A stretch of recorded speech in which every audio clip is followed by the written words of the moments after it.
dedicated video to it. Because now people would be like, hey, just greet people when you come in and just tell them like it's only gonna take a second. It would be that casual now, but back then they're just like, you are the glue that is holding this operation together.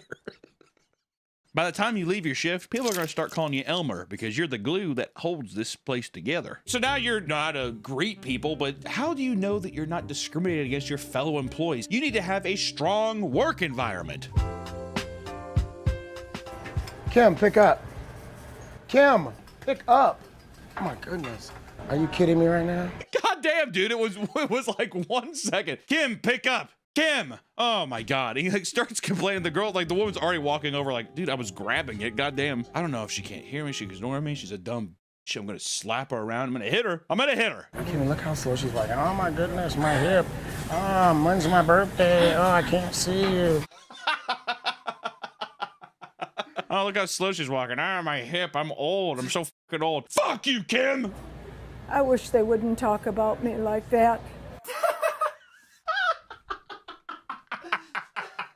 The lighting they have too, it's like a somber, almost like she's dead. I wish they wouldn't talk about me like that. Well, guess what, you old rickety bitch? You're a waste of space. Just die already. Even though I'm older than them, I can still do my job. No, you can't. You're a waste of space. You're a waste of life, old prick. You stupid old bitch. Just die already. You're a burden. You're a burden on your family. You know those people who, when you're like, oh, I hope they come visit me, it's a burden every time they have to do it. The kids don't want to come. All the smiles you see when they visit you, they're fake. They're all fake. Because we want to make sure that grandma feels good in her later years. Just roll over and die. Oh, hey, man. Hey, Danny, take a look at this. Someone like you would appreciate it. I don't think that's funny. Are they playing like Fiesta music in the back? I don't think it's funny. Come on, man. Well, you're Mexican. You must love this music. Oh, come on. I thought you people had a sense of humor. Don't take it seriously. It's just a joke. Well, you people don't have a sense of humor, dude? God. You're such a wet blanket, Diego. Jesus. Video clips or telling jokes that make fun of a person's race or national origin is unacceptable behavior at Waffle House. Here at Waffle House, if we find out that you make fun of anybody for their age, sex, or religion, you have to do what we call the gridiron system, where we clamp your hand in a waffle maker for 4.5 seconds and brand you as a piece of shit, but you earn your spot back to work here. That'd actually be kind of sick. You have to put it in there and it's like you're marked, but it's like, well, you paid your due, so all is fair now. I think there's like a 3-mark system. Yeah, they mark both your hands, and then the last one is they fucking the spatula that's all hot. They get it red hot and they put it in between your mouth like that, and they give you like a Joker smile. Hey, what's up with James and the beard? They told me I had to shave my beard to get this job. I don't know why I get so special treatment. I think it's because he's a Sikh. I don't like those people. Me neither. Yeah, why does James get to have a beard? I don't know. That's because he's a Sikh. God. Yeah, I don't like those people. I wish I could grow out my beard so I could get some pussy here at Waffle House. People, I look a lot better with a beard. I hate working with Gary. He takes so many breaks. Yeah, I think he's got like diabetes or something like that, but that's a likely excuse if you ask me. Yeah, Gary's like a fat fucking, I don't know, his like blood sugar's all wacko. I fucking hate that fat piece of shit. Gary, man, why do you take so many breaks when we work? I just have to check my blood sugar. Why? What's wrong? You taking so many breaks means we have to cover for you. My diabetes is my business. If I have to take a few extra breaks, I don't see what the big deal is. Honestly, I'd get on the diabetes hate train. Dude, if your fucking diabetes is acting up that much, why don't you go work somewhere else, dude? People are fucking like fighting in here and stuff. I gotta check my blood levels. I'll be like, get the fuck out of here then, dude. I work just as hard as everybody else. I work just as hard as everybody else for a fraction of the time. I love all these scenarios, dude. It'd be so fun to act in one of these. That'd be fun to come up with one too. What does it say? Yeah, what if there was a guy like this Indian dude with a beard and the other guys are jealous of him? They're like, perfect, write that down. Yeah, what if a guy has like diabetes and everyone's fucking pissed that they have to pick up his work? Yeah, I hate that shit. Yeah, go ahead and put that in there too. I like to think that all these people are just like, yeah, I hate that. You could put that one in there. I'd like someone like us to cook my food for me. I don't want him touching any of my food. I want you to do it. Sir, I'm sorry. Bo's the grill operator this morning, and he will be cooking your food. If that's not okay with you, I'm gonna have to ask you to eat somewhere else. I feel like a more appropriate response is you could just be like, what are you talking about? What fucking year do you think this is? You know, like, I'd be like, dude, go fuck yourself, leave. Well, yeah, fucking get out of here. I mean, how obnoxious is that? I just want to see customer discrimination real quick. It's the same scenarios, just customers. Yeah. Why the hell does that guy keep going to the bathroom? I have to check my blood levels. Wow, I've been here like 5 minutes. Are you kidding me? No one's even come over to greet me. I know they see me. Wow, I've been here 5 minutes. No one's even greeted me? Okay, well, I guess I'll just sit here forever then. What you just saw shows how a customer can feel like he was discriminated against. Waffle House does not discriminate against any customer for any reason. I definitely feel like Corey looks like the kind of guy to discriminate against somebody. If I'm being Corey's just like, what you see here is a lie. That is a liar, folks. We don't ever discriminate. That's just the end of the video. Oh, excuse me. Hi, is everything okay with the food? Oh, yeah, thank you. Can I get some more Diet Coke, please?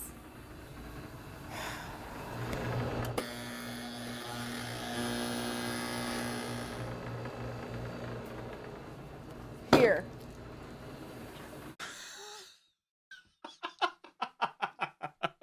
I will let you know right now, I have gotten that treatment before. Never taken it personally. Not that I think it's acceptable, but I think it's funny when it's like, if a Waffle House person said here and they slammed it, I'd be like, what a bitch. But at the same time, I'd be like, I mean, they're probably a pretty long day up here, if I'm being honest. These eggs are running. Can they be cooked again? And my waffle is burnt. Can I get a new one? Guess we have to cook these again. People like that get on my nerves. All they want is free food, and they are so rude. I wish they would just go eat somewhere else. This is Waffle House, not Taco House. That felt out of pocket even for a training video. Looking right at him. This is Waffle House, not Taco House. Comprende, senor? Muy bien. Hola. Yeah, I'll cook your goddamn waffle again, you son of a bitch. And then last but not least, the most important of all these training videos is these harassment videos. Roll it. Hey, Mike. Hey, thanks for sending me this video. Dude, yeah, ain't it some wild stuff? Yeah, that's some pretty wild stuff, all right. What do you think the video was? What if it was cake farts? Person sitting on cakes farting? That's some wild stuff, man. We should send this to somebody. Oh, hey, let's send it to Joanne. Dude, yes, get it. Dude, yes, get it. It's just Tourette's guy. It's a Tourette's guy compilation. That Badger song you sent me last night was so funny. This is horrible. Why would John send me something so disgusting? All right, it's definitely one man, one jar. I was gonna say beheadings. Yeah, it's beheading. Yo, how did they get the camera quality so good in those, huh? Hey, Becky, how's it going? I'm fine, thanks. God damn. God damn. Hey, Becky, how you doing? Hey, how's it going? Can you excuse me, please? Excuse me. I definitely feel like this is something that they turn an eye to because I feel like I see this kind of shit all the time in restaurants. Multiple restaurants just being like, you play him. You acting up. You smell really good. What's that perfume you're wearing? Smells really sexy. Smells really sexy, a perfume. It's Tag body spray. Yeah, no wonder you smell like a teenage boy. You know, I love looking at you. You're such a hot body. Let's go out sometime. What do you like to do? Sorry, but you're not my type. Oh, come on, gorgeous. Why don't you give me a try? What part of no don't you understand? Look, when I see something that I want, I usually don't stop until I get it. God damn, being that thirsty at a Waffle House at like 8 a.m. God damn, girl is down bad. She's going to Walmart afterwards, like Axe body spray. Tss. That's her. That's her. Oh, shit. I wish Pam would stop hitting on me and just do her job. When I say no, I mean no. You cannot have the actor in the background doing this the entire time. You're down that bad at your shift? Unwelcome sexual comments or advances to an associate in an unwelcome manner is forbidden. What if Vika was like, that was kind of hot? Two girls talking about Axe body spray and getting it on is kind of sexy. I mean, what's the big deal? I mean, can people not just get along? Cut it off. Cut the recording. Cut the recording. More of the story is Waffle House is an anomaly. It's a dangerous place. The amount of videos online of people fighting and doing all kinds of dangerous shit is appalling. But I will say it's a beacon of the American dream. Dare I say it's probably one of my favorite restaurants of all time. Nowhere else can you go someplace at 3 in the morning after a night of being a little rowdy and getting an entire meal that you can gorge yourself on for $7. And to me, that feels pretty special. And I commend every person who works at Waffle House and all of my brethren and sisterin who have gone to Waffle House and eat there as well. God bless you. God bless America. We'll see you on the next one. Bye-bye.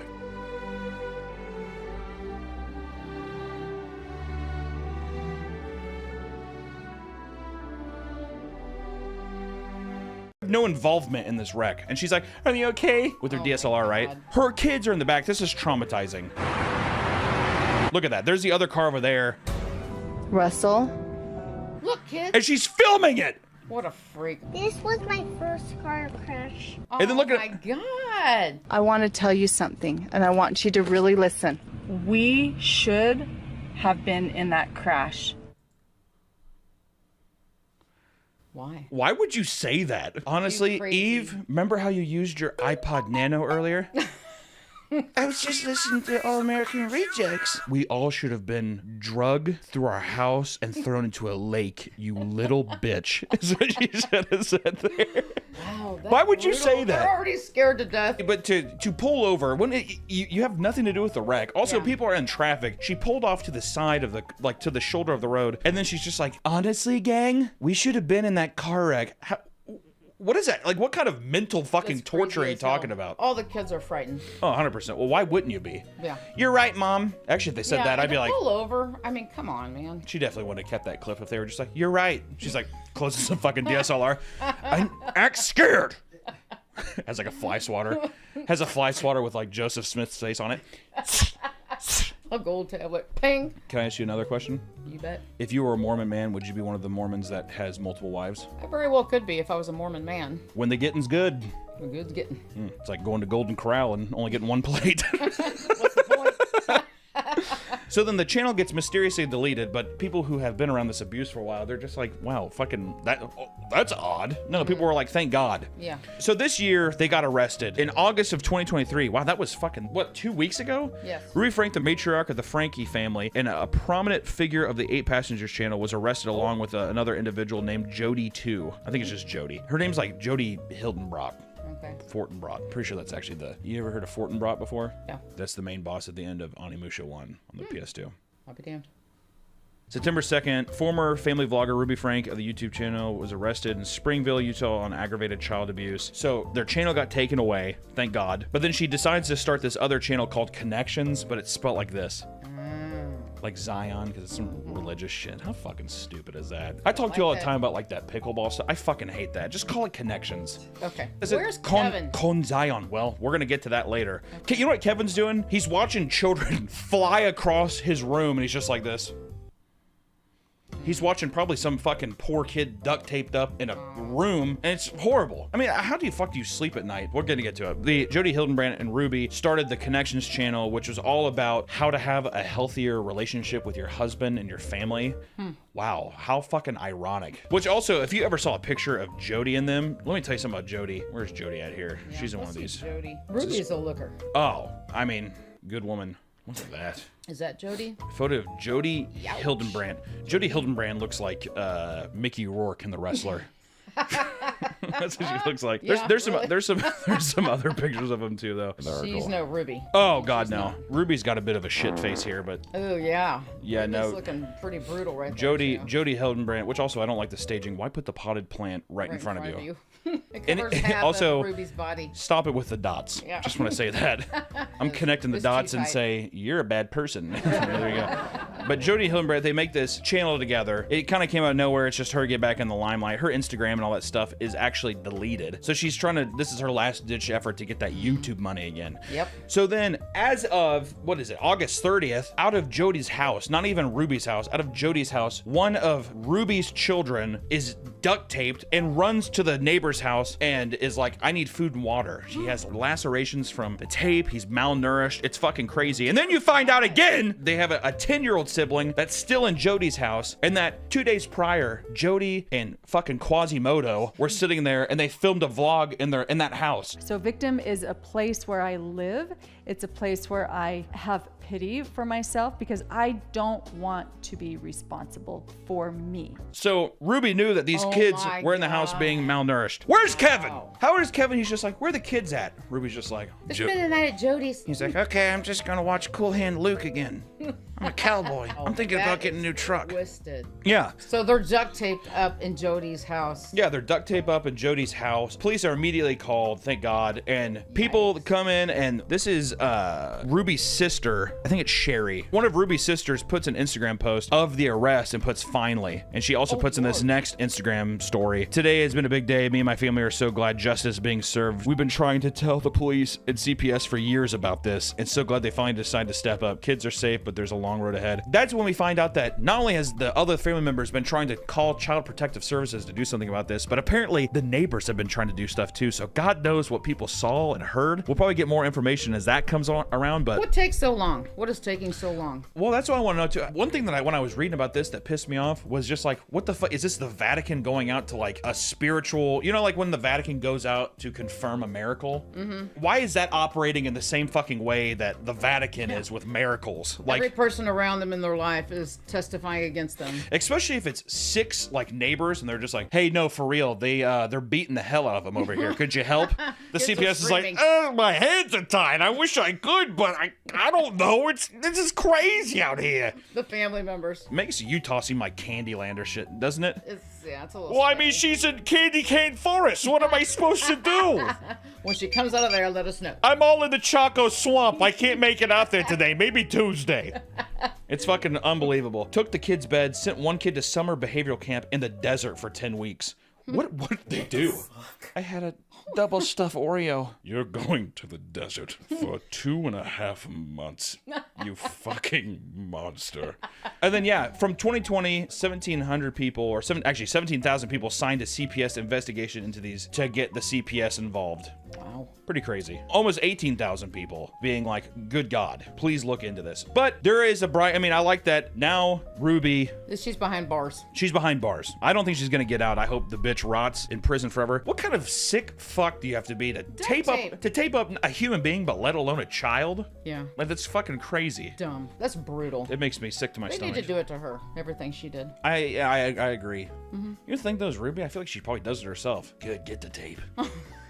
I don't care. Well, she's fucking skinny enough. Maybe she is mountain. I mean, I don't know what's going on. I like street justice though. You know what I would love? What? I don't know if we can put this in. I'd love if some guy just came out like a big fucking sweaty prison guard. Her name's like Helga, that female deal. She's like, Frankie! Peeks her head around. Boom! With that billy club. Boom! Dust her teeth out. Not smiling anymore. And then in my mind, I'm just like, oh, she's tortured every day the same way that you torture people. I don't know. It's an eye for an eye. It's an eye for an eye. The weird thing too is people are saying this is that like a lot of the punishments we're talking about, like starving the kids, not letting them eat, which all these articles I was reading were saying the same thing, and it's so true, is that could you set your kids up to be fucked up even more? Like, Shit, you got 6 of them, for God's sake. the idea of like, I'm gonna punish you and I'm going to like associate that with you not eating. Yeah. So it's just a perfect case for somebody to have like a eating disorder when they get up. Oh, I don't feel good about that. I'm not gonna eat for 2 weeks. Yeah. You know what I mean? Screwed him up. Cast it close. But you know, I'm glad that Ruby and the gargoyle that she was in connections with the channel, that they're locked up. And I hope they rot in hell. Well, wait. What? Probably some shitty thing happened to Ruby when she was a little gal. That's what I'm saying. Yeah, but I don't like that. I never like the excuse of just It's like, not well, an excuse, it was. but maybe Ruby Well, I had bet her you she. face taped up. I don't know. Well, that's what I mean. Though, is she might come forward and be like, well, actually, my parents used to starve me too, and it's like, tough shit, bitch. Don't put Yeah. it on these innocent I agree. new kids. You know, come on. But yeah, then the husband, Yeah. he has custody of the other kids that aren't in the hospital, because the other 2 kids are in the hospital right now because of the lacerations and all kinds of stuff. And my whole thought is, Kevin, what were you doing? Yeah, where were you? Where were you, Kids were Kevin? home, and how How do you not hear what's happening? Yeah. Well, we have a mansion. It's hard to keep track of everything. I didn't hear anybody. We were so successful for so long, it's hard to even know who's who. And that picture of him looks very sketchy. He looks like, yeah, I know. Yeah, he? they kind of get you. Ruby's still looking good. She is. Looking well, that's good. just a good picture. What? And then that's the kind of thing is that Family of 5, which I'm going to show you a picture of Family of 5 because you don't know who that is. I don't. Or it's Daddy of 5. This is a guy back in the day who also, he got his YouTube channel taken away because he would upload videos of him just like punching his kids and stuff. That was the dad. Oh my gosh. He is. But see, you'd expect it from a fucking psychopath looking like this. Right there, I'm like, you beat What's the shit out of also your right kid. here with this, just with this deal, blue walls with a corduroy couch. That's not good. And a fucking Yeah, ear that's pick. the worst. It's like, it's creeped me out. But then you go back over here, you would never expect that from You'd a person. never know. That's what makes it scarier though too. You know what this story has made me do? I'm gonna Stop go judging people. No, I'm gonna judge them even more. I'm gonna go. Oh, okay. I'm gonna go into a Whole Foods. I'm just gonna be like, what have you done to your kids? Where's your child? Where's your kid at? Closet. Graduated. Mm-hmm. I'm very proud they're going to Phoenix State or whatever. And I'm just like, what? Soundproof room. Yeah, they're really. That's kind of a far away. What did you do? Why are they so far away? Mm-hmm. I'm gonna question everybody. I am going to too. You know what I'm gonna do? I'm gonna judge first and ask questions later. I'm I gonna like to I'm gonna do that point too. this finger. Mm-hmm. Especially if there's anybody like Ruby, Frankie out there. Pretty. Mm-hmm. Yeah, nice deal. Well dressed, perfect skin, great hair, beautiful eyes. She's probably done something. I'd have to say so. Sketchy. I'm sorry that you're an angel who fell from earth. What did you do to God? That's what I'm gonna say. In all seriousness, no, this is absolutely fucked, and I'm glad that justice has been served, and I hope it continues to serve. I hope, if so help me God, she gets 2 years or something like that. We'll go after her. I'll drive to Utah myself. Me too. Shave my head. What about the husband? Well, where is he? What happened to him? He has custody of all the other kids right now. Apparently, they have a daughter that's estranged. She's 20, and she was cheering, basically. That might have actually been the person who was, like, finally on the deal, was her daughter Okay. that they're estranged with. And It's just weird that Kevin's still sniffing around. I with want the kids. answers from Kevin. Yes. This article here from Insider says that people asked about him, but he said, direct it to my attorney. Oh, well. Could you look more guilty? Yeah. And vague, Kevin. Well, yeah. I don't want to say nothing. I don't want to get in trouble. That's what Kevin's he says. going down. Kevin should go down. Well, it's just how do you turn the blind eye? I watched this documentary where it was about these people who adopted this girl, and they thought that she was an older woman, so they just left. yeah. They just left the girl in this hotel, and the dad, the whole documentary, is crying. He's like, "I was abused too." And by the end of it, you want to take a fucking hammer across his face. It's obnoxious. So I feel like we're gonna see some stuff too, where Kevin Frankie's gonna start a new YouTube channel, 4 Passengers. He's gonna be like, I miss Ruby so much. Today we're going to McDonald's Play Place and we're gonna just hang out for a while. Ooh, he I does usually look like that. No, I'm not saying he looks like a pedophile. We're not gonna No. put that in. Okay, no. No. Well, also because earlier, like, he's a good-looking guy, and then what? You're gonna turn around and say he looks like a but pedophile? now it's kind of like Ruby. This picture looks good, but then you show that other picture. I'm like, yikes, Ruby. But Kevin, I mean, he looks very like a sneaky snake ass right there, doesn't Well, he? how about this? To end this video, if you were Ruby and Kevin's mom, what would the punishment be? If I was Ruby and Kevin's mom, Yeah. death. God!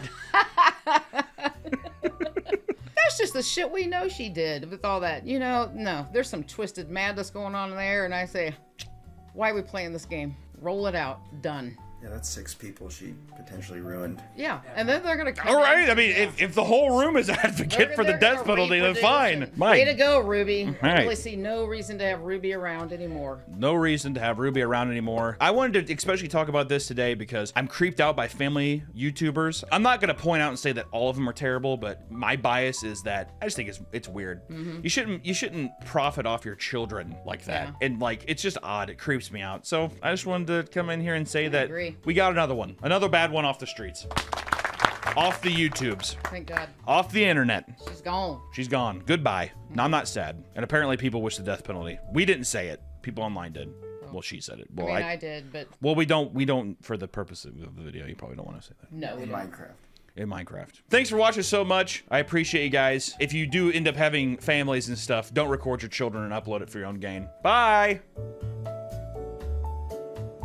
Welcome back to the Papa Meat channel. How you doing? How you doing? Come on in and sit on down. Today we're going to be talking about a bit of a horror comedy that I just got done watching that I wanted to talk to you about called Glorious, which is about a man who stops at a rest stop bathroom. In one of the stalls, there's a little glory hole, and on the other side of the glory hole is a primordial god, like a Lovecraftian kind of god. And this movie was just really interesting. I wanted to talk about it. It came out about 9 months ago in 2022. Very low indie production. It's a Shudder original, which they're kind of like hit and miss with advertisement and how they kind of circulate amongst moviegoers. I remember there was really good press for my buddy's film, The Sadness, Rob Jabaz. It's an amazing Taiwanese horror zombie film, and that got a lot of good press and a lot of clippable moments. But sometimes with these even smaller budget things, it's really hard to like pick good moments to share, which makes people want to go actually see it. The concept alone of a demigod inside of a rest stop bathroom and you're communicating with him through a glory hole is awesome, but I didn't see really any trailers that really prominently feature it, so I wanted to take time because I thought the movie was pretty sweet. Also, I just want to say, a glory hole, for people who don't know, a glory hole is a small hole in a wall, in a bathroom wall, that you put your cock and balls. If your cock's really big, then maybe not that, but if you have a small little cock, then you put your cock and balls through. But you put your cock through it, and usually you can fuck somebody or get your cock sucked anonymously, which is very Christian-like, which I like. So just want to say, that's why it's, it's a little silly. So maybe a little movie, to watch this weekend. So let's get into it. There will be some spoilers. I want to talk about this movie. I think it's a lot of fun, but just know this movie's, it's fun. It's a good time. If you like H.P. Lovecraft shit, I would check it out. But, spoilers ahead. This movie follows our main character, Wes, who looks like he just got in a bad breakup. He's very sad. He's driving around, his stuff is packed. It looks like he just got kicked out by his lady. He ends up in a rest stop area. He kind of emotionally going through this whole mess. Big pity party. That night, he gets fucking wasted, burns all this shit, burning memories, really just kind of like scorching the earth. Wakes up in the morning, his goddamn pants are burnt. He decides to go in the bathroom to throw up, take a piss, regroup, but he gets locked inside the bathroom. And what's inside the bathroom with him? Just an eldritch god, a primordial being, who is at the install of this bathroom, and there's a interesting like Lovecraftian god painting in the bathroom stall, which it was a bit on the nose. I was like, I kind of wish that it was just the glory hole, because the glory hole is just disgusting. Usually people put tape, not that I know, I don't know, I mean, I haven't done it before or anything, but there's like a weird tribal kind of painting on the wall that looks like an H.P. Lovecraft monster, like a Cthulhu-esque kind of monster. As Wes is starting to talk to this person in the stall, I mean, obviously he doesn't think that he's a god. It becomes very apparent that this thing is a creature from a different dimension. It's able to get into his head, and instances of Lovecraftian shit happening in this movie. The descent into madness is always kind of a Lovecraftian trait that happens. Being tormented by his love, and this monster who reveals himself to be a god. He says he needs something from him, that like he brought him here for a specific reason. This encounter with the Lovecraftian god is not of chance. This is a calculated plan, and it sets in mind a little seed of like, well, what could he possibly need, this weird god? What could he want with this poor, sad, Little Dicky kind of looking guy? He kind of reminded me of Little Dicky a little bit. I was watching the movie and I was like, it looks like Little Dicky. But the movie does something that I like a lot with low-budget horror movies, which have done well. I think it adds to the charm of the movie, and I think it's done well in this movie, where pretty much the whole movie takes place just in this bathroom. We get to really just play in this space, which I really enjoy. I just like really limited spacing and stuff. That's why I like Cube so much. That's why. I don't know why. Don't tell me why I like this movie so much, but Panic Room, weird callback. Don't watch Panic Room. I forget I even said that. But this movie follows some interesting ups and downs. It's kind of a weird slow burn of finding out who Wes is and what this relationship with his girlfriend means to him. And it's all of these things where you're kind of wondering the whole time, why the fuck do I care? You can kind of tell that the director or the writer, whatever, is trying to really like tip his hat to like, man, he really loves this woman. Why does he love this woman so much? Which in my mind, I was like, please don't do a thing where it's like, wait, am I God too? And he's like, yes. Which, to be fair, I say yes like that because the demigod is voiced by J.K. Simmons. You might have known him from Whiplash or the Spider-Man movies. He had that popular meme where he laughed, ha ha ha ha. Are you serious? J.K. Simmons, he's fucking awesome. The idea of the movie is the Lovecraftian god really slowly over time reveals who he is. His dad, who is this god, he was a mass of energy that created the universe, and his kids were also born in the universe, and his dad hated life and wanted to kill it, but his kids stopped him from doing that. Pretty much, you know, Kronos and Zeus, kind of like standard stuff. His dad created this Lovecraftian god who resides in the stall with him, and he's meant to destroy all life. By staying in this stall, his father's coming closer to him, and he's going to manifest into his physical form, in which there he will basically kill all of life, not on Earth, but in the entire universe. You don't get that, though, until like an hour, and this movie's pretty short, an hour and 19 minutes. It's very short. You get that bit of information maybe 50 minutes into the film, where it's like a huge bombshell. And around that time, all these bombshells keep happening, and it essentially accumulates to the monster needs to have a sacrifice of Wes's liver, and then he'll be able to return into the Aether, hide from his father again, and all of life will be saved. Wes is devolving down. Not only is he heartbroken, he doesn't know what the fuck's happening. He's been slowly descending into madness in this entire movie until he kind of erupts and he starts calling out for this deity's father, right? He says, oh, come get him, fuck him. I don't want to be the person to save humanity. Fuck humanity. And it's a very weird, cold thing to say. You know, you would think that this person that we're supposed to like is supposed to be a bit more of a hero, right? But he says, no, fuck it. And the wall starts collapsing down, you know, and we get a lot of very typical kind of like ethereal lighting, which is usually like your pinks, your purples, your blues. Think of like color out of a space. It's kind of just that space color palette, very neon 80s synthwave kind of color palette. I think a lot of people use that for space stuff, but it works and it looks pretty fun, especially because there's only one tiny window in the bathroom. So sometimes that pink washes over and it looks really nice. But the big twist of this movie though is that you find out while he's getting ready to do it that Wes actually murdered his girlfriend once she found out that he also murdered some other people as well. And Wes is a serial killer. He kills women. So while he's doing the sacrificial thing, you're kind of happy that he's cutting himself open and he's doing a good thing, but at the same time, it's very brutal. And there's this very great scene where all of the victims that he's killed reach inside of his body, and it's a great practical effect, and they start ripping out his liver. It cuts back to reality, and the god is sucking out his liver from his body. And as this all accumulates, he's able to go, and Wes kind of asks, you know, am I a hero? And that God answers, no, we're both objects of destruction that deserve to die and be forgotten about. And Wes kind of dies at the end holding the little teddy bear that his girlfriend that he loved, that he killed, gave him. It's not the best movie in the world. It's not a movie that like really stands out as like, oh my God, you have to see this. But I think it's a kind of independent movie that needs to at least be shown and seen a little bit more because it does a lot of fun things and it executes a story simply. It's this kind of story where I feel like once you see it once, I don't really know if you'd want to see the movie again, but it's at least a fun experience for one time.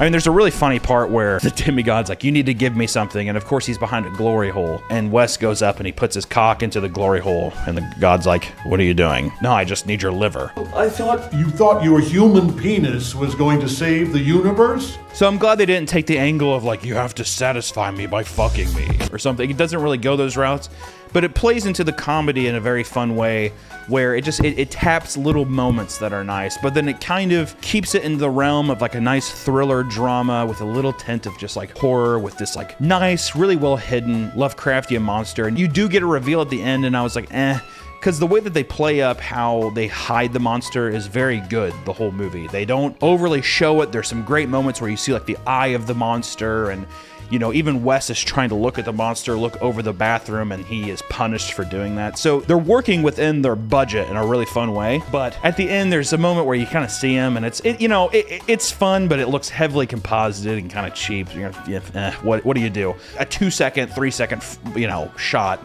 You can live with that. But a lot of just fun stuff, and there's like a lot of great moments of just like really great cinematography, really fun uses of this space. Like it starts off kind of sterile. I mean, it's not the most clean bathroom, but it's like a scuffed, clean bathroom. But over time, it just becomes more and more gross and stained. It becomes more decrepit as you also learn more about these characters. It's like the staining of their characters begins to happen more and more as we reveal who both of these characters are, the god and Wes. Both implements of destruction and evil. The biggest thing though is that the god doesn't want to destroy humanity, or he doesn't want to destroy life. I just want to chill. And he doesn't want to do what he's supposed to do, versus Wes, who has already kind of done a bunch of evil and killed shit, and now he's living with the burden of killing somebody that he loved because she found out who he really was. It's just done in a fun way. I think the performances of, you know, B-list or C-list Little Dicky is fun, and J.K. Simmons is great as just this kind of ominous voice that you're talking to, and it kind of just,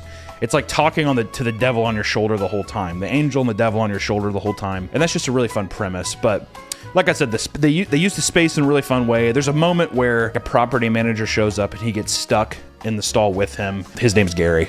When Gary tries to see the monster, he dies. And as that happens, he gets ripped apart. It starts raining blood. It's not like a cartoony red. It's like a really dirty, rusty brown. And it has like, it's just gross. It looks like it's staining everything. But by having that happen, like I said, it really adds to the layers of kind of disgust that you feel from finding more and more stuff out about these people. So, and I thought that was really fun. A lot of cool, just interesting, well thought out things to do in this space too. Like, while the god is talking to Wes, you know, we get to have a little backstory. On the walls of the stalls in the bathroom, it's like a cave painting as he's being shown.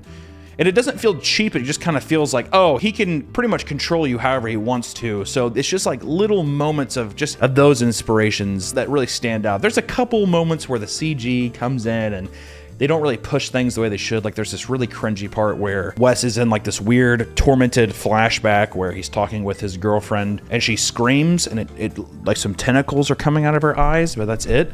But it just looks like a couple earthworms and it just looks really stupid. They didn't do anything else with it. She's just like, ah, and that's it. So you're just like, oh, okay. But all in all, the movie, it reads well. It's a fun movie. I think that as just like a little recommend for you this weekend, if you don't have any plans, feel free to watch Glorious. It's a great movie. It's a glorious movie. It feels like it could be a fun date night movie. It feels like it could be, you know, hanging out with friends, or if you're just hanging out by yourself. Are you seriously watching Glorious by yourself? Nah, I'm with my... Feel free to put it on. It's a really great movie, and I just wanted to shout it out. I thought it was really cool. So not every day you get to talk about a movie with a Lovecraftian god in a bathroom with a glory hole. I think it's a fun concept. It could have been one of those movies that takes it into a very, very cringy space where they think the comedy has to continuously come from the glory hole in the bathroom. And you don't have to do that.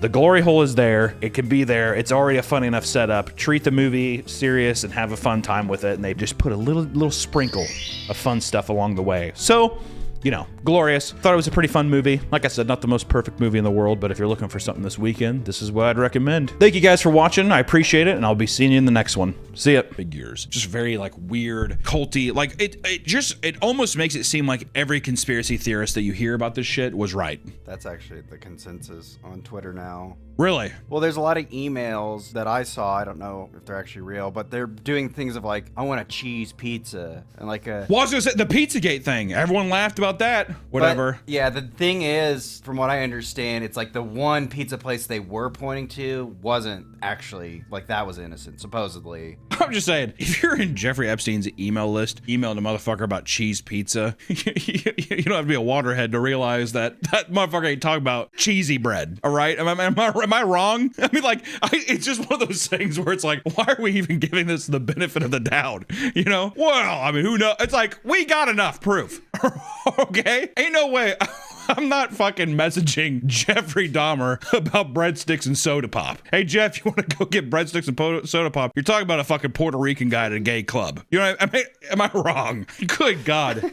Ugh. One of the most unexpected discoveries is that Epstein might be partially responsible for microtransactions in the biggest FPS of all time, Call of Duty. In an email from 2012, 4 months before microtransactions were added to Black Ops 2, former Activision CEO Bobby Kotick thanked Epstein for an offer and for the fun he had with him and his team of experts.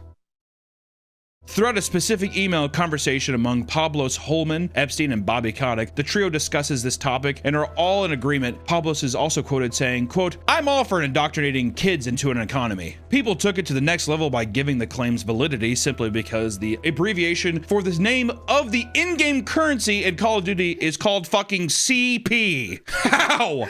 How? These conversations occurred around the same time that Epstein was banned from Xbox Live. In December of 2013, Epstein's account was banned for, quote, harassment threats and or the abuse of other players, meaning he was on mic potentially arguing with teens or young adults and threatening them. Enough so that you get kicked from the fucking game, even though you know personally the fucking guy who made the game. And they were still like, yeah, we have got to kick him. He had that much time.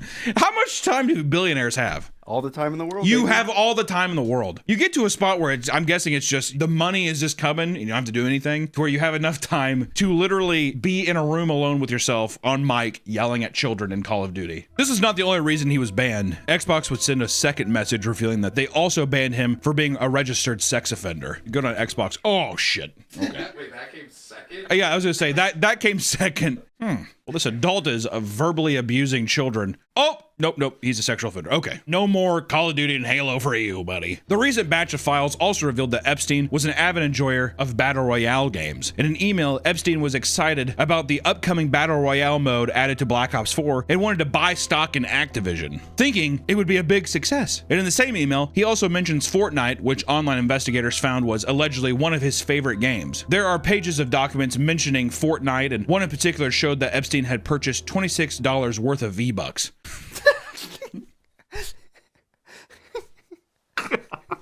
This led down to a rabbit hole that allegedly uncovers his old account by matching the username Little Jeff 1. Littlest Jeff. Littlest. By matching the username Littlest Jeff 1 to a YouTube email that showed the account had the same name. Here's the thing saying about that and the video game stuff, because it sounds absurd and like who gives a fuck. It's just the sheer reach. And it's just that it is in everything. It's fucking makes you just, like in every aspect of life, of anything, it seems like this motherfucker had his hand in it. It's insane. 4chan is notorious for dark and seedy posts, but it turns out that Epstein might have had a hand in creating one of its most polarizing pages. The Pol board is one of the most active boards in all of 4chan and is known for cultivating a lot of horrible beliefs that are now popular in American politics. Epstein was a regular user of 4chan, and one of his favorite places to visit and share was the U board, or the 4chan Yuri board. He also regularly viewed Overwatch porn, and at one point emailed a Five Nights at Freddy's porn gift to a friend from a thread about Mercy Doggy Styles POV. What? Mercy Doggy Style POVs with the subject, quote, amazing animations. A true purveyor of the arts.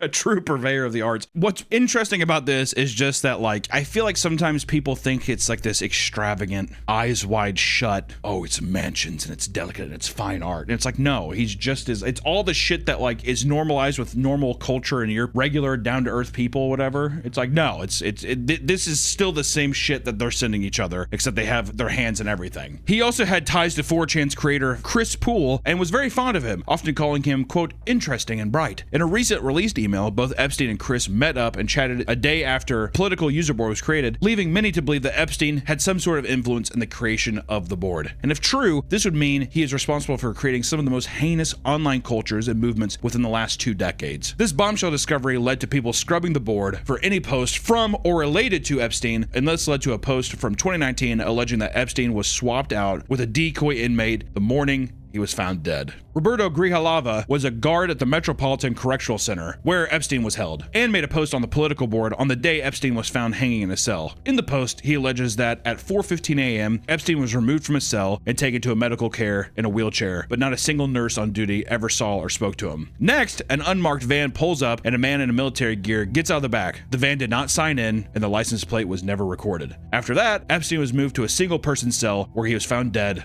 that morning. At first, people were skeptical of the claim until documentation was found confirming that Roberto was working at the correctional facility at this time. Not only that, but the post was subpoenaed for court records. With all this talk around 4chan, another famous theory has been revived now that more files have been released. Pizzagate was a massive conspiracy theory in 2016, which alleged that high-ranking members of the Democratic Party were linked to a pedophilia ring located inside a local pizza shop in Washington, D.C.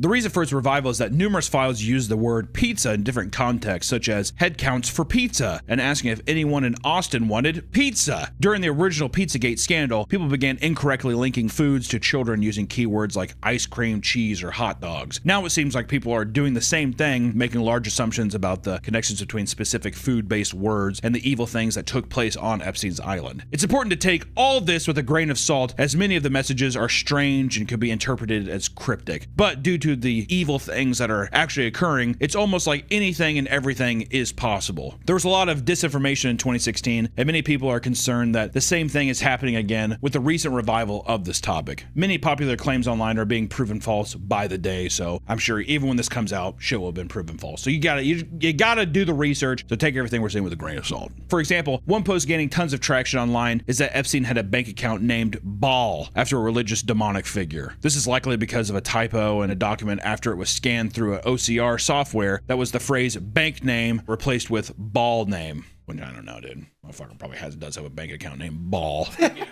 Yeah, that's where they draw the line. I'm the devil. Yeah, exactly. It's probably bank. No, probably motherfucker thought he was the devil, okay? Because of how powerful and wide-reaching Jeffrey Epstein was, it seems like he had an influence in way more than you would expect. It's hard to make sense of it all. But don't let the goofier side of these conspiracy theories and the jokes online deter you from the fact that this person has committed some of the most fucked up crimes in recent human history, and that it's involved with so many people that are in the public light. I mean, it's just fucking insane. And now it's become so normalized where people will joke about like, oh, are you on Epstein's list? That I feel like it's like not keeping in mind just how fucking horrible it is, you know? I know people in time, as time goes on, the more, you know, it's almost like 9/11 jokes or it's whatever, where it's just a horrible atrocity, but over time we're able to stomach it. But it feels like even after this person has been gone, so much more is still being revealed, and like it feels like the shit's still going on, you know? And we're finding out more about these fucking evil people that are still walking among us. It's just fucking creepy, and I want to take time to, you know, just talk about it. It's fucking insane, man. It's fucking absolutely insane. Also, some of the emails too, is it real about the whole like, what is it, George Bush eating baby shit out of people's intestines or like, or whatever the fuck it is? Some of these claims are so insane. In your brain, my initial reaction to it is there's no way. But at the same time, there's a fucking pedophile island where people go vacation and have fun at. I don't know anymore, dude. I don't know. I can't wait for the Netflix documentary. And Netflix will be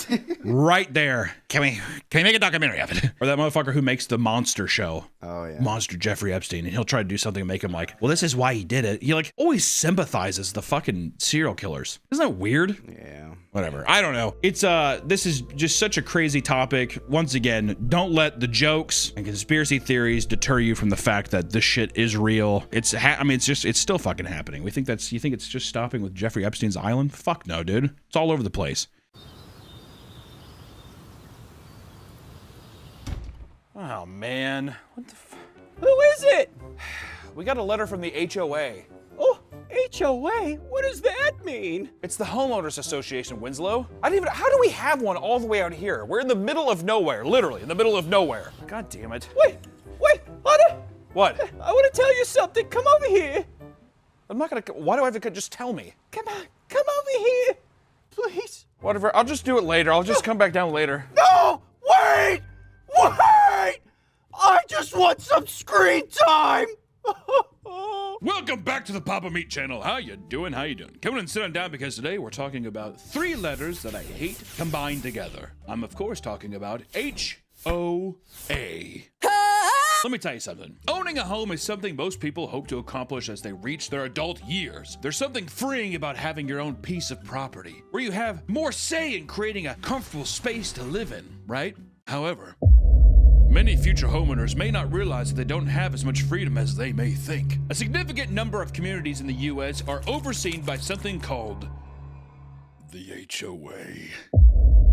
Or the Homeowners Association. The HOA is run by a board of directors that enforce rules for all residents that own property within the community to follow, right? So your neighborhood has some fucking goon council that sits around, and there's the people who are like, your fence can't be that high. You know, and some of their goals include maintaining the upkeep, the safety, and property value of a neighborhood while also providing amenities for homeowners and aiding in resolving resident disputes, right? It's basically daycare. If you're in a HOA, you're in a daycare. Hey, listen, your car's a bit loud. You come in. Can you just slow it down? And can you also just, I mean, come on. You're being a bit loud. You know, it's that kind of stuff. Cut your grass. Yeah. So actually you left your trash cans out in your driveway. That's a fine. I can't leave my trash cans in my driveway. It makes the neighborhood look bad. Kill yourself. You left your 50-foot skeleton out. So you left your giant Costco skeleton out for 6 months and you accrued quite a fine. In order to do this, they often collect quarterly, monthly, or annual fees. That's right. You get to pay for someone to treat you like a child. And when they are being operated as they were intended, it can result in great things for an individual community, right? However, there are countless examples, if not almost every example, of HOAs that have terrorized residents, often power tripping on the perceived superiority they receive from the board that they are on. So today, let's talk about the dark side of the Homeowners Association. Yeah, they're like a ghost. Ohio, Gaizma! Is that wrong? Listen! Gamer Subs is branching out, evolving. Yes, we've had Gamer Subs, the delicious, nutritious energy drink we have raw meat with. Then they even have V-Card, the game! But now, ladies and gentlemen, we're taking it a step further. We have collabed with Gamer Subs on our own ramen flavor, Meat Sweats. Beautiful, hot, spicy chicken flavor, noodle in the cup ramen. It's delicious. Actually, we got to do some flavor tests and kind of test these out and kind of see which ones were the best for us and which one that we were happy to put our name on. And look at this. I even got to draw the label. What's that? Ooh, Spicy, tongue on top. Owie, fire. 310 calories. Meal replacement. So please go to Gamer Subs, pick up some ramen today, and use promo code PAPAMeat at checkout to get 10% off the whole goddamn order. Thank you so much, Gamer Subs, or should I say Gamer Soups. And we'll get back to the video. You know, and you're probably wondering this. This is probably the glaring question off the top of everybody's mind. Hunter, how do you feel about HOAs, right? What I got to say is, you know what? Don't like them. Controversial opinion, said no one. The HOA is necessary for, like, if a guy, which you couldn't even do this anyway, I was gonna say, just paints a swastika on his house. The police would be called. They can't do that. This is honestly what I think. If you're in a neighborhood you like and you're like, this is nice, I'm gonna keep my house nice to where I can sell it one day and the value of it is only going to increase. But the guy next door painted his house in polka dots and no one wants to live next to the fucking polka dot house. I understand the frustration there. At the same time, if I just spent $350,000 on a house, it should be my God-given right to paint the motherfucker in polka dots. No one should tell me. Also, no one should tell me how tall I want my fence is to cut my fucking lawn. Is it annoying to look at? Boo-hoo, bitch, is what I would say. Or if I was that distraught, honestly, I'd just be like, what could I do? I'm not saying that I advocate for people being slobs, because I don't. I'm just saying that, like, there's got to be a better way besides everyone is affected by rules because of, like, some bad eggs. That's what I gotta say. And also, I do think HOAs are just a huge pain in the ass. They can be expensive at times. Like, if you live in a really nice neighborhood, those fees, those monthly fees, it's crazy. Bananas. In Texas, I think we're paying like 150 HOA fees. It's insane. But first, how do people feel about homeowners associations? Residents often complain about the rigid set of rules around the HOA's ability to limit modifications to your house. Even though you own your home, that doesn't mean you are allowed to paint it whatever color you want. The HOA won't approve it because they want the neighborhood to have a similar color scheme. And these types of regulations surrounding your home's visual appeal can impact all sorts of things, like how short you can cut your grass, what type of fence you can build, what flowers you can plant in your yard, and much, much more, which I think is stupid. And the entire idea is just because it's like, it just keeps the value up. Where it's like, am I not gonna live here for like 25 years? I'm flipping this baby. Listen, buddy, I'm flipping it. I'm a flipper, all right? These are investment properties, okay? So don't be painting your house fucking polka dots, all right? I'll come at you. That's what I do. I'll buy you out. I'll buy you out to paint the house. Yeah, exactly. I was like, no, I don't want to leave. I'm gonna buy you out. And this inevitably will result in some anger-inducing situations. Like with the father who had to tear down the treehouse he built for his child during the pandemic. Wouldn't you love that? Hey, buddy, I'm gonna build you a treehouse. Thanks, Dad, I love you. Yeah, so actually, no, you can't build a treehouse that's in your yard. To me, I'm like, dude, you. This is getting me riled up. I'm getting like pissed. There's not even an HOA here. I don't have an HOA, luckily. I'm out in the fucking middle of nowhere, and I love it. I love it. It's free. The HOA will demand you to make changes to your home to fall in line with their guidelines, and a failure to do so will lead to fees you are required to pay. Seeing as other people are often forced to join HOAs to live in the community in the first place, you may think, what's the worst they can do? Well, the HOA has more power than you realize. In some instances, as late fees pile up, the HOA can pull a lien against your home, which is the right to keep possession of property belonging to another person until a debt owed by that person is discharged. They can basically be like, I own your house. Until you pay your stupid fucking fees, I can own your house. And it's some dickhead down the road who's just like, hey, I just got this cherry Firebird that I'm souping up. It's like, dude, jump off your house! That's what I want to say. Fuck them. Essentially, if you fail to pay your debt to the HOA, they can foreclose your home to pay it off on top of any legal fees. The legal fees to sue you. Yeah, the legal fees to sue you. And I understand this is a fail-safe scenario for people who are like, I'm not going to pay it, or they're being dicks. You want to be able to boot people out of a neighborhood if you have kids. Also, in some communities, don't you have to be approved to even get the house by the HOA? Ooh, that's a good question. I don't know. I think there are actual neighborhoods where it's like, yeah, the HOA has to prove you. They check your skin color. Yeah, pretty much. That's a lot of HOAs. There are many other serious issues regarding HOAs, like some of them even still try to get away with racial segregation, the way it was commonly done in the 1960s. Even as recently as 2019, a Florida community discovered that a nearby neighborhood still had Caucasian-only restrictions. Of course, dude, those 85-year-olds. I was going to say, yeah, the retirees. Yeah, there's like fucking Jimmy Buffett Margaritaville on the corner, and like it's hidden behind some like floral, like fake toucans and read the sign, asshole! Because homeowner associations are run like micro-governments and have a considerable amount of power, it's easy to see how things can get out of hand easily in the wrong hands. Like, for example, when members of an HOA in Colorado called the police to try and shut down a child's lemonade stand due to it being an illegal business. I think everybody's kind of heard of this one, right? They're like, I'm trying to just sell lemonade, and the woman's like, phone shaking. Get out of here! Get out! Well, the worst part is, I think the police had to fine him. They did. Well, they're like, well, I mean, I guess sorry. What a pussy, dude. I'd be like, actually, ma'am, can you come here? And I'm like, I'm gonna shoot you in the chest if you don't go home right now. And my body cam footage is off. This is not even me joking around. I have a fucking Dodge Charger as my car. I will ram you off the fucking road. You can't say that to me. I'm like, I'm gonna bust your teeth out with my gun. That's what I'd say. And then I'd go over and be like, do you guys take American Express? They're like, no. And I flip the fucking table. They are so widely mocked and criticized that there's an entire genre on sites like TikTok that focus on creating fake rage bait HOA confrontations. The classic camera, yeah. Yeah, the classic camera thing. We can put up a little video of it, but you've seen it before too. This key is not working, and this is the master key to all the houses. Did you change the locks?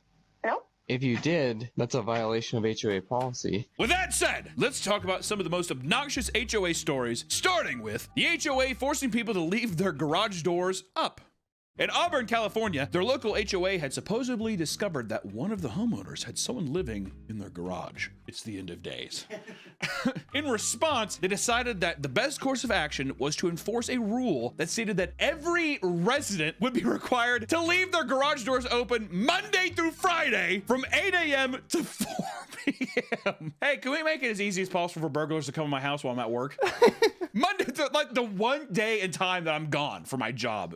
Fucking idiots. Residents were infuriated by this because it meant that they ran the risk of bikes, wheelchairs, cars, and any other loose objects in their garage being stolen. Those who refused would have to pay a $200 fine, which is probably per day. Yeah. By the way, during the next HOA meeting, the neighborhood voiced their frustrations, causing them to back down from their new rule. I would be like, you know what? If you charge me, I'm going straight up.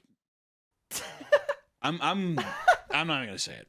Postal? No, I was gonna do more beating people in the mouth and but Dustin. I'm too angry. Yeah. I'm heated.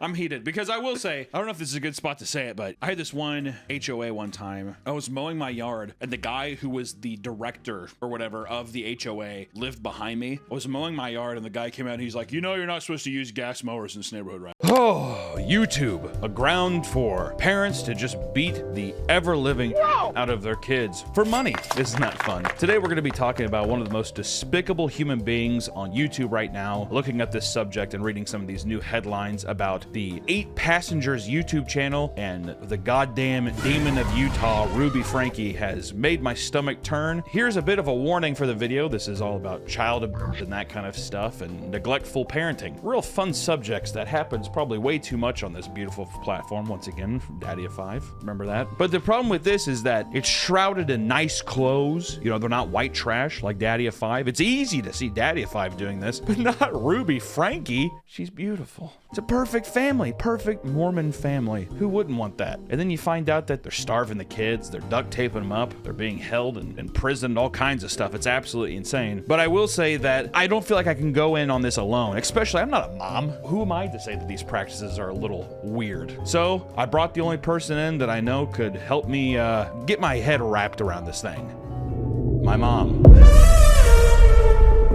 Hi, Mom. Hi. I'm going to explain to you, along with these viewers, kind of what's going on right now. We can't show that Gold Peak tea because it's a brand.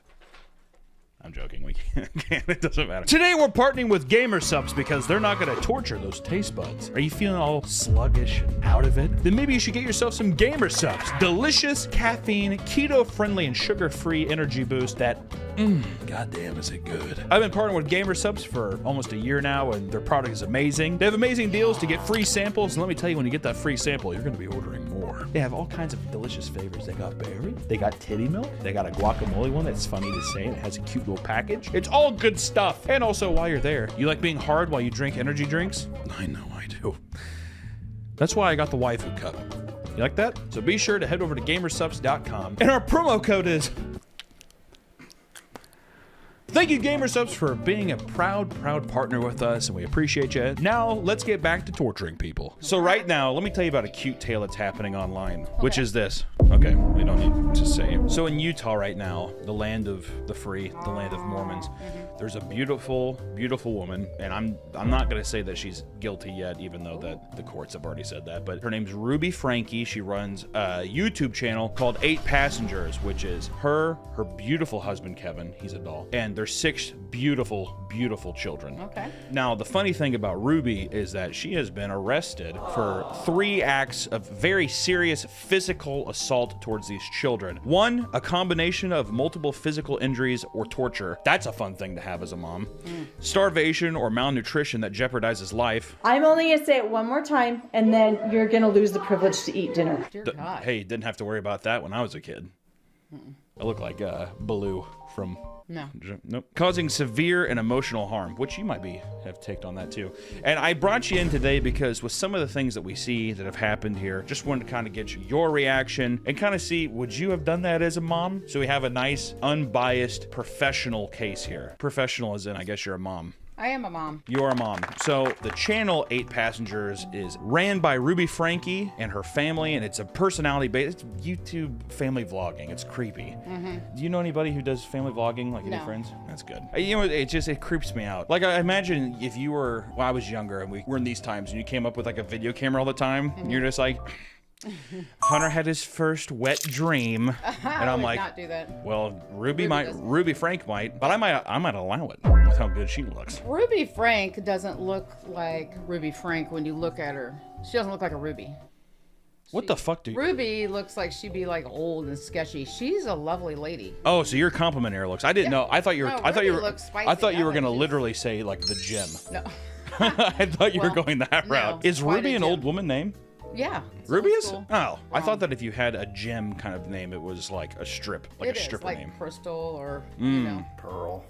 I'm gonna name my daughter Emerald. Emerald, good one. Well, some of them, yeah, they are very dated. Like Pearl, that's a big old German girl's name. Pearl, I love my Pearl. Family vlogging channel that documented the daily lives, challenges, and adventures of the Franke family. I'm going to take the scissors and I'm going to cut its head off. Grandma made me so I'm not going to go into all their names because I just don't want to It's put not all that shit out necessary. there. You don't need to talk about the kids' names. Keep that identity. Hey, I'd like to publicly talk about these kids who their fucking mom is Leatherface.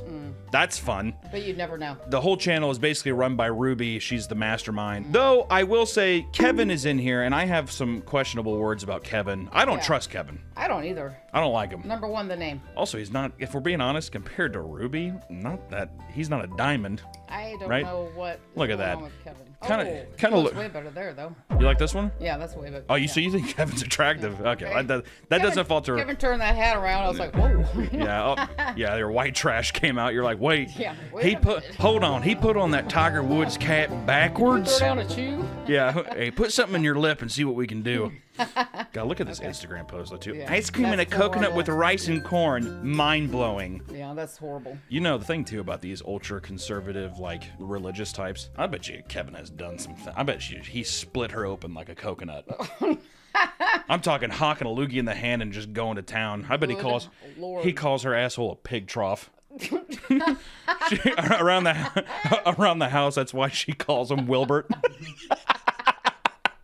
So in 2021, which is pretty recently, Ruby's channel, the Frankie family's channel, was deleted just kind of out of nowhere. So people were like, "What are you talking about? What happened with the 8 passengers? We want to know what they're up to. What are the Mormons doing? Where are they at?" But if you look at it historically, there's been an odd timeline of people actually accusing them of extremist parenting views and just abuse in general. So I don't know. Which, to be fair, my mom might have abused me when I was a kid. Remember that one time whenever you made that spaghetti? My mom's a terrible cook, and you made me sit at the table until I'd eat it, and it was terrible, ghastly. I hope this experience doesn't affect my relationship with food. Looked plastic. I was like, I don't want to eat plastic, Mom. Hey, you know what I say? Bullshit. Well, you can say that all you want. I was sitting there. Bullshit. I was in one of those old, like, hand-me-down, terrible kitchen chairs where the side comes in. That And might have happened. And I'm already kind of a big old boy, and I'm like, chair's uncomfortable. And she just comes with a wooden spoon and slap the table. I don't care. You're gonna eat this. It was like a B-list version of a B-list version of a can of Chef Boyardee. She's like, I worked hard over this. I was like, you plopped it in the microwave for 30 seconds, Mom. It's cold and it's stinky. She's like, you're gonna get a star crunch if you eat it. And I said, are you for real? Yeah, that happened? And it didn't happen. So cut back to a couple of years before that, there's a video of Ruby talking to her son in this room. And well, first off, I didn't like this either because they're talking about using an iPad, which you can, she's winking at me here.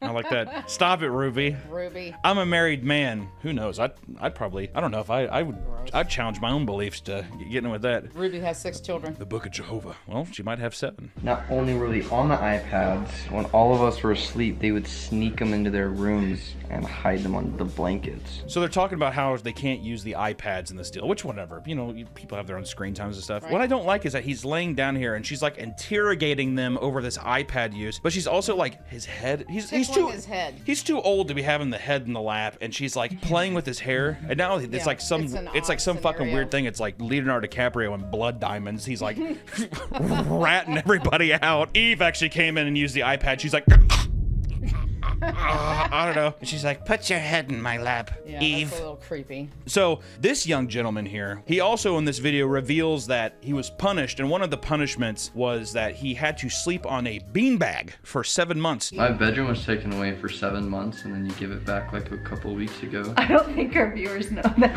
I've been sleeping on a beanbag since October. I gave my room back like 2 weeks ago. They took away his room. Oh, okay. Now let me ask you something. Let's say he smoked grass. Okay. If I came to you and I said, Mom, I smoked weed, would you think 7 months of no room in a beanbag chair is that fair? Number one, how old are you? Yeah, he's probably 13. This is just like a well-built kid. Closer to 16? Wow, really? I'm saying I'm 13 to 16 years old. I am not gonna make you beanbag it. Well, actually, hold on a second. That's actually kind of what age would be? Are you with that line of questioning? You're making it seem like at some age you're like, what are you, 7? If you're 7 But years at old. 18, Yeah, beanbag it is. Well, first off, No, yeah, if you're first coming, of all, if you're that's weird as if shit. you're coming What to are your you mom and you're 18, you're like, Mom, I smoked weed. You deserve to sleep on a fucking beanbag chair. Like, Yeah. what are you talking about? Well, you're an you adult know, now. I would not. Just go to bed. Thanks for letting me Okay, know. well, let me ask you this then. What's the harshest punishment you'd do for somebody coming up and be like, Mom, I smoked weed? A first offender? Yeah. No, I'm not going to be harsh on a first offender. I'm going to be like, thank you for being an honest young man. Well done. Go Would give me that your phone. now?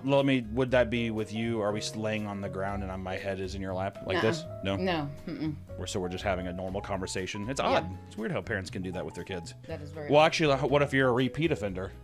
Now, this is the 4th time I've come up.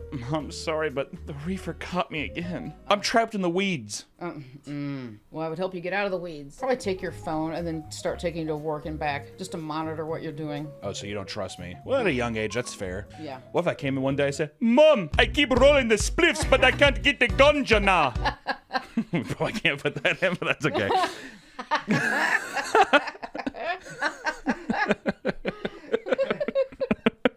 More of the story is that they're rife with controversy. I mean, there's one video here as well where, actually, let me pull this up because this one's fucking crazy. Are they okay? Are they okay? They pulled off the side of a road because they saw a car wreck. Okay. So they have...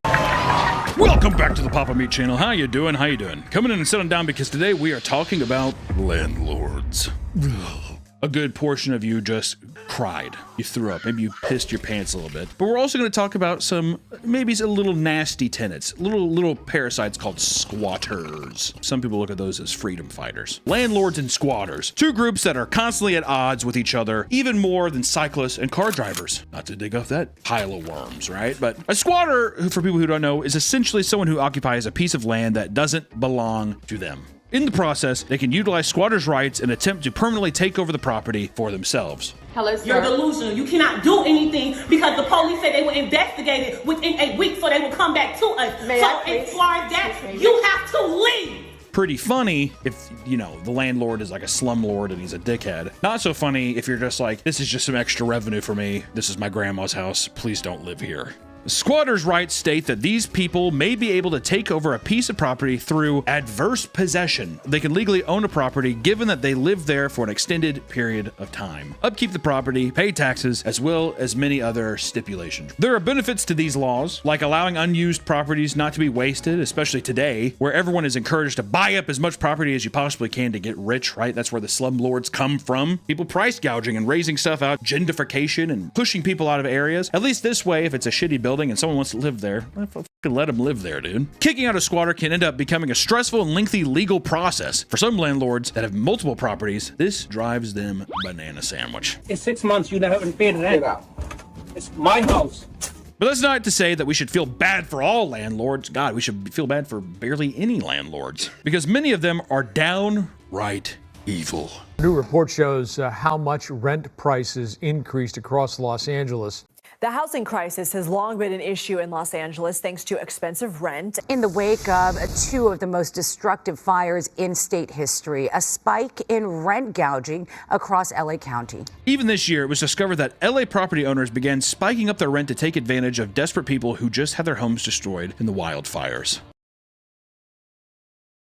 You like that? But landlords have also begun to take to the internet and become influencers themselves, landlord influencers. This is what 14,000 is going to get you in San Antonio, Texas. It's a speed tour, so let's take a look. Here we go. We see the big, beautiful yellow door right there. I don't know why they made it yellow, but they did. Or on TikTok, it's called #PropertyTalk.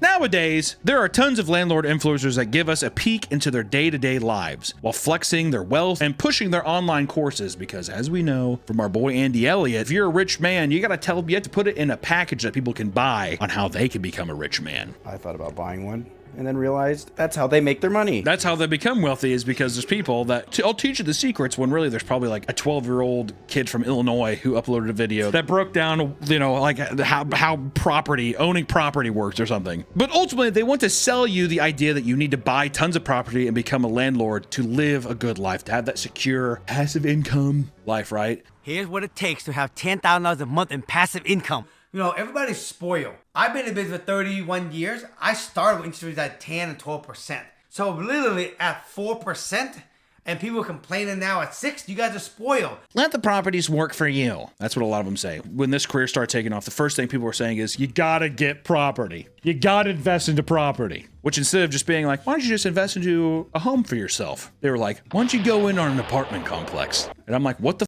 will I know about doing that? A lot of these people, no, all of these people that participate in this kind of content are absolute garbage scum. Like my boy Samuel Leeds, a landlord influencer who makes videos like this one where he giddily explains how you can convert multiple rooms in a house, including bathrooms, mind you, into bedrooms in order to hike up the prices astronomically. This was a bathroom. This was a bathroom. She ripped it out and put a bed in it. You ever walk into a 2-bedroom house and you're just like, this is a studio apartment? My boy Samuel Leeds disagrees. Check this one out.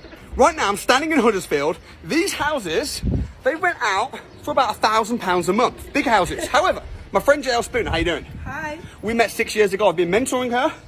God damn, Sam, you are out of breath. I've been mentoring her. Trying to do more.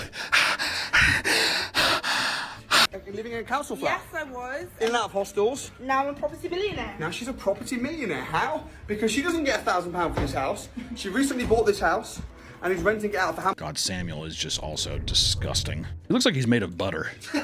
Doesn't he? This is the kind of guy that I just want to see a video of him, like just some guy, it could be anybody, just takes like a metal bat and just hits him over the back of the head and he's just blind. And he would still talk. He's like, okay, so I'm blind.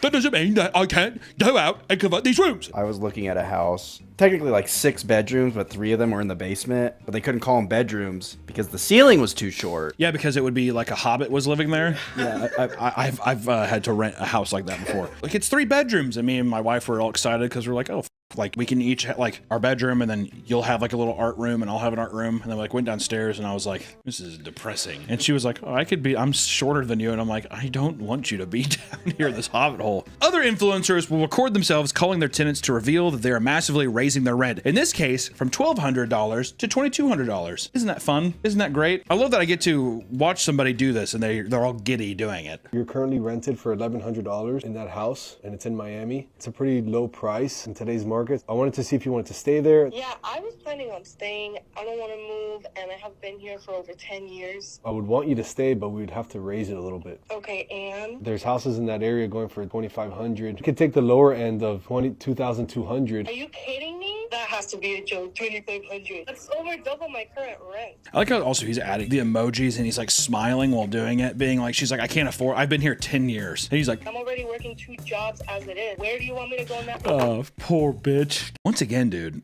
Ugh. So today I thought we'd look at some particularly wild squatting stories to maybe get the blood boiling in a nice way where you're just like, you know what? Yeah. Fuck 'em. Before diving into some of the most insane landlords you've ever seen. Right. Yeah, right. Get out of my face.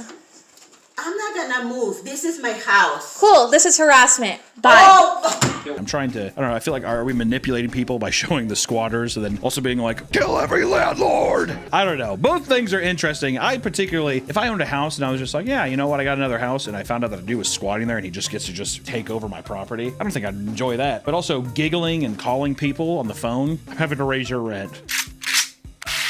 That guy should be squatted on. That should be illegal. But first, before we get into the juicy landlord stuff, let's talk about squatter stories, which we could talk about a squatter who moved into a home and then sold it for £540,000. A squatter from London named Keith Best was doing a painting job in his neighborhood when he spotted a large, broken down, abandoned flat in East London in 1997. The house had belonged to Colin Curtis after it was given to him by his mother Doris when she died. Curtis eventually inherited another property and moved out in 1996, simply abandoning it without ever coming back to check on it. He's just like, I'm just gone. Which maybe that's how they do things, and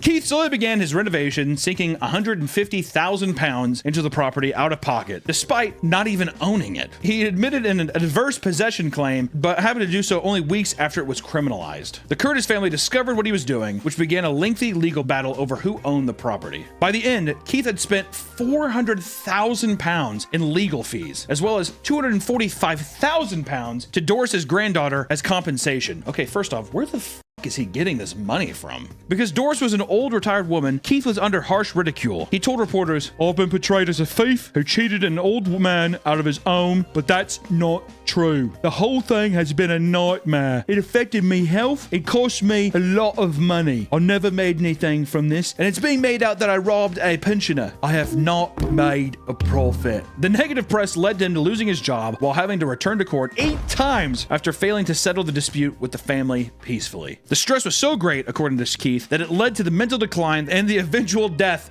to his mother. It killed me mom. She saw the effect it was having on me. It was awful. I regret the impact it had on my health, and I didn't make any money from this. You keep saying that. He's like, it killed my mom, and I also didn't make a single dime. It was only in 2014 when the decision to criminalize adverse possession was overruled, and he was finally successful in gaining ownership. That motherfucker was in a 20-year battle. Curtis attempted a counterclaim, but failed and eventually died in 2018. Curtis couldn't even hold it. Keith recently sold the home for £540,000 and retired, now residing in a large home in Essex. I did not make a dime.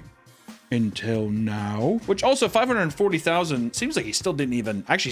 I lost money on it. With the court fees and everything else, he just sold it. He's like, even Stevens. He's just waiting for Curtis to die. He's like, I'm gonna take it to the fucking grave. Or we could talk about a homeowner who was taken to jail. In 2024, a woman from Clayton County was arrested after her home was taken over by alleged squatters. A woman named Hale had one day discovered a woman named Sakamiya Johnson inside her home, but when she called the police, they refused to have her removed. Under the Georgia Squatter Reform Act, she did qualify as a squatter because she was related to the partner of a tenant who was recently evicted from the property. She even had a signed order that denied that she was a squatter. What followed was a several-month-long court case that eventually ended in Hale's favor 3 months later. However, she found herself in more trouble when it was time to reclaim her property. Hale planned to clean up the house now that it would soon belong to her, only to find that the locks were all broken. Soon, Sakamiya and a man she brought with her had forced their way into the home. When cops arrived, they deemed Hale's action as an illegal eviction since she was forcibly removing items that belonged to Sakamiya, even going as far to yell, "Leave before I get my gun." Because Hale had not yet received the proper documents to legally evict a tenant, she was charged with criminal trespassing and a misdemeanor count of terroristic threats. Hale was thrown into a police car and forced to stay the night in prison. Eventually, she was able to successfully reclaim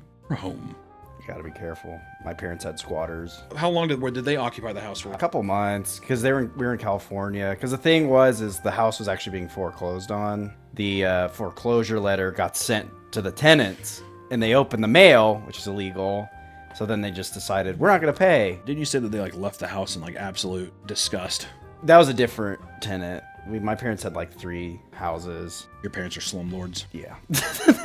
Today's video is sponsored by Hungry Root. Have you ever wanted a personal shopper for groceries or a nutritionist nearby telling you what to eat? I know I do. Well, now you can have both with Hungry Root. They make it super easy to eat high-quality, nutritious food and achieve your health goals. If you're looking for anti-inflammatory, gut-friendly, gluten-free, or dairy-free, all you gotta do is let Hungry Root know, and they will fill your cart with personalized recommendations that only get better with time. They ask you a bunch of questions like, what do you like to eat? How much do you like to spend per week? And then they can begin recommending things that fit your life. Because when you're trying to eat healthy, it can be easy to know what to leave out, but sometimes it's just as hard to find what you should be eating. That's why I'm using Hungry Root to help me steer me towards meals that will keep me on my health goals. Hungry Root has over 15,000 recipes to share, so there's something for everyone. Plus, all of Hungry Root's recipes can be made in just 15 minutes or less. Take advantage of this exclusive offer. For a limited time, get 40% off your first box, plus get a free item in every box for life. Click the link below or go to hungryroot.com and use code Papa Meat. That's 40% off your first box and a free item of your choice for life at hungryroot.com with code Papa Meat. Thank you, Hungry Root, for sponsoring the video. Back to the video. Now let's take a look at one of the most historic cases of squatting, which took place in 1969 in London. Didn't know so many London cases here, huh? A group of organized hippies created the London Street Common after taking over a 100-room mansion at 114 Piccadilly in London's West End. It happened during a time of radical politics fueled by a decade of rock and anti-establishment sentiment. And on top of this, there was a housing shortage after World War II that made it incredibly hard to find shelter. Many of the remaining buildings were left vacant by property owners waiting for its development value to... Welcome back to the Papa Meat channel. How you doing? How you doing? Come on in and sit on down because today we're talking about dangerous jobs. The dangerous job we're talking about today, ladies and gentlemen, is being an employee at Waffle House. For those of you who don't know Waffle House, let me give you an idea. Let me paint you a picture. Maybe it's 9 p.m. Everywhere else is closed. All you're like, we can't go to Chili's, right? We have to go to some place where we can grab a quick bite. You go to Waffle House. It's a southern Midwest restaurant chain that is open 24 hours a day that primarily sells breakfast items. It doesn't seem all that dangerous, but for some reason, America has cultivated it as the official stomping ground of the states. I don't know why it's been dedicated as the primal pit, but it has. It didn't always start that way. In fact, actually, it was founded in 1955 by Joe Rogers Sr. and Tom Faulkner in Georgia with the vision of creating a fast food restaurant with table service and a friendly atmosphere. Boy, oh boy, did they missed the mark on that one, okay? Ironically enough, they ended up making, dare I say, the most dangerous restaurant in America. Sure, there's brawls in like McDonald's and stuff and fast food chains because there's a billion of them out there. While Waffle House only has 2,000 locations, it is small enough to feel claustrophobic, but it's big enough to really rustle and tussle. It's the perfect arena size. You go to McDonald's to film prank videos. You go to Waffle House to draw blood. That's the delineation. Fuck around and find out at a Waffle House is what they say. And luckily, ladies and gentlemen, we have a little tip from the inside. We've been leaked videos of how they indoctrinate these gladiators, these warriors, to be able to withstand the onslaught that waits them. All right, first one up, Waffle House training, the pull, drop, mark, order, calling method. My objective here is to get you guys feeling like you could do this job. So let's see what we can do here.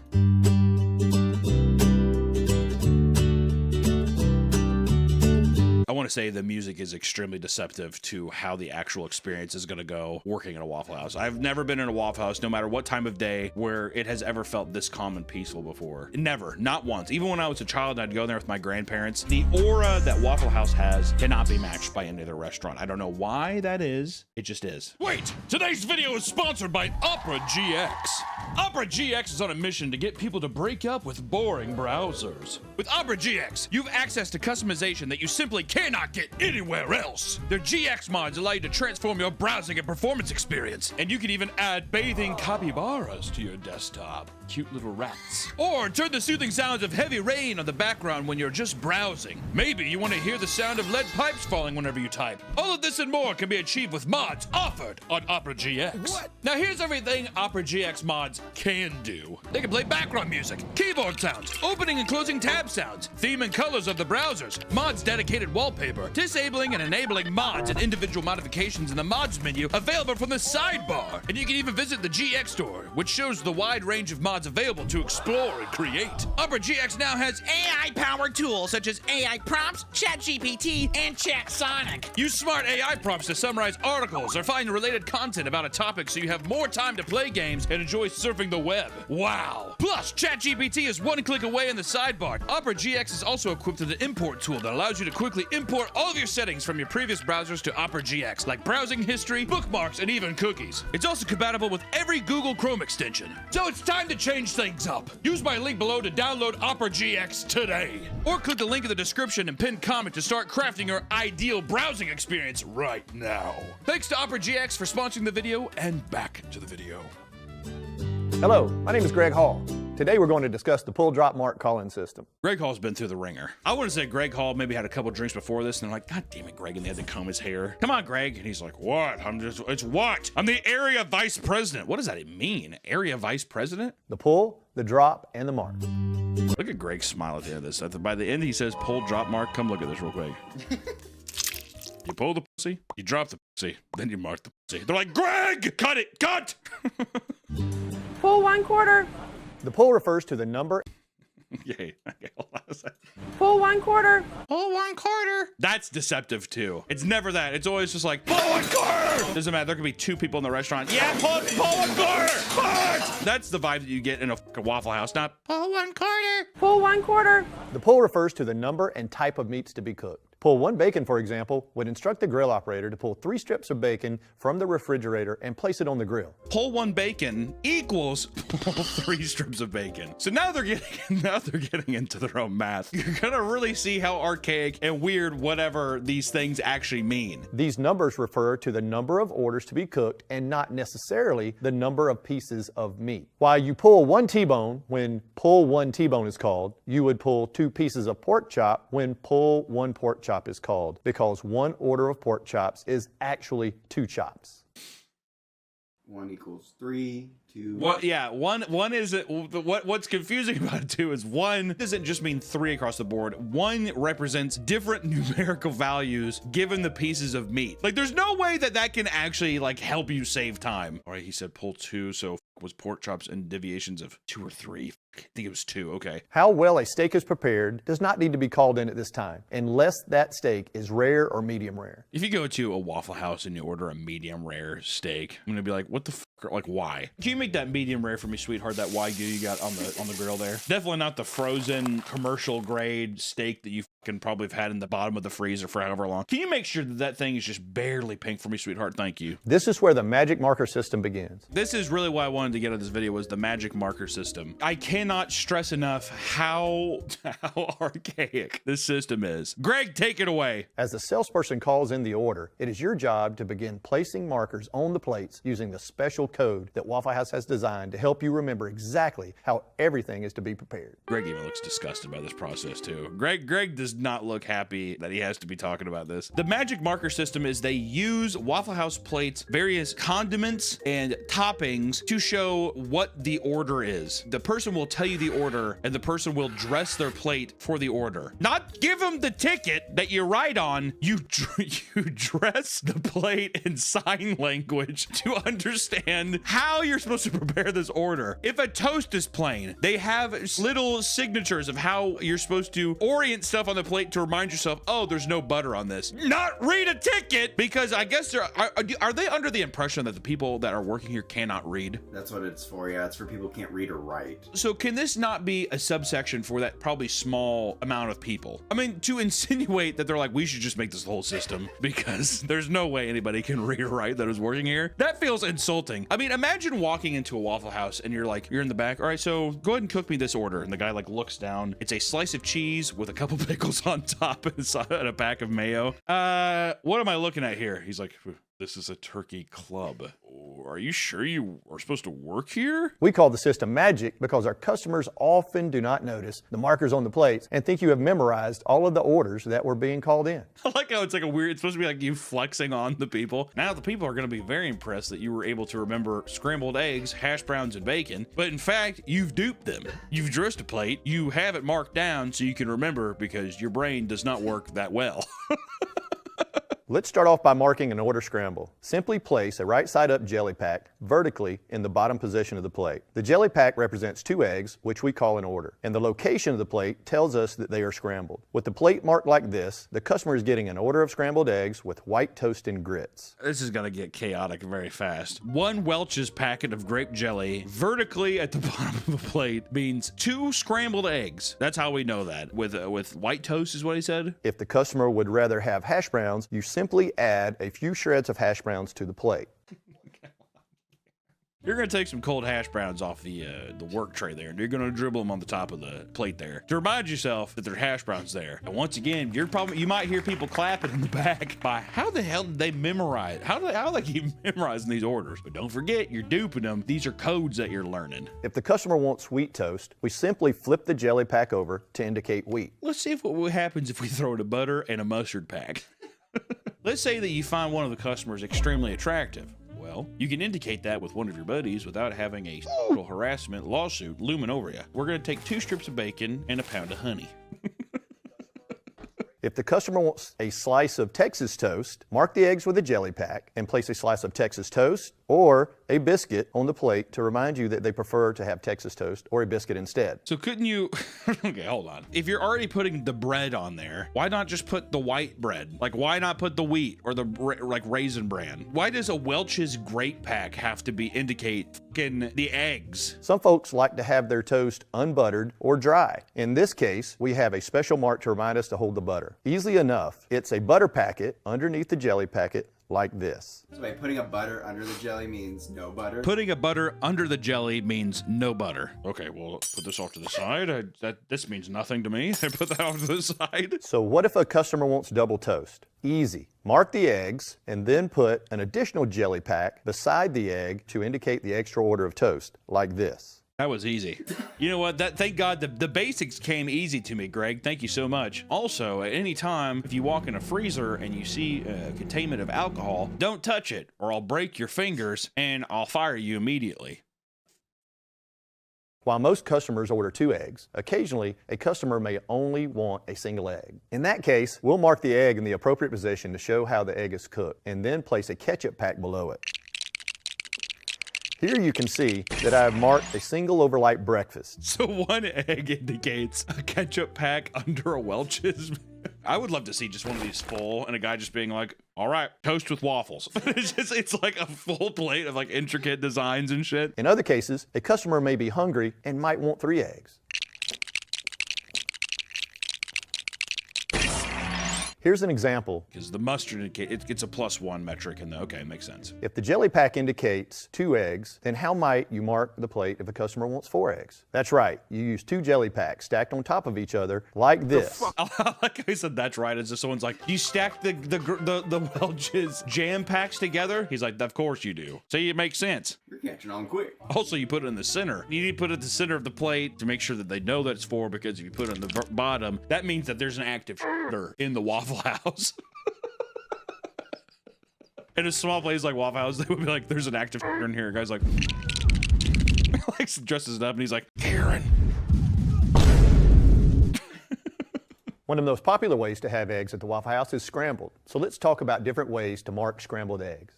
I love Greg's smile, dude. Greg kills me with a smile. Let's talk about different ways to mark scrambled eggs. So let's say your wife's divorcing you. You're trying to hide some of the assets so you don't have to pay as much in alimony. Well, how would you mark that down so she can't hear you while you're talking with your lawyer? Let's grab 2 packets of ketchup and a bottle of Tabasco sauce and figure it out. Let's assume your wife's been cheating on you for several months and you want to hire a hitman to come and basically snuff her out. If you're paranoid and believe that your phones are tapped and your wife is trying to catch you in one of these misdoings, go ahead and open up your window and put 4 cans of baked beans on the ledge. Then you're going to put a small bottle of Gorilla Glue to indicate that the time is ready to stick to the plan. The bounty hunter's outside like, okay, he put the 4th can of baked beans. Let's go. It is important to remember that the customer gets 1 slice of cheese for each egg. To make this a triple scramble cheese, you add the mustard pack below the jelly pack to make it a triple and add a 3rd slice of cheese. Add the 3rd slice of cheese because there's 3 eggs now. Okay, it's making sense. You also want to tear off a small corner of the cheese and place it on the top of the marker to help you remember that it comes with cheese. Tear off a corner of the cheese. There's 3 slices of cheese on the plate. Are people just gonna be like, why did I put the cheese on here? Remove a corner of the plate and put it on top. Why? What for? Greg, there's 3 slices of cheese on the plate already. Wait, are they implying that the cheese on the plate already means there's not gonna be cheese? No, because he said that the cheese already the amount of cheese should correlate with how many eggs it's ordered. The customer gets 1 slice of cheese for each egg. So if you had 2 eggs, no matter what, you're gonna get 2 slices of cheese, whatever. You put the grape pack on top of the mustard, which indicates 3 eggs. So you have 3 slices of cheese. Why would you need to cut off the corner, Greg? I mean, how fucking dumb are the people that he thinks? It's like, you probably went outside and smoked some crack, and you're probably gonna forget that these slices of cheese aren't even here. For muscle memory, go ahead and just tear off the corner and put it on top of the Welch's grape.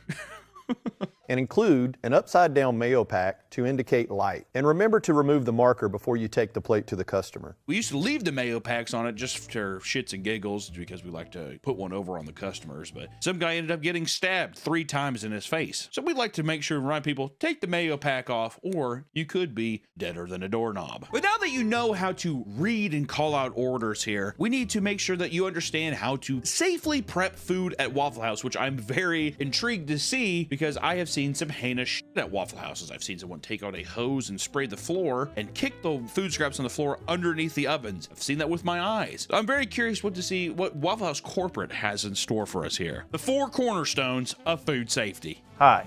On a date together. I feel like Match.com's gotta be. These all feel like murder machines, don't they? Christian Mingle, Farmers Only.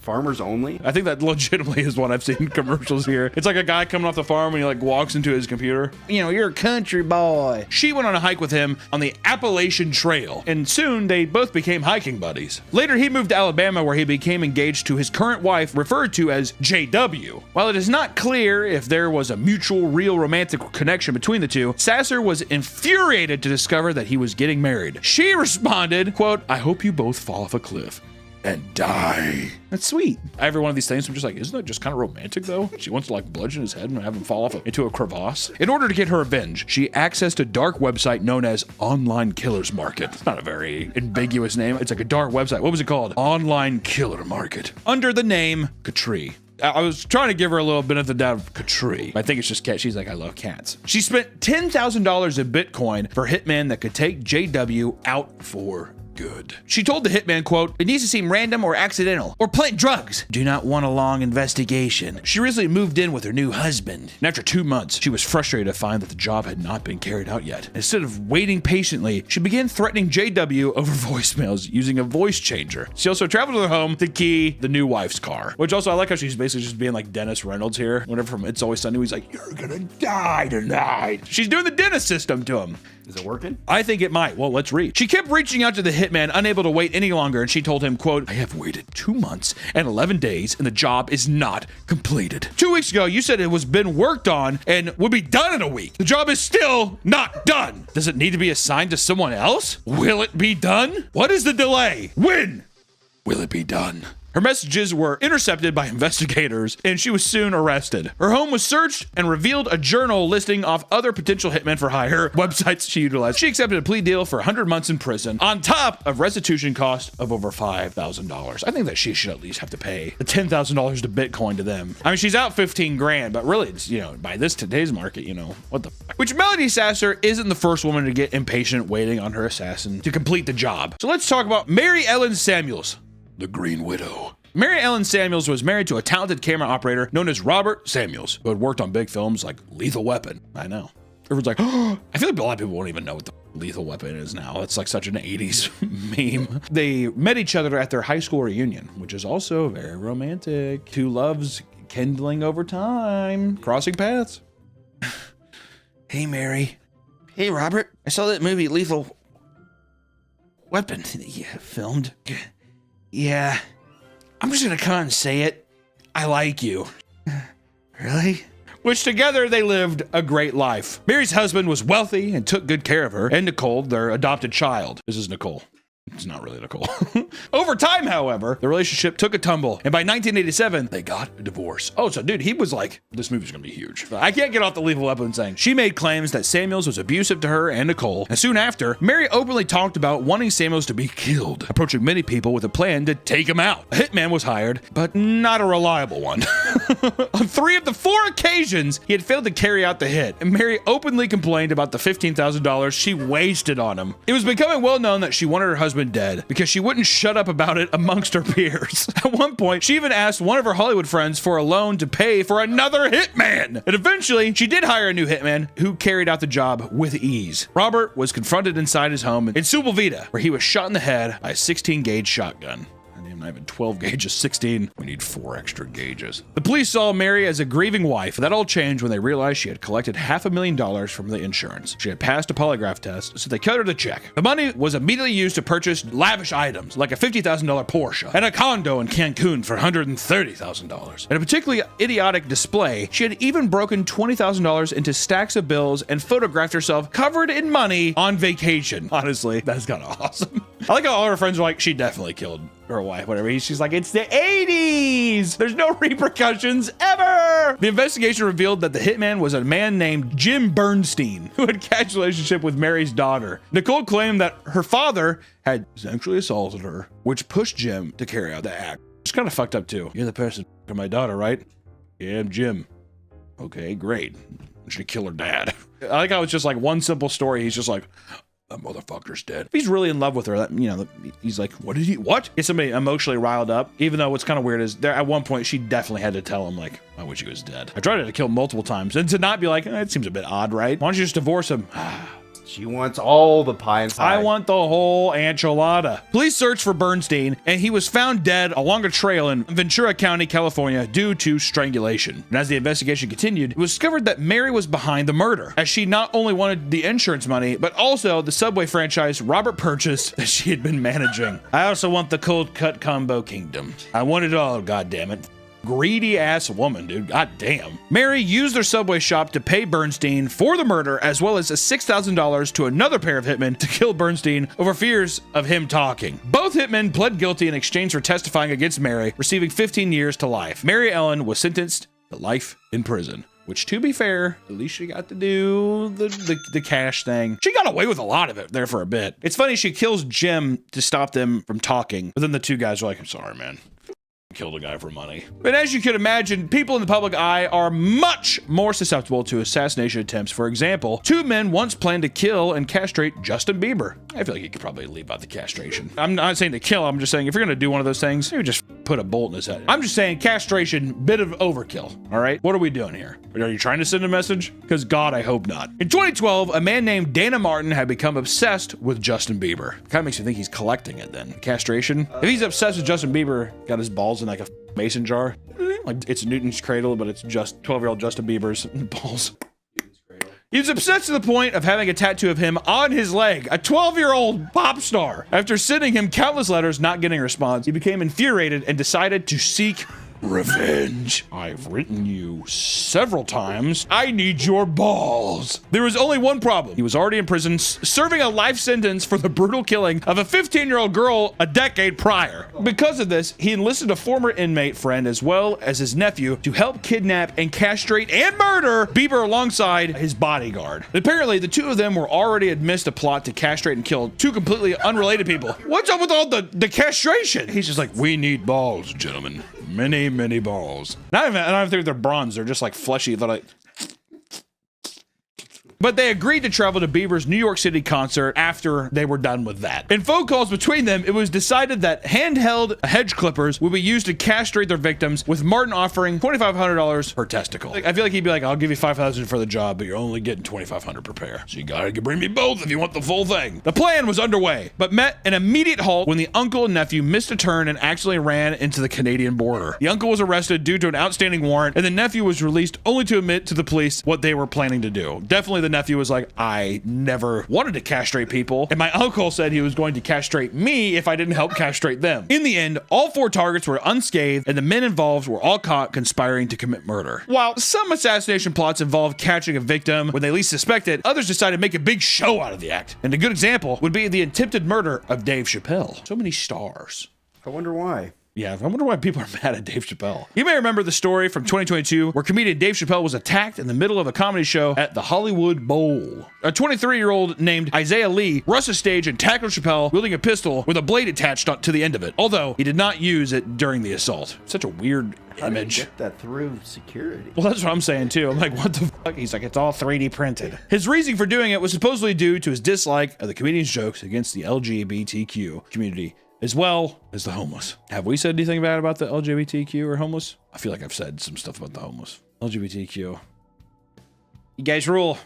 Don't tackle me with a gun with a knife, please. Thank you. The man failed to take out Dave Chappelle, and security guards soon swarmed him and began punching and kicking him. The comedian went right back to his act. Lee was jailed on charges of battery, possessing a deadly weapon with the intent of assault, and 2 counts related to the interfering with a public event. They're like, buddy, seriously, it's the Hollywood Bowl. Take it outside if you're going to do it there. It's a classy place. But not only that, but he was later charged with attempted murder based on the incident prior to this one. It turns out that the 23-year-old stabbed his transitional housing roommate during an argument, a crime that came to light with the help from the publicity gained from the Chappelle assassination attempt. I'll tell you what, that's what I'm saying. What did I say earlier? I said, once you try it, you got to do it until you're successful. It's the catch-22 because then when you finally successfully do it, you're just like living La Vida Loca. Like, I'm going to do it again. That's what you say. You said once you get away with it. Okay, that's what everyone says. That's what everyone says. I was just voicing the public outcry of what people say. And let me tell you something. This next one is something near and dear to my heart as a metalhead fan. This is quite the tale. There's crazy individuals that tried to assassinate celebrities, but how about when celebrities are behind the murder plot? We could talk about Tim Lambesis, metalcore singer that tried to get his wife killed.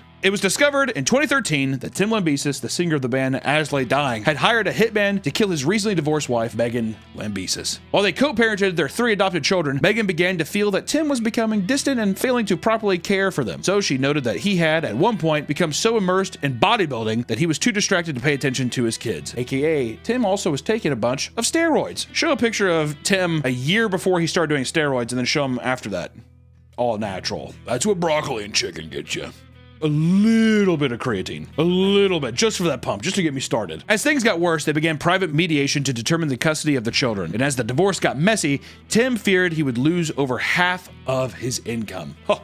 Oh, my As Lay Dying money? Are you kidding me? This is all my Hot Topic shirt sales out the window. There they go. Thanks, Megan. Because of this, he reached out to a personal trainer at his gym about helping him find someone to kill his wife. Hey, man, you coming in today? Yeah, I'm going to get my pump in. Hey, do you know anybody who can kill my wife? Sure do. Yes, sir. Yes, I do. The trainer pretended to find the perfect man for the job, but secretly tipped off the police instead. Hey, man, you look like a freak. Thanks, Tim. Do you know anybody who can kill my wife? Yeah, man, definitely.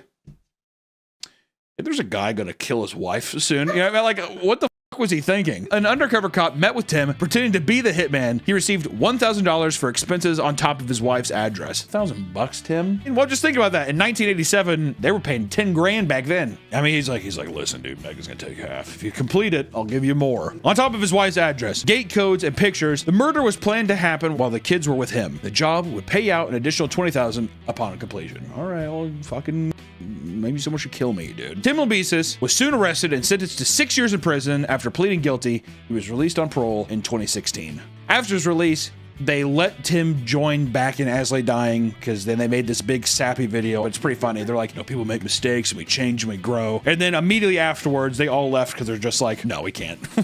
We can't be with this guy. Tim Lambesis became the sole member of As Lay Dying, but still claims that the band will continue. Although throughout history, people have attempted to assassinate high-profile people in power, one of the most cartoonishly ridiculous cases revolves around the CIA's many failed assassination attempts of Fidel Castro. How could they possibly be so bad at it? Isn't that kind of their thing?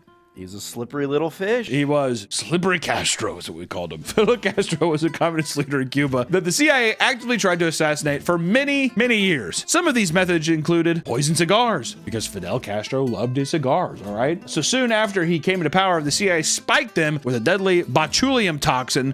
They were delivered, but nothing came of it, suggesting that they were either lost or disposed of. They even poisoned his ice cream. Fidel Castro was also obsessed with ice cream, eating it almost daily. Good man. All right, if you're in power and you're not eating ice cream every day, are you really living? The CIA decided to poison one of the desserts by giving it to an assassin working at one of his favorite cafes. And unfortunately for them, the poison that was stashed in the freezer became frozen stuck, eventually spilling all over the floor during their efforts to dislodge it. It's like a Three Stooges sketch. Or the poison pin! A pin hiding a hypodermic needle rigged with poison they ultimately gave up on before it could have even been taken to Cuba. The seashell trap, as Castro was known to scuba dive, a plan was concocted to rig underwater sea shells with explosives that would detonate when he picked up the shells to inspect them. As it was impossible to rig strong explosives to small shells, this plan was abandoned as well. And lastly, the fake Antichrist plan. The CIA thought that they would convince the Cubans, who were primarily Catholic, to believe Castro was the Antichrist. By doing this alongside faking the second coming of Jesus Christ, they thought it would be possible to push Cubans to overthrow and kill him. To fake the second coming, they aimed to have an American submarine shoot off star shells over the Cuban horizon to light up the sky. The plan was never enacted. Despite this info coming from direct CIA agents' testimony, the man who concocted this scheme denied its existence. He said, that never happened. Seriously, who told you that one? Because that never happened. I'd be like, what are you gonna do? Assassinate me, dude? I have many ideas. Yes, I could. And lastly, we have a particularly unique assassination plot involving a mobster and a camera gun. In 1946, we're going back, boys. A 19-year-old woman named Pearl Lusk was tricked into murdering a man who she had never met. It all started when a gangster named Alfonso Rocco.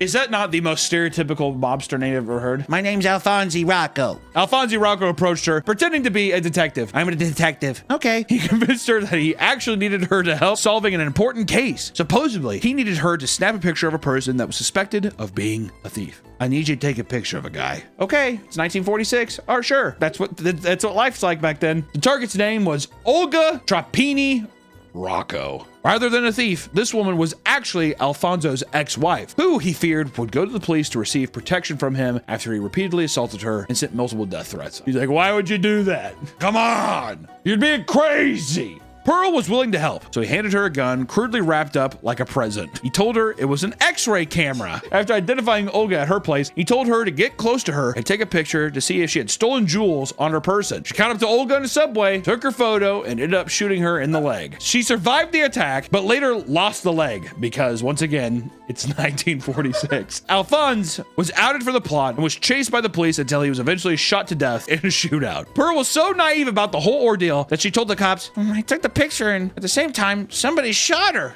As it turns out, assassination attempts happen quite a bit, almost all the time. You just don't hear about them because people have no idea what they're doing and end up failing miserably. Even murder plots orchestrated by the CIA are downright cartoonish, and we only scratch the surface of how many weird attempts they've made to take people out. So, what I'll say is this: stay safe out there because you never know what the people around you may be plotting. Thank you so much for watching the video, y'all. Seriously, stay safe. I'm gonna kill you.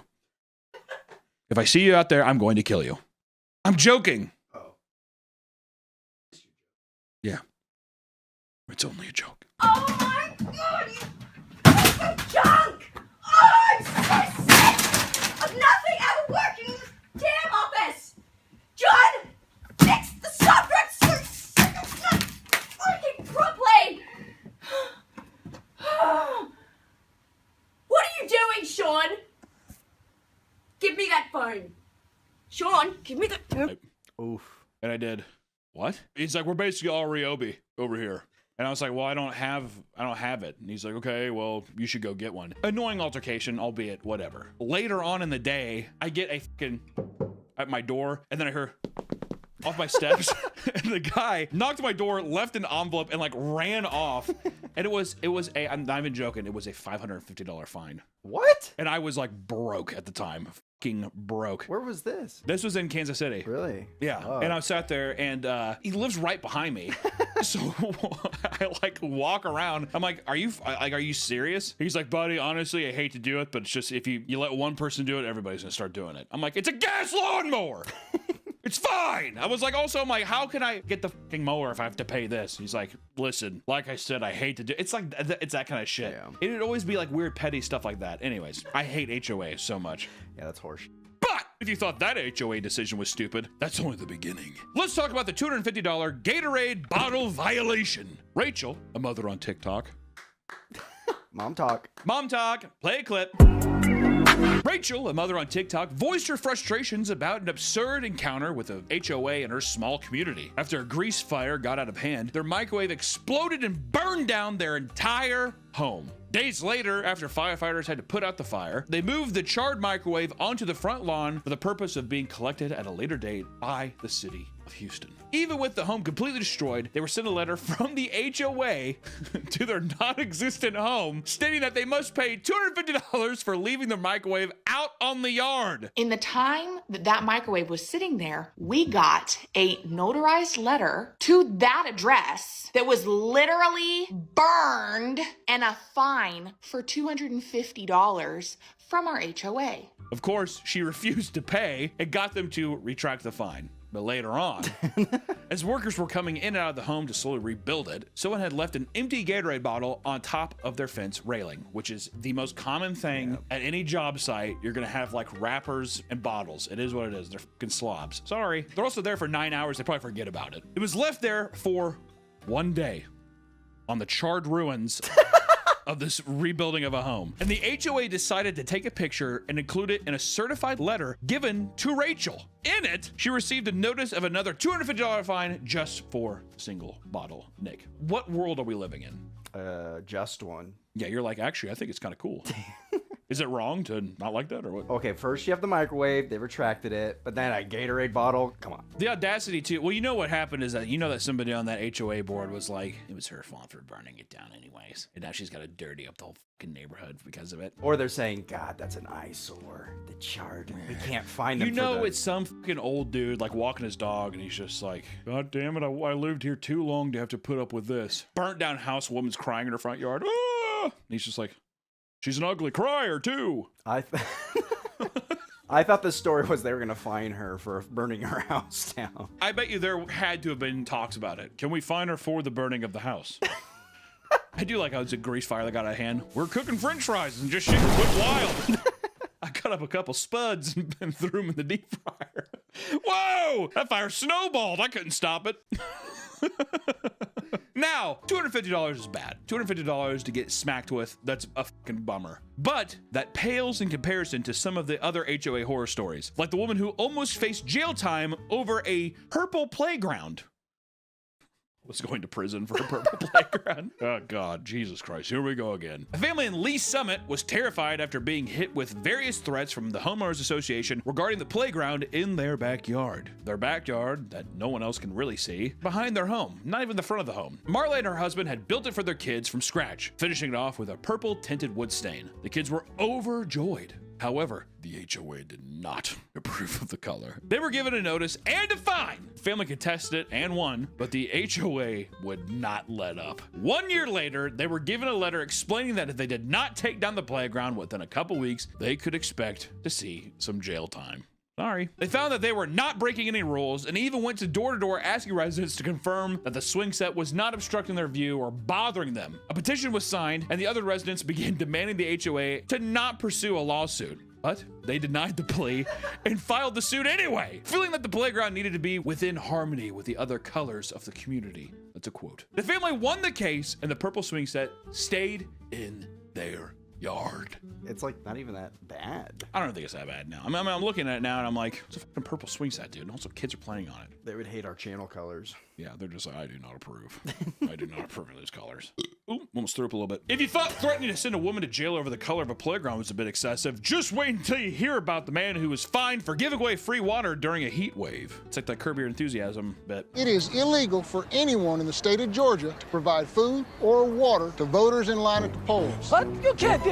Oh no, you're making a big mistake. I'm sorry, baby, I forgot. In 2024, a heat wave hit Arizona residents with record-breaking temperatures. David Marth, a good Samaritan living in Goodyear, helped out neighbors by leaving out a cooler filled with ice-cold water for all the people enduring the heat. Hey, if you were passing by and walking down the street, grab yourself a nice thing of water. On me, on me. I'm the one who has the Costco membership, Kirkland Water for All. His local HOA were angered by this, saying that community rules are against advertising and giving out water bottles from a cooler that's visible to other residents in the driveway. Buddy, listen, you can't be promoting free water. That's against policy. Essentially, the cooler and the sign cannot be visible when he distributes the water because they need the neighborhood to look visually consistent. I like how it's like, you can hand out the water, but we cannot see. I cannot take a look at that cooler. Get that cooler away from me! Because of the weird rule, he was fined $50 a month, and this ramped up to $100 a month after it seemed that David wasn't giving up. Soon enough, the fees reached $475 a month! Obviously, residents couldn't care less about visual clutter of a single cooler being put in someone's driveway. And in fact, many of them were vocally supporting his decision to do so because, you know, I don't know, it's hot and it's free water. Apparently, this was something that David had been doing for years. That is, until the HOA suddenly decided it had to be stopped. For some reason, this time, you know, it's just one guy. We don't know who it is. Some nosy neighbor, dude. Oh, you know what? He probably, for years, he's been trying to get on the HOA board, and he finally got it. Trying to get on the HOA board, but also it's one of those things where it's like, I bet you anything David had like a killer cookout, and then that motherfucker never got invited. So as soon as he, yeah, exactly, he's like peeking over the fence. Look at his bratwurst and stuff. Oh, it smells good. Like, yeah, yep. Not inviting him over at all. And then finally, when he gets a taste of power, he had to throw himself on it, dude. He had to enforce those rules immediately on my boy David. But out of protest, David refused to back down and refused to pay any of the fines, despite neighbors offering money to cover it. In an interview with a local Arizona news station, yes, this made the news, he simply stated, quote, just come get a bottle of water. Chill. How sick is that? And have a bratwurst. And have a fucking bratwurst. You know who you are, and you know you're not invited. The guy's like, has like a glass of scotch in his house. He's like, David, do you need anything else, master? Sometimes HOAs can greenlight fees that are incredibly cruel, despite insane financial toll it can take on residents. Like when an HOA surprised a homeowner with a $15,000 fee. What do you think justifies that high of a fee before you... The only thing I can think that justifies a $15,000 fee is one, you like destroy someone else's property, something like that. Like if you painted a giant swastika on your house or something weird where it's like painting your house polka dots. Is it annoying? Yes. But at the same time, do I think it really devalues your home? I don't know. I really don't think it does. But that kind of stuff, I think that legitimately, like, you're just hurting everyone. Yeah. Not only is it super offensive, but like you're actually fucking with our money now too. Yeah. You know, which I don't know which one's worse. A TikToker named Britton Brody posted a video where she detailed a horrific situation going on in her community in Orlando, Florida. My ass is never retiring down there, dude. You don't want to go to... No, I don't want to go to Florida. That shithole. Back in 2022, she had bought a condo at the age of 21, and part of her fees on top of her mortgage was a $315 HOA fee. That's what I'm saying. Is that fucking ridiculous? Oh, so you have to pay this, and don't forget that. It's like buying an apartment, unless you're in New York, makes no sense. Because then you have to pay building maintenance fees. Yeah. At one point, a company had approached the owners in that neighborhood about buying their homes from them to convert into apartment buildings. Soon after they reject this offer, a new board of directors came in and increased the HOA fees for every resident. I wonder if he's in on this business scheme as well. For Brittany, her fee jumped up to $414, and soon after, it raised to $651 a month. That should legitimately be illegal. That's something them trying to kick them out, right? Well, they're trying to strong arm them to be like, you're not being kicked out, we're buying your property. You know, it's that kind of shit. Yeah. Eventually, a letter came in that explained that there will be a vote on May 15th to decide on a life-changing new measure. Essentially, after the Surfside condo collapse of 2021, a new mandate was passed requiring condo boards to have fully funded reserve to cover any potential costs like maintenance, repairs, and more. To raise these funds, the HOA would ask for a special assessment fee, asking for a range of, $11,000 to $22,000 per owner, depending on the property. And for Brittany, this meant her 810 square foot home required $15,000 in fees.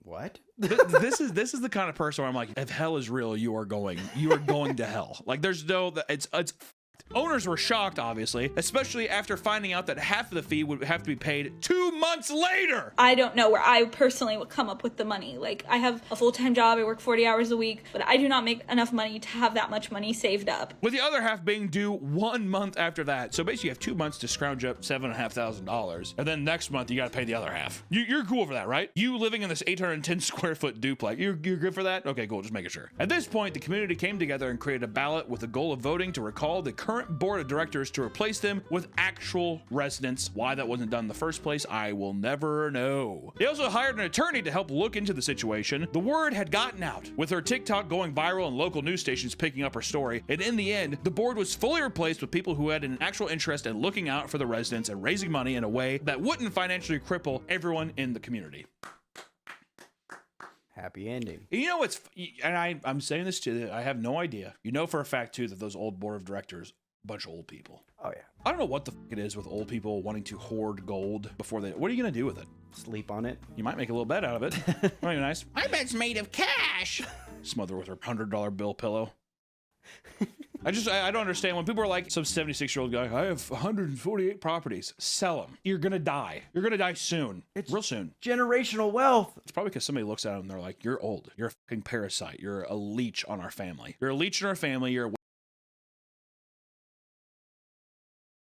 If you've been online at all for the past couple days, it's basically impossible to avoid the topic we're going to cover today. And that's because on Friday, January 30th, the United States Department of Justice, the DOJ, released another batch of the files pertaining to Jeffrey Epstein, an additional 3 million pages at that. There are now over 6 million files in the public record detailing the horrific crimes Epstein has committed, including chilling videos, images, and first-hand accounts from victims that have come out. Much of this content is being scrutinized for being poorly redacted, despite the DOJ ensuring multiple layers of review and quality control.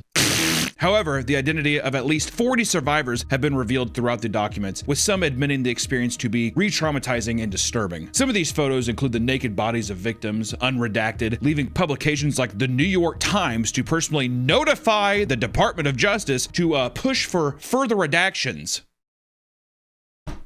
Am I going fucking insane here? Is this not crazy? We should tell the government to redact more of their stuff. Hey, by the way, there's just uncensored photos here, you fucking morons. Oh, that must have slipped through the quality control.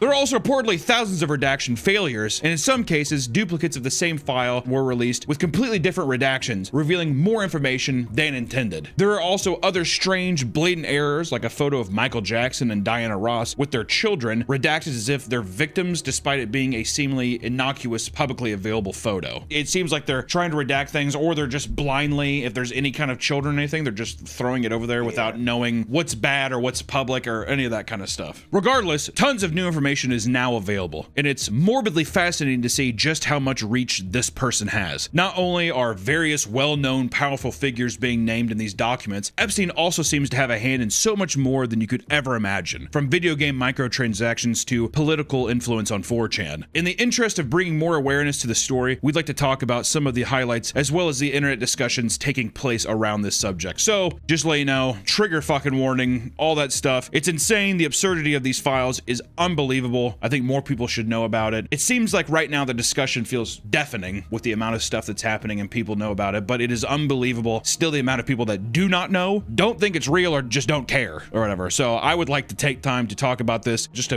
I don't know, be a person being like, hey, by the way, this is going on. A lot of bad shit in this video. Just letting you know, this is the warning. One of the most reoccurring revelations we see throughout these endless editions of files is just how many high-profile people are involved. One of which being President Donald Trump, who is supposedly referenced well over 5,300 times, once more alleging all sorts of sexual misconduct and bolstering the idea that he was much closer to Epstein than he is willing to admit. And in response, he simply states that, quote, very important people told him that the information in the recent drop of the files absolves him, giving basically zero further details about whatever the fuck that means. People closely related to Trump were also named, like his Commerce Secretary Howard Lutnick. He publicly stated that in 2005, he and his wife stopped associating with Epstein after an uncomfortable early interaction they had visiting his mansion located just next door to them in New York. After noticing a massage table in the center of the house, Epstein was told that he gets massages every day. He then stepped uncomfortably close to him and claimed he gets, quote, the right kind of massage, which supposedly revolted them so much they never wanted to see him again. Socially, for business, even philanthropy. If that guy was there, I wasn't going because he's gross. This is all very suspicious considering that emails released in the files prove that he was planning a trip to Epstein's Island in 2012, years later. Further documents even show that they planned to work together in 2018. The files make claims about even more world leaders. For example, FBI sources also claim that Jeffrey Epstein was the wealth manager of Vladimir Putin. The same goes for Zimbabwean President Robert Mugabe. Andrew Mountbatten Windsor, formerly known as Prince Andrew, had his royal title stripped away due in part to his relationship with Jeffrey Epstein. While he constantly denies this, the new files show further conversations with Epstein on top of images of him kneeling over an unidentified woman who could potentially be a 25-year-old Russian woman and not a child. Other high-powered wealthy people such as Steve Tisch, the co-owner of the New York Giants, were seen exchanging vulgar messages about women Epstein was planning on hooking up with, though he publicly states that he never took him up on his offer. I never did it. It's not like I ever actually did it though. Football! Hut, hut, hey! Why did we trade Saquon? God. There are even big names in the tech space that are involved. Not just Sergey Brin, one of Google's co-founders, but Bill Gates himself. Even years after Epstein pled guilty to soliciting prostitution from minors in 2011, Bill Gates was continuing to spend time with them, despite his now ex-wife Melinda Gates urging him not to. This is part of the reason they got divorced in 2021. The recent files reveal allegations from Epstein that Bill Gates was cheating on his then wife and trying to hide a sexually transmitted disease he obtained from, quote, Russian girls. Part of the emails, which Epstein strangely only sent to himself, includes a claim that Gates was trying to request antibiotics that he would, quote, surreptitiously give to Melinda. Bill completely denies these claims, calling them absolutely absurd, which Epstein desperately wanted Gates to join a business venture, so the narrative is that this is blackmail and the truth of the whole situation's unclear, but come on, dude. Well, that's the easiest thing too, is people can just say, it's blackmail. No! That was Come on! He was blackmailing people, though. He gets you in trouble and then be like... I mean, don't get me wrong. He had fodder to blackmail you, but it's another thing, too, of like, I didn't talk to that guy anymore. It's like, you ain't hanging out with him after he got arrested for child sex trafficking in 2011? Like, kind of. He has jet skis. I really want to know the justification when people are like, well, yeah, I talked to him, but it's just because I love fishing. I love deep sea fishing. That's the only place I could do it. God! Elon Musk and Epstein were connected as well. There are messages dating as far back as 2012 showing that he aimed to take a trip to Epstein's island. Once again, this is well after Epstein became a convicted sexual offender. Just putting that out there. 2011, 2012. It's a full year, a full calendar year. And one of these emails, Elon asks, what day/night will be the wildest party on your island? In a separate follow-up email, it reads, quote, do you have any parties planned? I've been working to the edge of sanity this year, and so once my kids head home after Christmas, I really want to hit the party scene in St. Bart's or elsewhere and let loose. The invitation is much appreciated, but a peaceful island experience is the opposite of what I'm looking for. Whoa. I don't care if he's like, he had amazing jet skis and whatever. With everything we know now, how else could you take it? I want to get wild. That's like saying the same thing to Diddy. I want to get wild at the Diddy party. Oh, yeah, exactly. Oh, if Diddy was like, I want to throw another whiteout party, whatever. You kind of look at that in a different fucking light now, too. I'm going to get, yeah, exactly. Diddy and me should get loose at your island party. And I don't mean a calming thing. I want to get fucking buck wild. Also, mind you, you're emailing this to a guy that got arrested for child sex trafficking a year before. That's like going up to the BTK killer and being like, can you teach me how to fucking tie some knots? Is it not? Oh, I mean, he knows how to tie knots. Yeah. Holy fuck. These messages are absurd considering Elon had long since attacked people for associating with Epstein, including Donald Trump himself, as recent as last year. Also, there was some other emails shared around, like the girls for the win or the epic vacation email meme is not real apparently. So, you know, just saying. There's a couple that there are files of the emails that are real and some that are not. The one being where fucking Epstein called Elon like, I don't know, like a fucking buzzkill or something like that. That one's fake, even though people were like, that is awesome. Which also, that's another thing too, is people being like, that is so funny that Epstein thought Elon was a buzzkill. And you're like, that's hysterical actually. God. One of the many FBI tips related in the files are from a woman who alleges that she was drugged and sexually abused on many occasions. She claims rapper Pusha T was one of her, quote, handlers, and that she once woke up in a room with both Jay-Z and Harvey Weinstein. Good fucking God. Yeah, there's monsters around here. The files are also filled with various forms of media that are quite unnerving, not just images of young children, but locations from Epstein Island that have ignited all sorts of conspiracy theories online. And these photos range from bizarrely designed buildings like striped houses to what seems to be a dentist's office surrounded by poorly crafted face masks resembling real known food increase. Bunch of broken buildings from the war, and they're just like, fuck it, I'm just gonna leave it. And then whenever it actually starts to spike, that's when I'll start renovating it, you know, and then it'll be worth however much more. The group's reasoning behind this act was to show the world that the city doesn't get to just belong to the rich people in power. Unfortunate, because yeah, it does. I mean, that's just... The group stormed the building, put up barricades, and even installed a homemade drawbridge over a dry moat in order to keep unwanted visitors at bay. It was renamed Hippie Dilly. Honestly, dude, creating a drawbridge is sick. I want a drawbridge. What do I have to do to get a drawbridge in my life, dude? Probably can't be that hard to make nowadays, right? You're not a big, crazy one, but just like a little... You know, some chain to get from Home Depot or something. Hordes of hippies, drug dealers, runaways, and more began living in the building. It was so populated that they had to host house meetings and give people jobs, like contacting local restaurants and catering companies that were sympathetic to their cause because they need food to also feed all of these people. Basically became a homeless shelter is what it became. The place became a media sensation to the point where some celebrities would show up, take pictures, and attempt to be seen as hip. Yeah, Mick Jagger with the giant mansion. Oi, you guys are really giving it to him, eh? Many were outraged by their actions, and protesters began chanting things like, monkeys get back to the zoo. Those who tried to get into the property were met by members of Hell's Angels, who aided them with security to return for housing. Hell's Angels is in Britain? I guess, dude. I don't know if they fly over with their motorcycles. I like to imagine they're on the inside the plane. We gotta help them, man. They refused to comply with eviction notices, and it only took 3 weeks before the entire mansion was raided by police officers. They gained access by having a few officers trick the security into thinking they wanted to help an ill pregnant woman inside. Classic ruse. Only to send in 200 more officers. There's a pregnant lady in there who needs help. Oh, really? Hippies started chucking iron bars, wooden planks, and other items around the house at the officers, but it was all shut down fairly quickly. There were a few arrests, but a majority of the residents left without pushback. They're just like, just get out of here. Just bloody well get out of this home. This event ignited a squatters movement that continued for many, many years, falling into the 70s, probably the 80s, y'all. But then we have landlords. Let's just say landlords, yes, they price gouge. There's a lack of human empathy that goes into the business of that. But we can also talk about a landlord who gave its tenants lead poisoning. Yeah. In 2024, pretty recently, a property management company named Lemoore rented out apartments in Brooklyn, New York that led to young children getting lead poisoning. Tenants were interested in the property after being lied to about the conditions. Fast forward to when they moved in, and tenants were met with leaks, mold, rodent infestations, elevated levels of lead from the paint, mold again, and water leaks. The pictures are disgusting. And in the end, 130 young children tested positive for elevated blood lead levels since 2012. Apparently, this is one of the many cases where the company had screwed its tenants over with their living conditions, reaching housing violations of over 30,000 people. In court, they were forced to pay $6.5 million in settlements, a relief that is considered historic for a case of this kind. $3 million of that settlement would go directly to the tenants impacted by the poor living conditions. So that's nice. At least there's something, at least it ends on a relatively healthy note. I will say, to be in this position where you're just like, okay, fine, I'll sign the lease, I'll go do, we'll live here, and to show up and you're just like, well, I mean, I can't afford anything else.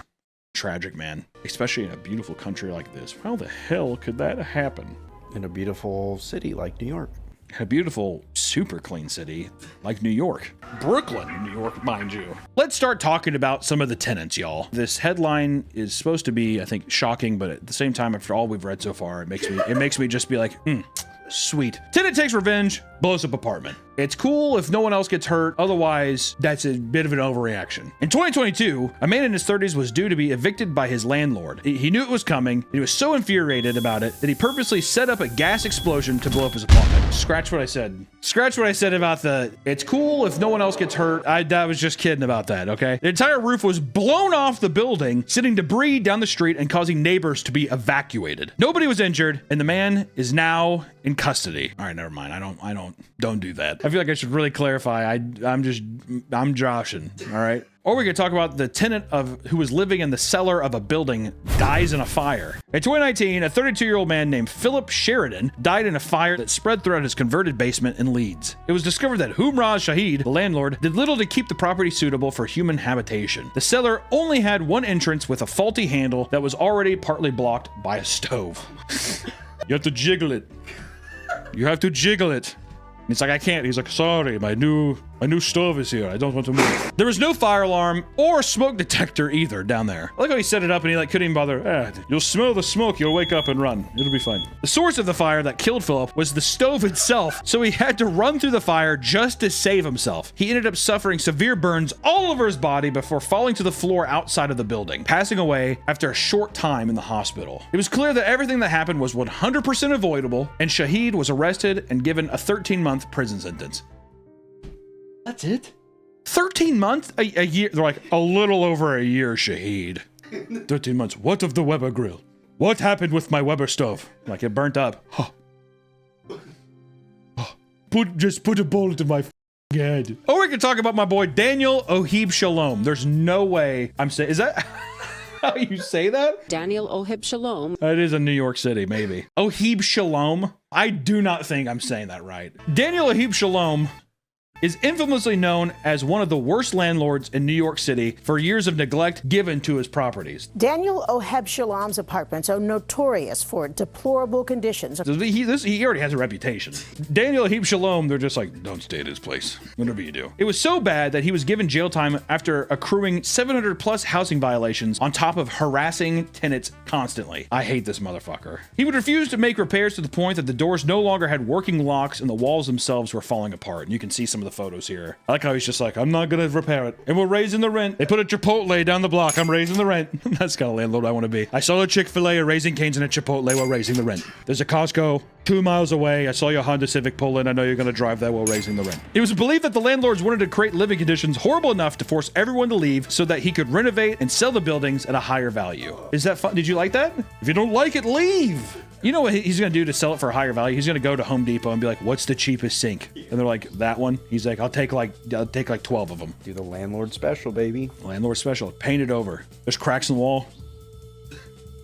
All right, it's good to go. One man recounts the condition, stating, quote, imagine waking up in the middle of the night with smoke throughout the building and the smell of burning oil because of a boiler that was never maintained. Imagine fighting cancer and not having heat and water. They would withdraw the rent straight out of our bank account every month, but then we get no heat for 5 days every week. 3 days with heat, the rest of the time no heat, no hot water. He's like, there's a new Thai curry place open on the block. We're raising the rent. The bodega on the corner just became organic. We're raising the rent. You can now buy organic Doritos from the bodega and a Boarhead sandwich. We're raising the rent. To avoid getting caught and forced to fix his building's many problems, he would forge documents regarding proof of upkeep and even listed other associates of ownership documents so it couldn't be tied back to him. What a greasy little man. I like how he's just like, I crafted this thing with AI and I signed it, and I also signed it in my dead niece's name, so people will never know that it was me. I'm Daniel. I am raising the rent.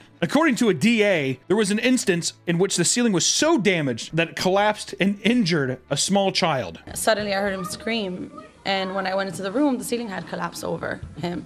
And thankfully, you know, it wasn't a major injury, but I mean, it hit his head. It just fell on a child, and he's just like, were you jumping around? Is this because I raised the rent? He was then sent back to prison a second time to serve 60-day sentence after he failed to complete repairs at 2 properties that were ordered by the courts. Dude, just fix the property. Actual slumlord behavior. I don't have it. Well, if I have to repair, I'm raising the rent. When the man was sent to jail, residents of 2 of his Washington Heights buildings rallied together to push the city to let them own the property as a tenant-owned co-op. That'd be really funny. You're gonna let them live in this wasp nest? All right, let's see what happens. Let's see what happens when they have to raise the rent. And then it turns into a different story when we become a landowner, all right? They received tons of support from city council members, and a conversation began about helping to set up proper financing for renovations, as well as giving them community ownership of the building. News came out that he was punched in the face soon after being arrested, which was applauded by all the tenants. Just a little cherry on top. He got arrested and someone just beat the hell out of him, and everyone's just like, yeah! He's like, so what am I gonna do? My hands are tied. I only have 700 other buildings in New York City. Okay. All right. So this is we're all officially barbarians now. The Mongolians have come back, and this is now China. It's like, what are you talking about, Daniel? Yeah, the guy next to him is just like, stop your crying. My stove. And they're in the same prison cell. Just kill me in my sleep. Daniel's like, I'll buy you a new stove. Oh, you, Daniel Oshalo. Did you have any really bad landlords? Yeah, dude. I think that there's ethical ways of also just being like, I have to raise it. Property values going up to meet demands with whatever. I need to make my end too. Maybe there isn't an ethical way of being a landlord. I don't know. Especially whenever I was living in like lower income housing and stuff. Those are always the worst, at least in my experience. And then you would have to put down this huge deposit for cleaning, and you never got it back. At the beginning, when you move into an apartment, you take pictures of all the stuff where you're like, hey, there's this, so you don't get charged with that end. At the end, the woman sent back the pictures that we took at the beginning of our stay that was cleaned and that was clean, and said, oh, well, these are the things that we have to clean, so you're not getting your deposit back. And we were like, that's the pictures we took 12 months ago. And they're just like, shot, and they just ghosted us. And what can you do? And at the end of the day, you have to like live with it, just being like, well, there goes like a $300 to $500 deposit or whatever. And I think that's where they get you too, because they're just like, once again, I'm talking to my ass, but I would say like 90% of people don't get their deposit back easily. Like, it's just some shit where it's like, well, the blinds are messed up. It's like, those are $30 blinds on top of a fucking $1,200 deposit or whatever it is. But, you know, landlords can be creeps. So let's talk about some creepy landlords, such as a landlord who hides cameras in the women's room. That's got to happen everywhere. That's got to be such a common thing. That's also why, if I stay in a hotel and stuff, I'll put like bags in front of outlets, like little stuff like that where I've seen in shows where it's like, oh, there's a camera there. I've seen so much stuff. I'm just creeped out by it. How creepy is it? Not that I give a shit about anybody really seeing like my tiny pig cock or anything like that, but I'm just like, just weird feeling like somebody's like taking that video and they're doing whatever with it. Just watching you. Yeah, hawking loogies in my hand and going to town on my cock, and then ordering DoorDash, not washing my hands and eating Subway. That can't get out there. In 2025, Edgar Ramirez Dijadio, a landlord from Palm Beach County, was arrested after he hid a camera on the ceiling of an apartment he was renting out to a female tenant. What did I tell you, dude? Probably in the fire alarm. I bet you anything. She had only been living there for a few days before her boyfriend noticed her bright green light coming out of the device on the ceiling. He's like, have you not noticed this? It's a smoke alarm. It means it's good. It's healthy in here. He brought it up to Edgar, who claimed it was a device that strengthened the Wi-Fi signal. Suspicious, she asked him to cover it with a piece of tape. He ended up just using a small piece to cover up just the blinking light part. She thought something strange was going on and removed the device to find that there was an SD card inside of it that stored various photos of her in the room. The man was charged with digital voyeurism with a bond set to $7,500. I like to leave up these pictures for a second just to be like, if you're ever in Palm Beach and he's like, hey, you want to come check out that deal? Be like, I think I'm going to pass. Also, what's creepy about that too, how many people has he done this to? How many times do these landlords, they're like, they show you the place, they're all nice, and they're just like, you get to use the restroom, just in there. And they just have people come in, you know? He's like, I gotta get my fix before the next person comes in. Just right back there. Ooh, there's no toilet paper, I'll go run get some. Just sit there and wait. Just sit there and wait. That's how they decide who they're going to rent it out. Yeah, whoever takes the smelliest shit, he's like, those are going to be some juicy pics. Or we can talk about a landlord who stole some tenants' lingerie. Just seeing the picture of him immediately. Like how he's just like, I just don't know what I did wrong. That's what his face looks like.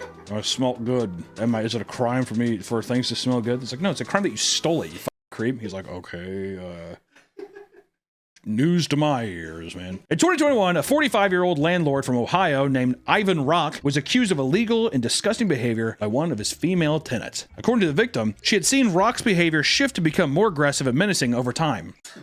Jesus. At one point, she had returned to her home to find him sleeping on her couch naked. It was an accident. This isn't my house. Darn it.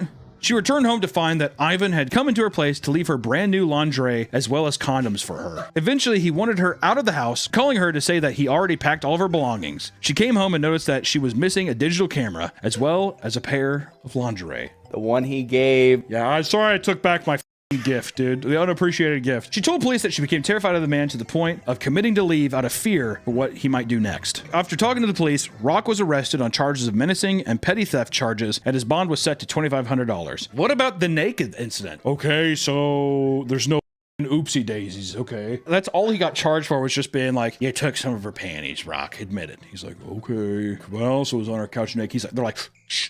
We didn't hear that part. All right, now here's $2,500 bail bond, Rock. Thank you. In any case, the issue between squatters and landlord is a complex one that I will not get involved in. I'm not opening that can of worms. I'm not doing it. Death to every landlord. There are extreme cases, sure, but in reality, most people just want a roof over their heads and just a place to stay and feel safe and not be price gouged. So if you do have to be a landlord and be one of these people that are just like, I have to raise the rent, at least make the places bearable to live in. Don't be putting cameras in there and stealing lingerie, showing up naked to your tenant's house, that kind of thing. That I feel like that's at least enough of a handshake. Okay, fine. And also give people back their deposits. Give the deposits back. I have to get a cleaning guy in here, and I mean, it's gonna take him he's gonna be here all day. She's like, there's one bedroom. Yeah, but it's probably gonna cost $1,700. Probably. Never mind. Fuck it. Kill your landlords. I'll see you next time. Waste of space. You smell bad. You should just die. Lay down and die. If you're old, just lay down and die. Jeez. That's me talking to those board of directors. You know what? Fuck it, all old people. Lay down and die. If we want to take a look at another woman who was hit with an exorbitant fee from an HOA, we could talk about the old woman who was forced to pay $17,000 in fines. Sorry, we just stepped it up $2,000. In 2020, an elderly woman from Georgia named Pat Kramer was in a panic after receiving absurd letters from the HOA. Just a guy down the street sending her dick pics. Oh, send more. Yeah, please send more. I horny. Goddamn, Pat. Look at you. Your lips are sitting there slobbering all over the driveway, Pat. Look at you. Sorry. That's what we call a super soaker, Pat. Send her a Polaroid of her cock. She'll be happy for hours. Ooh. There's no way. Jesus. After living in her neighborhood for 13 years with no issues, a new management company took over and started endlessly targeting her with huge violations and fees. It was me. I was like, how old is she? All right, stack it up and get her out. It started with her trash cans being visible. That irks me the most, dude. Which is hard for her to move frequently because of her age, because she's older than Father Time itself. Next, it was the way her hose looked in her yard, as well as the lawn art. She probably had little gnomes. They're like, write up a ticket. They started asking her to deep clean the outside of her property. She obliged each time to keep things civil, but the late fees started to pile up when she was not able to get jobs done fast enough because she's so old. I can't scrub faster. Here's your Polaroid picture of my cock. Ooh. God damn it. Well, no wonder you're getting distracted. Your lips keep drooling all over the yard there. Sorry, I just am easily distracted. Logan from behind. Be gentle. You have to put the gnomes up. Not the gnomes. The daily $25 infraction fee began to pile up, and Pat Kramer was panicking as she tried to make calls to her HOA to slow down the fees as she completed the request. I can only clean and mow so fast. You gotta stop. They're like, never. Hang up. They wouldn't return her calls after an entire year. Please call me back. Who is it? Pat Kramer? No, I'm good. Which, here's the thing, guys. The fees racked up to a staggering $17,000. How many years went by when they were just put it on her tab? We're gonna get Pat out of here. We're gonna cripple Pat before she dies. We're gonna cripple this pup before she goes down. Which, a price that Kramer could not financially afford. She hired a lawyer who soon gave her the bad news that the HOA is completely within her right to treat her this way. So she had, did she pay it? It sounds like I was like, she's like, I don't have enough money. I'll pay you a lawyer. It's all I have. He's just like, you're and here's my lawyer fees. And then also I did work for 28 hours on this at $300 an hour. You do that math as well. Oh no! She's like, don't worry though, I did include a Polaroid of my cock. Oh! Everyone's like, I wish Pat would get the hell out of here, actually. The whole community started about. Sometimes even the most minor infractions can lead homeowners down a road of crippling debt. Like with the $40,000 fence violation. God damn, we really are just raising these, aren't we, huh? Yeah. 15 to 17, now 40? Betty Hooker. Ooh. That's not her name. My name's Betty Hooker. What do you think my job is? It's right, I teach social studies. Betty Hooker wanted to construct a fence in the backyard in her Maryland home back in 2017, which would cost $8,000. She received all proper permissions from her HOA before building it, ladies and gentlemen. When it was done, she was told that the fence was too close to the community's common area. They had come down and measured it out, determining that it was exactly 8 inches too close. It's so obnoxious. You see it sometimes with like HOA people like actually bringing out rulers. Betty Hooker, are you in cahoots with Pat Kramer?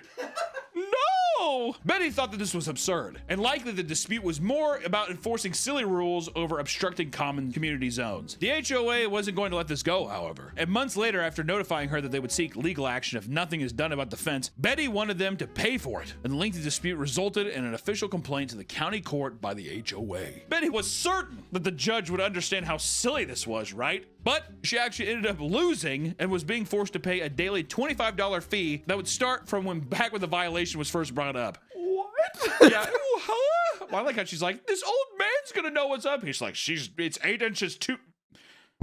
Guilty! She finally moved the fence to avoid further problems, but the HOA inspected it and told her it was still not following their guidelines. They took Betty right back to court, where she was ordered to pay an even more exorbitant fee on top of her attorney fees, totaling $40,000. I would kill myself in the cul-de-sac of my neighborhood if this happened to me. I would take a gun and blow my brains out and make everybody watch. Especially if people are like, I don't care. But 8 inches to the community. I'm like, who cares? Is it on her property? Yeah, who cares, dude? If it was going into other people's yards, I'd be like, well, it's f***ed up. That's not your property. 8 inches to the, I can't, sorry. 8 inches is huge. Oh, trust me, 8 inches is huge. Like sizes that probably people don't really ever see. Maybe in videos, but not in real life. Betty told reporters about her feelings at the moment. God, who cares, dude? She's like, I feel bad. Yeah, everyone does, dude. Have you heard of Pat Kramer, the Polaroid hound of Florida?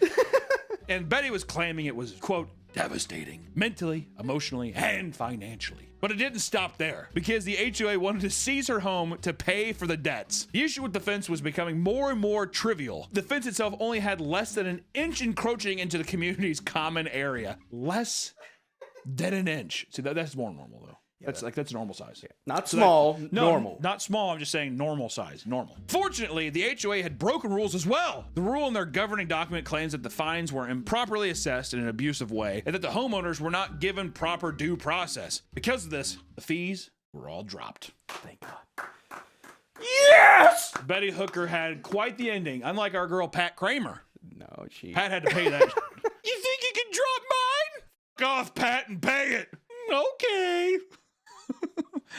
In one of the more cruel examples of the HOA's disregard for homeowners, a soldier in Iraq had his home taken away from him. Probably why he was in Iraq. And his wife, too. They took away the wife, too? No, just making it. He probably lost his house and wife. Michael Clower, who was a captain in the Army Reserve in Iraq, returned home in Frisco, Texas, to find that his $300,000 home had gone into foreclosure. His wife, May, took care of the 2 kids while her husband was shipped out to Iraq and soon slipped into a deep depression. She was terrified of losing her husband, to the point where she avoided checking the mail in fear of getting news of his death. Because of this, she had missed the HOA's letter alerting them that they had $800 in dues that needed to be paid. Oh God, God forbid. Yeah, so actually you owe us that. So if you don't, we're going to kill you and your family. We're Al-Qaeda. The HOA, we're terrorists. When this was ignored, the HOA started sending letters informing that they were getting ready to foreclose on the debt by seizing and selling their home. The worst part was the home was only sold for a measly $3,500, as it was just a vehicle for them to get back the small debt that they were owed. May was shocked that the HOA never once visited the home in person to get a response from her, and that her home could just be sold without her getting not a penny from it. They worked with the lawyer to try and reverse this foreclosure based on the fact that the affidavit from the HOA's lawyer did not account for Michael's deployment. They had also set up a legal defense fund and eventually sued the association in federal court. They were awarded a generous settlement and were able to finally reclaim their home. You know what? Americans truly won that day, didn't they? Oh, yeah. Our man went over, paid his dues, and he paid his dues back in the States as well. God bless you, sir. Also, we should do Stolen Valor sometime, just for fun. We're working on that. Yeah, just for fun. I just want to do it for fun. Oh, you mean? Oh, yeah. I just want to. We should just go out into the library and do Stolen Valor. I do that every weekend. Okay, well, I'm going to join you then. And lastly, I want to talk about a hero. I want to talk about the man who killed his HOA president and his wife. He's not a hero. I take that back. Hugh Hootman is a 75-year-old man that was infuriated due to a simple dispute between him and his neighbors. Apparently, the community laundry room door was left open. Oh my God! 81-year-old Henry Wallace, another resident, confronted Hootman about it and began screaming at him and his wife. Later on, Hootman saw Wallace while he was grabbing his mail from the community mailbox. There, he approached Wallace and told him that he needed to apologize the way he treated the 2 of them. Wallace brushed it off without responding, and that caused Hootman to lose his cool. He pulled out his 9mm pistol and shot him 2 times in the chest. Okay.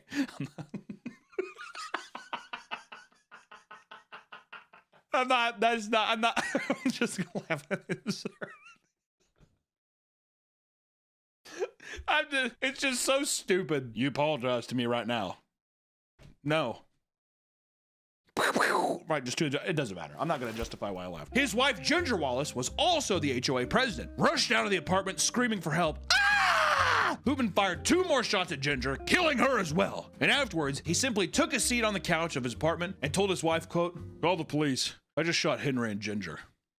He turned on King of Queens. The sheriff believed that Ginger, being the HOA president, played a role in the confrontation and only further pushed Hootman to do what he did. He felt horrible for what he had done. No, he didn't. But it was too late. He was given 2 consecutive life sentences. Listen, here's the thing, y'all. HOAs, I don't like them. Respecting your neighborhood, that's something I can get behind. A neighborhood is a great community place. Being friends with your neighbors, right? I remember when I was growing up making friends in my neighborhood, it was one of the best times of my life. And I'm glad that I got to do it. I live out in the country now, but neighborhoods are communities. You need to have respect for them. But at the same time, we need to figure out some kind of different methods besides the HOA. I don't know what it is. I'm not saying that I have the answers, but all I know is that this is fucked.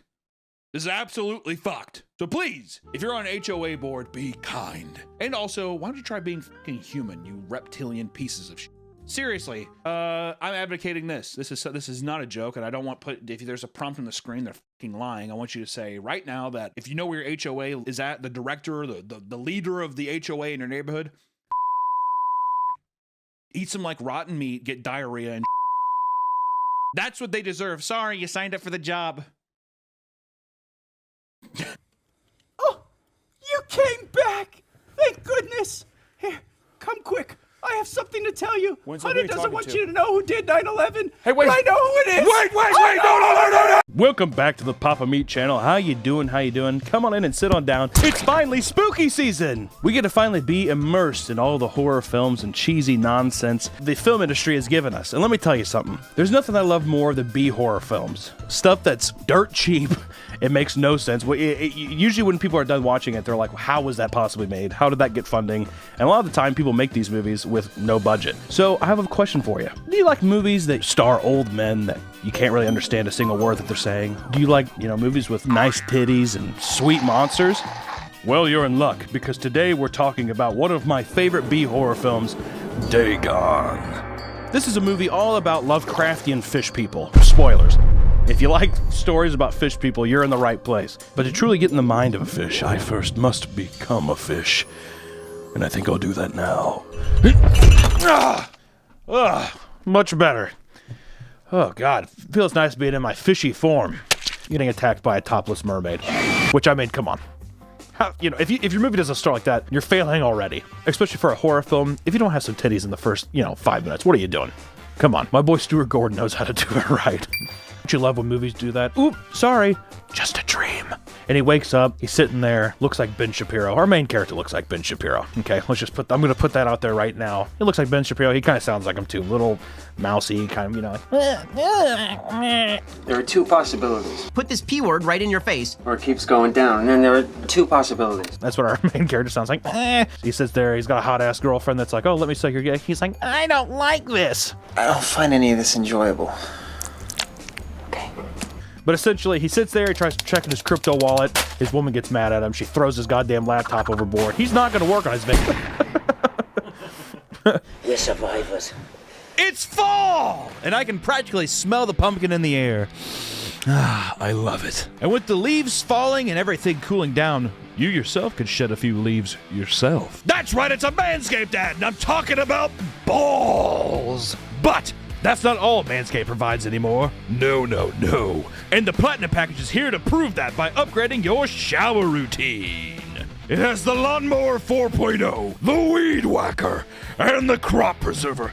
Everything you love from the Performance Package with some shower swag added in. Just lather up the Ultra Premium Body Wash and 2-in-1 shampoo and conditioner and come out feeling refreshed and hydrated. Your hair and skin will thank you. And as a final touch, apply some of the Ultra Premium deodorant before you walk out the door and you're good to go. But the package doesn't stop there. Manscaped also threw in a pair of boxers and a Shed travel bag to hold in all your goodies. So head over to Manscaped and tell them Papa sent you. If you use my promo code PAPAMEAT, you'll get 20% off and free shipping. Thank you, Manscaped, for sponsoring this video, and back to the video.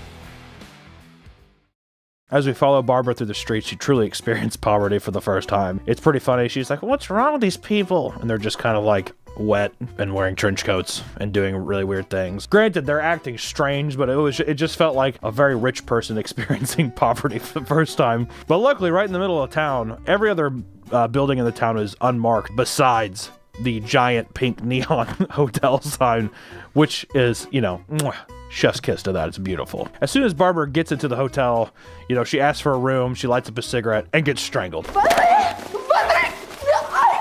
It's a nice way to just immediately be like, oh, wait, no, these are actually bad people. We cut back to Paul in the boat. I mean, he gets there, and it's just, Barbara, is that you? I miss you. But it turns out to be the mermaid woman from earlier, and we get some of them dope early 2000s CGI. You like that? You like the PS1 graphics of the tentacles coming out of her mouth with that screech again? It's beautiful CGI, and if you don't like it, then you know what? There's the door. Go ahead and walk out. We're talking about Dagon. Lifetime quality guarantee. Basically, he has a stress dream, decides to pass out, wakes up, and he looks out his window, and there's a rave in town. A local EDM festival he notices. He's like, huh? They point at him, and then the chase begins. There's a lot of, the most awkward thing put on film in this movie, but definitely, I think he takes a tiny lock, which is, it's so small. It would do nothing to lock the door. I'm Brian Littrell. And I'm Carl Smith, and we want to welcome you to the 4 cornerstones of food safety. Did you know over 9 million people a year are sickened by the foodborne illness? That's a great way to start it there, buddy. Hi, welcome to our food safety video. Did you know 9 million people a year get sick from eating food? Probably our food, but we like to try to skirt that number. Just like a transition out. But as many as 55,000 people every year require hospitalization because of foodborne illness. I should have been hospitalized that one time, I think. That Chipotle, I was out for a week. I think it was probably longer. I was shitting so much. Oh, it was the worst, man. My asshole was so chapped. Anytime I tried to sit down, it was like painful. Bloody shit. Oh, it was the worst. And I've gone Chipotle since then too. When will I learn? When will I don't know. I don't know when I'll learn. And over 1,000 people die each year. Over 1,000 people a year die of foodborne illnesses. What if I would have died from Chipotle, dude? That would be insane. And I would make a video on my channel. My boss died from being food poisoned. To protect the Waffle House brand, to help ensure that our customers have a great Waffle House experience, and because it's the right thing to do, we take food safety very seriously. Feels like Brian is going to cry off the side here. He's like... Brian's getting flashbacks to people like throwing up and like having heart attacks at his restaurant. He's like... We take food safety very seriously, sure, dude. Honestly, how many times a day do you think at a Waffle House does someone like drop something on the floor and they like look around and they like put it back on the plate? Yeah. Oh, dropped my cheese. Yeah, exactly. Ooh, I was tearing off a slice at the corner of the top and it fell on the floor, but 5-second rule. Just like a house has a foundation with 4 corners, our Waffle House way of service and production is also built on the 4 corners of food safety. Good personal hygiene. Yeah, you must bathe. You gotta bathe and be sure to wash your hands. And if you do end up smoking meth or crack, wash your hands when you come back, please. Controlling time and temperature, preventing cross-contamination, and cleaning and sanitizing. I went to a Waffle House one time. I remember it was like right after we got done eating and we were like chatting. This is probably back when I was like 21 or something. We were all laughing and he like, oh, you know, whatever. And then we noticed the guy at the grill was like, it was really busy in there. It was like probably like 11 at night. Not a lot of people working. And the guy working the grill was like going really fast. He was sweating profusely. And we noticed that his sweat was like dripping all over the shit. He was like flinging the stuff. I mean, like the sweat was going down in the hash browns and stuff. And we all just like went outside and my friend was like, whoa! And like made himself throw up. That was me at Papa Murphy's. I was on a come down on acid and I was still a little high, but I was just sweating over the pizzas as I was training new hires. Ew. Did you still wrap them up and sell them? Yeah. Ew, you sick f***. Good God. For women who prefer the Waffle House headscarf, or for those who prefer the visor, a hairnet must be worn underneath. Men with short hair can also wear the traditional Waffle House paper hat. I don't think I've ever seen anyone wear a hairnet at a Waffle House ever. There's a video of Waffle House employees like cleaning their hair in like a pot that they cook in. And she was washing her hair in it? Yeah, and a guy noticed because he's like, his friend started gagging and he pulled out like a long string of hair. This table isn't ready yet to seat the next customers. It has to be sanitized. The amount of times I've sat at a dirty table at Waffle House because they just haven't come and gotten the plates have always been funny. Like, let me clear that out for you. And they like grab the shit and they just like wipe it once, like, what do you want? Can I get a Sprite? Yeah. Like, walk off. I'm like, we're in for a beautiful ride, aren't we? I hope you've enjoyed our presentation on the 4 cornerstones of food safety. Food safety is an important part of a great customer experience. Listen, I have never worked at a Waffle House, but I can tell you that I have not seen any of those displays. It seems like it's a little grody, if I'm being honest. We know how to receive orders. We know how to cook them safely and cleanly. Now, let's prepare ourselves to deal with the clientele that comes in. You know, you're not going to get the most favorable clientele, but you have to deal with them anyways.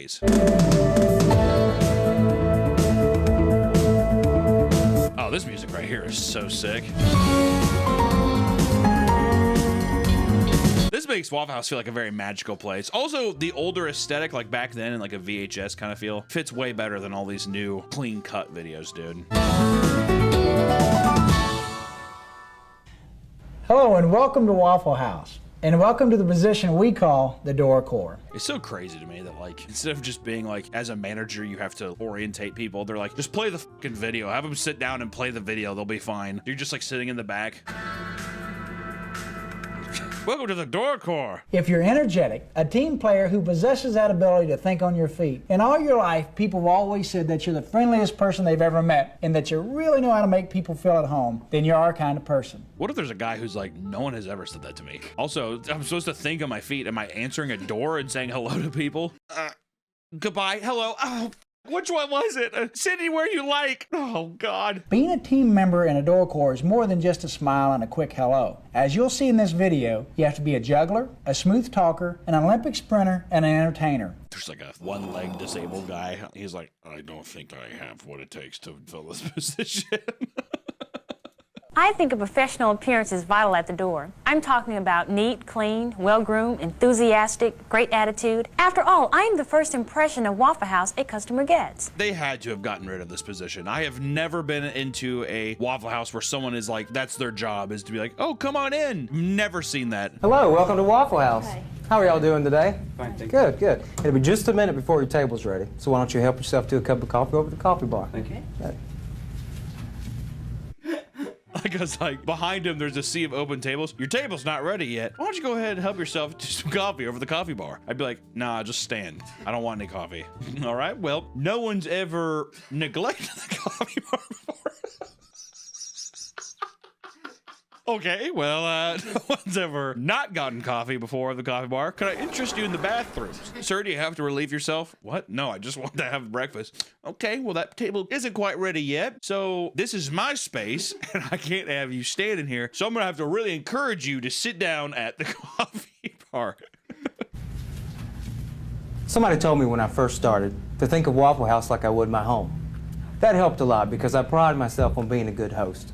I pride myself on being a good host. My cousin sells crack cocaine out of the back of our house, and it is what we like to know as a drug den. I used to be what they called a coke mule, where I would put drugs inside of me and have to cross the border. And I wouldn't dream of friends dropping in, even for a few minutes, without having them sit a bit, offering them something to drink, and something good to eat. This is so Southern coded. I was just like, it's just that good old boy hospitality. I wouldn't dare have someone come into my house without offering to sit down, pouring them a drink, maybe lighting them a cigarette, and then talking politics, immediately talking politics. Excuse me, here comes another customer. Hello, welcome to Waffle House. It's so funny. Excuse me a second. Here comes another customer. Welcome to Waffle. The guy just comes in with a gun and shoots him like 3 times. Hello, welcome to Waffle House. Oh! The people at the coffee bar are screaming in horror. The guy puts 4 bags of Welch's grape jam on his plate. Everyone who works there is illiterate and a mute, and no one can talk to each other. So people are throwing slices of cheese on plates. The guy's like, give me everything out of the register. Puts a mayo pack. He puts a mayo pack and a piece of Texas toast on the cash register. The guy's like, what the fuck are you doing? I'm gonna kill you. They need to have a training video on how to, if there's an armed robbery. These poor bastards only know how to communicate scrambled eggs and fucking steak. They're gonna be so when someone comes in. So let's say somebody comes in with a 12-gauge shotgun. It'll be just a minute before your table's ready, so if you'd like a cup of coffee, help yourself over at the coffee bar. Thank you. Hey, Brad, we're really gonna have you stop sending people to the coffee bar, okay? Because we only have regular black coffee and decaf. When there's 20 people over there and only 3 of them want coffee, it makes it very congested. He's like, Stephanie, I'm gonna do my job the way that I was taught to do it, and you need to focus on yourself. So why don't you and the other illiterates start stacking cheese in grape packs and you let me do me. I had the idea of like someone also just standing there all day and like they open the door for you. I understand that it's like, once again, it's hospitality. It's like, hey, come on in. But to me, I'm like, I don't want to be pressured immediately. I just want to like, I almost prefer when I walk into a place and they're like, hey, just take a seat wherever you want. I prefer that. I don't like the idea of a guy forcing me to go to the coffee bar. Because I'm a sheep too. So the guy's like, we're not ready for you yet. And you will have a cup of coffee at the coffee bar. I'm not even a big coffee guy, but I'd probably be like, oh, okay. I just sit down. I guess, can I have a coffee? God, all these fits are great too, dude. This is definitely a 90s video. It has to be. It's your job to convince each and every customer that it's a short wait, maybe just a cup of coffee away, and speed up the whole process by having them know what item on the menu they want by the time they're seated. Like how the coffee bar is them sitting in 2 small chairs by the window. So go ahead and sit over here awkwardly and look at our menu. It's like, what else do they have besides scrambled eggs and bacon and toast? You're gonna really want to peruse around and navigate your way through this complex but delicious menu. And you always have to keep your eye on that door. No matter how many customers we have, we don't want any getting away. Always got to keep an eye on that door. Tommy, we've been closed for 2 hours, man. We got to leave.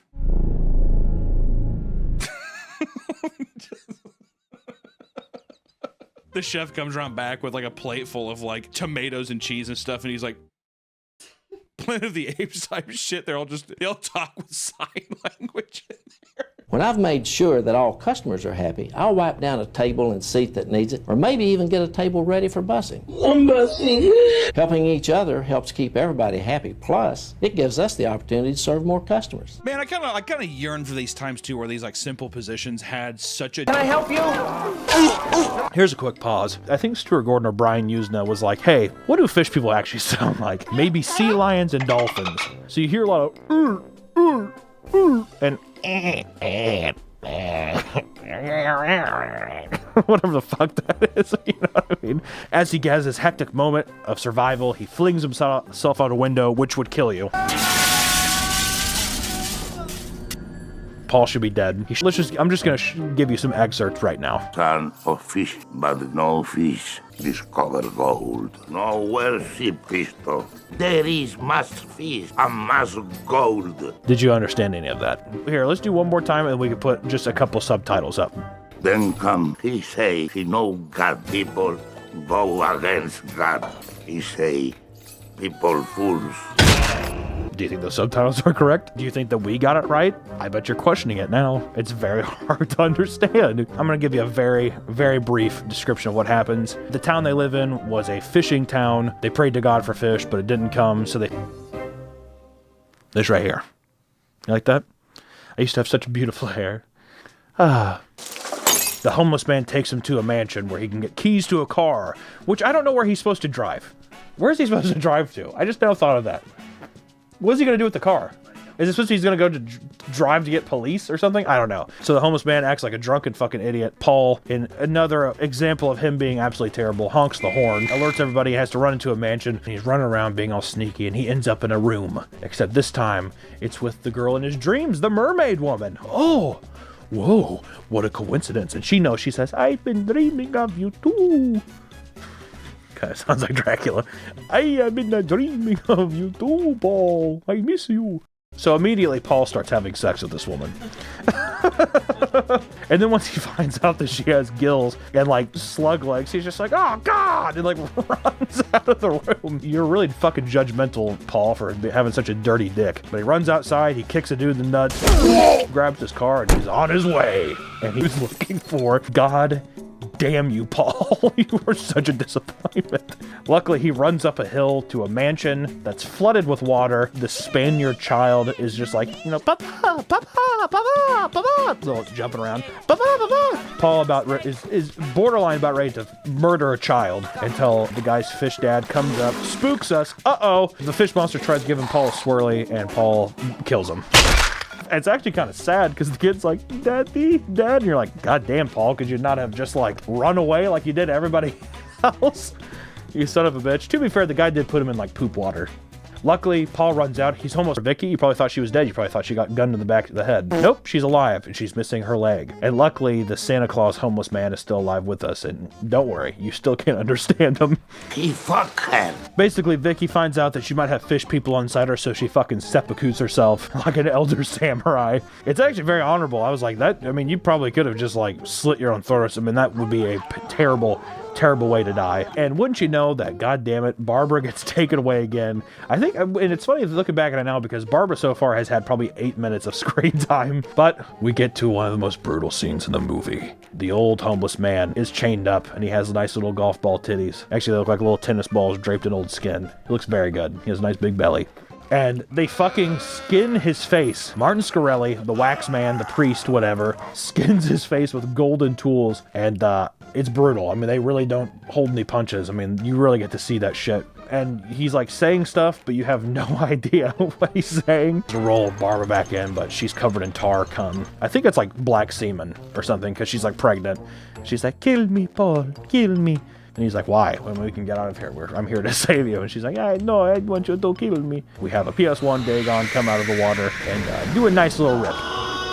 Which, you know, it's like if he just banged her or whatever, or she has like Dagon come inside of her, why would he want her to die? Unless it's just like he likes that. If he likes eating his tar cum. But essentially, Paul sits there, he finds out that he's the son of a fucking, like, of a demigod or something, and that the mermaid chick's his sister. We are different mothers, but the same father. We are children of Dagon. He's like basically accepts his fate and he just swims into the hole that you see at the beginning. And that's the movie. Literally, that's the end of the movie. This movie may seem stupid. It may seem like a movie where you're like, what the fuck? I mean, this sounds terrible. It's not actually scary. Sometimes horror movies aren't meant to scare you. Sometimes it's the environment, the atmosphere that captures you that is supposed to be horrific, but is presented in such a slapstick, stupid way that it's more entertaining than a fucking brilliant movie. And it just goes to show that, like, with little budget and just like a really fun idea, you can be absolutely terrible in the box office. I mean, it did not perform well, but I cannot recommend it enough. You have, if you're wanting to wonder like, oh, what should I watch this Halloween season? Fucking throw up Dagon and have a good time. Like, have some drinks, you know, fucking smoke some fucking weed, do whatever you have to. Get in a nice chill place, a nice place of being a little buzzed, and enjoy Dagon because it is an absolute treat. It's a treat! Thank you all so much for watching today, and also let you know, I am on Cameo until October 31st. It's only for a bit, and it's to buy a Ronald McDonald statue, a bench statue, okay? That's Dad's Christmas gift early. So $10 will get you a nice little message from me in my human form, not this fish form. It's beautiful, but I can't stay like this forever. Or you can pay $200 and I'll make you a nice little cartoon for one of my characters. Also, I just want to say thank you for Sig Neutron. I'll leave his Instagram down below. He did all this fucking makeup and it looks super rad. And I think that it just, I hope to do more stuff like this in the future because this was just tons of fun. I really enjoy it. Thank you all so much. Have a fantastic rest of your, hey, have a spooky rest of your day, right? Watch fucking Dagon and have a good day. Bye. So happy that fall's back in town. I got the fucking pumpkin cream on my chai tea latte. Shit. And this is probably gonna end up in the ocean and fucking kill a turtle. That's the real horror. That's the real Dagon horror. That's the real fish horror. It's fucking this chai tea latte is gonna fucking end up fucking braining a turtle in the ocean, dude. Welcome back to the Papa Meat channel. How you doing? How you doing? Come on in and sit on down. Let me tell you something. There's nothing like being babies. A nice meal, a nice diaper, people giving you tummy time so your head doesn't get all alien-like. It's the purest time in your life. Gotta love being a baby. But when does it go too far? Everybody has to grow up, right? You think people can just do babies? Remember that movie Baby's Day Out? You think you could do that forever? You think as an adult going into a gorilla pen, the gorilla's gonna be nice to you forever? No. But when I was perusing the internet, I found something horrifying. People who have a fetish with being babies. I associate most with being 2 years old. What the fuck? I stumbled across a video called My Girlfriend Lives as a Toddler. What does that even mean? Lives like a toddler? My main editor, Nick, he has One Piece statues all over his room. Does he live like a toddler? No. So I had to inquire on this subject. What exactly does this mean? Grown adults pretending to be babies or toddlers is a new fetish that I didn't know existed until I stumbled across this. And before I get into all this and I show you some of the chaos that I stumbled upon, I just want to go over the lexicon of toddler baby terms that we might be hearing in some of these videos. ABDL, and Abdul, I don't know if anybody actually says that, is an adult baby / diaper lover. Right? I mean, it's, yeah, who doesn't like that, right? ABDLs are adults who enjoy role-playing as babies or toddlers. This can involve wearing diapers, using baby bottles, or engaging in other baby-like behavior. Honestly, in the grand scheme of things, they need to bring tummy time back. Tummy time sounds too good to not be an adult term, I'm telling you. I need some tummy time all the time. Some ABDLs are more focused on the diapers themselves, diaper lovers, or DLs. And may not engage in other form of age play. Age regression are adults who enjoy role-playing as younger age, not necessarily as babies. So that you're not, you know, we talk about toddlers and we're not just talking about babies because, you know, people get fixated on the diaper thing and you're like, oh, only babies wear that.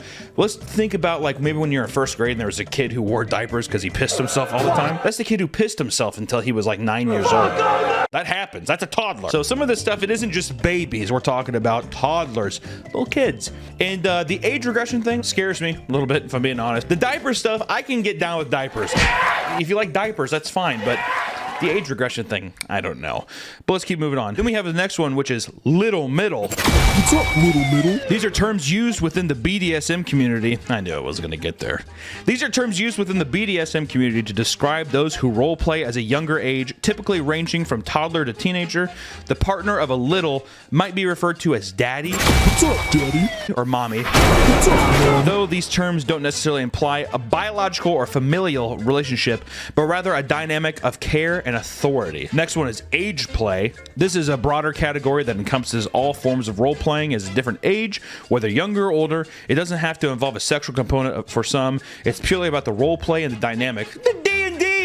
Age play is like a little bit of D&D. Is your dick hard sometimes? Is your pussy wet sometimes? No. Maybe. Okay, maybe. That's very important as we walk into this first video, which headphones please. Thank you, Goblin. So as we go into our first video here, this is a classic little middle relationship. In the words of Peter Pan, I never want to grow up. You know it's bad if you're like mid-20s and you're still quoting Peter Pan. I think I vaguely remember at 9 watching Hook and just being like, just grow up. Like just grow up.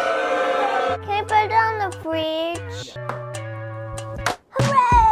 I don't want to be around anymore. She's sitting in a bed with a binky and he's reading, the little is reading to the middle. See, I'm being very respectful. Peppa Pig. It just... At what point do we just think that we've failed? We have failed. We have failed. Failed. There's no way you turn this off, right? That'd be so weird. Because even if you try to turn it off during the day, I wonder if you'd like sneak in the back of your work. You're just like, all right, Mrs. Donovan, we've set up this Roth IRA for you. Can't wait to have you start making money. And it's just going to be something that kind of builds up over time. Excuse me for 1 second. She goes into the back office and she's just like,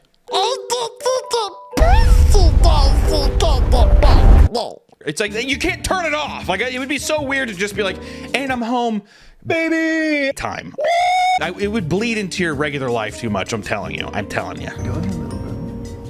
My name is Max, and I'm 20, but not really, because I'm 5. My name is Johnny, and I'm 31.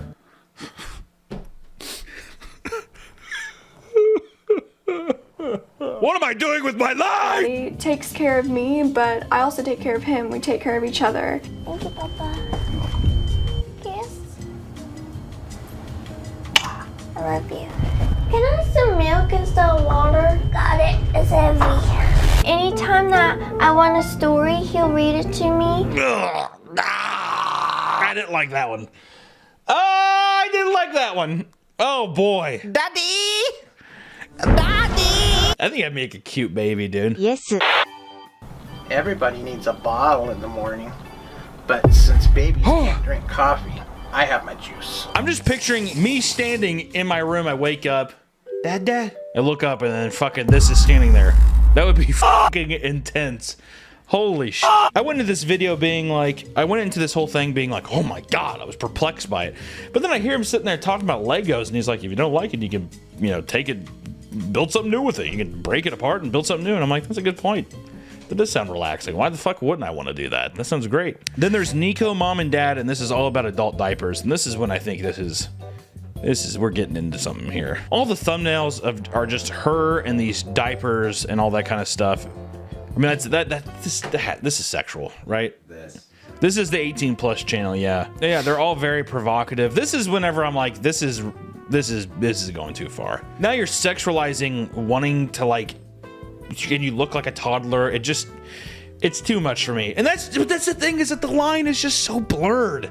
That's what makes it so scary to me, is that it's one of those things where it's like some person who's just like, I just like talking to this in my apartment. And they kind of do all the same similar shit. But then at the other end of the spectrum, it's like a person putting their ass out. And it's like, I can delineate those there, but then sometimes you see them interact, you see them do things, and you're like, it's very similar. Life is not black and white. DDLG, Daddy Doll with a little girl from WeTV. Also, first off, I just want to give a shout out to the channel we're watching here, Truly. They're truly making horrendous content.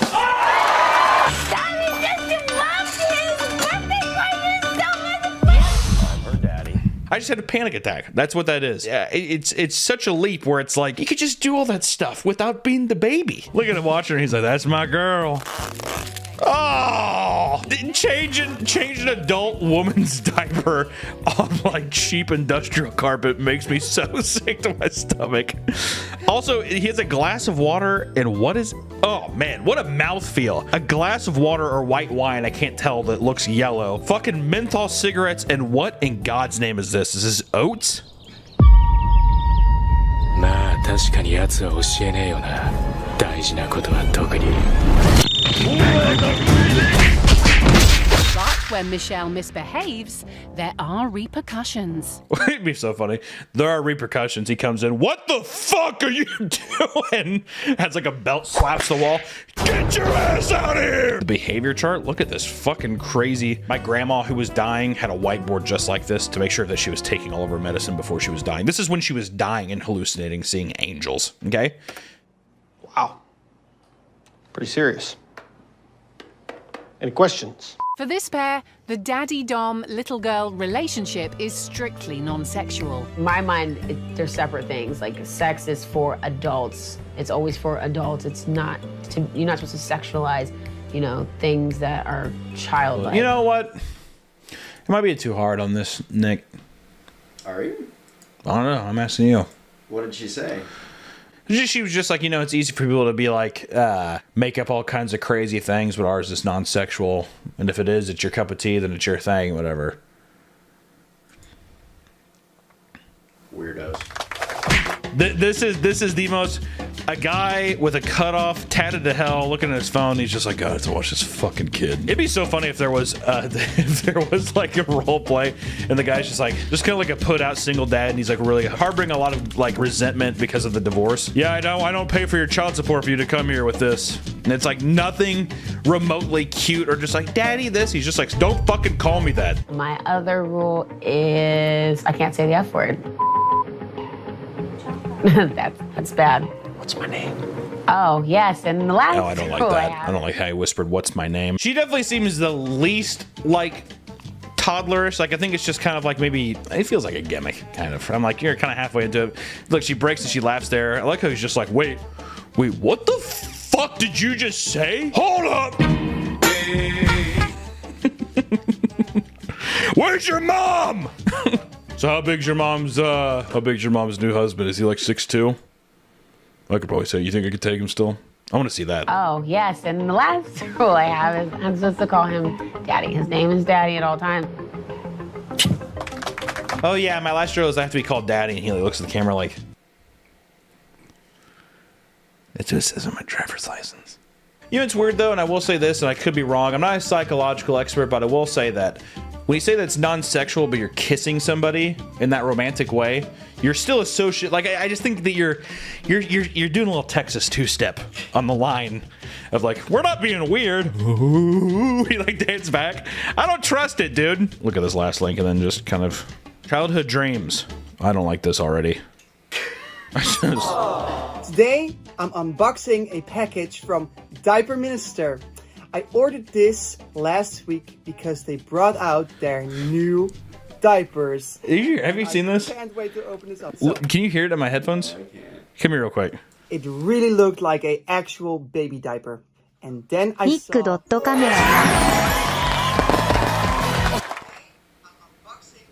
Sounds like the Luffy actor. It sounds like the One Piece actor. I'm Monkey D. Luffy. So he's definitely doing a voice, like a kid's voice. It really looked like an actual baby diaper. And then I saw that they came out last week. Dude, blink once, please. This is totally normal. I'm unboxing this diapers for you. Just 4 hours of him not moving.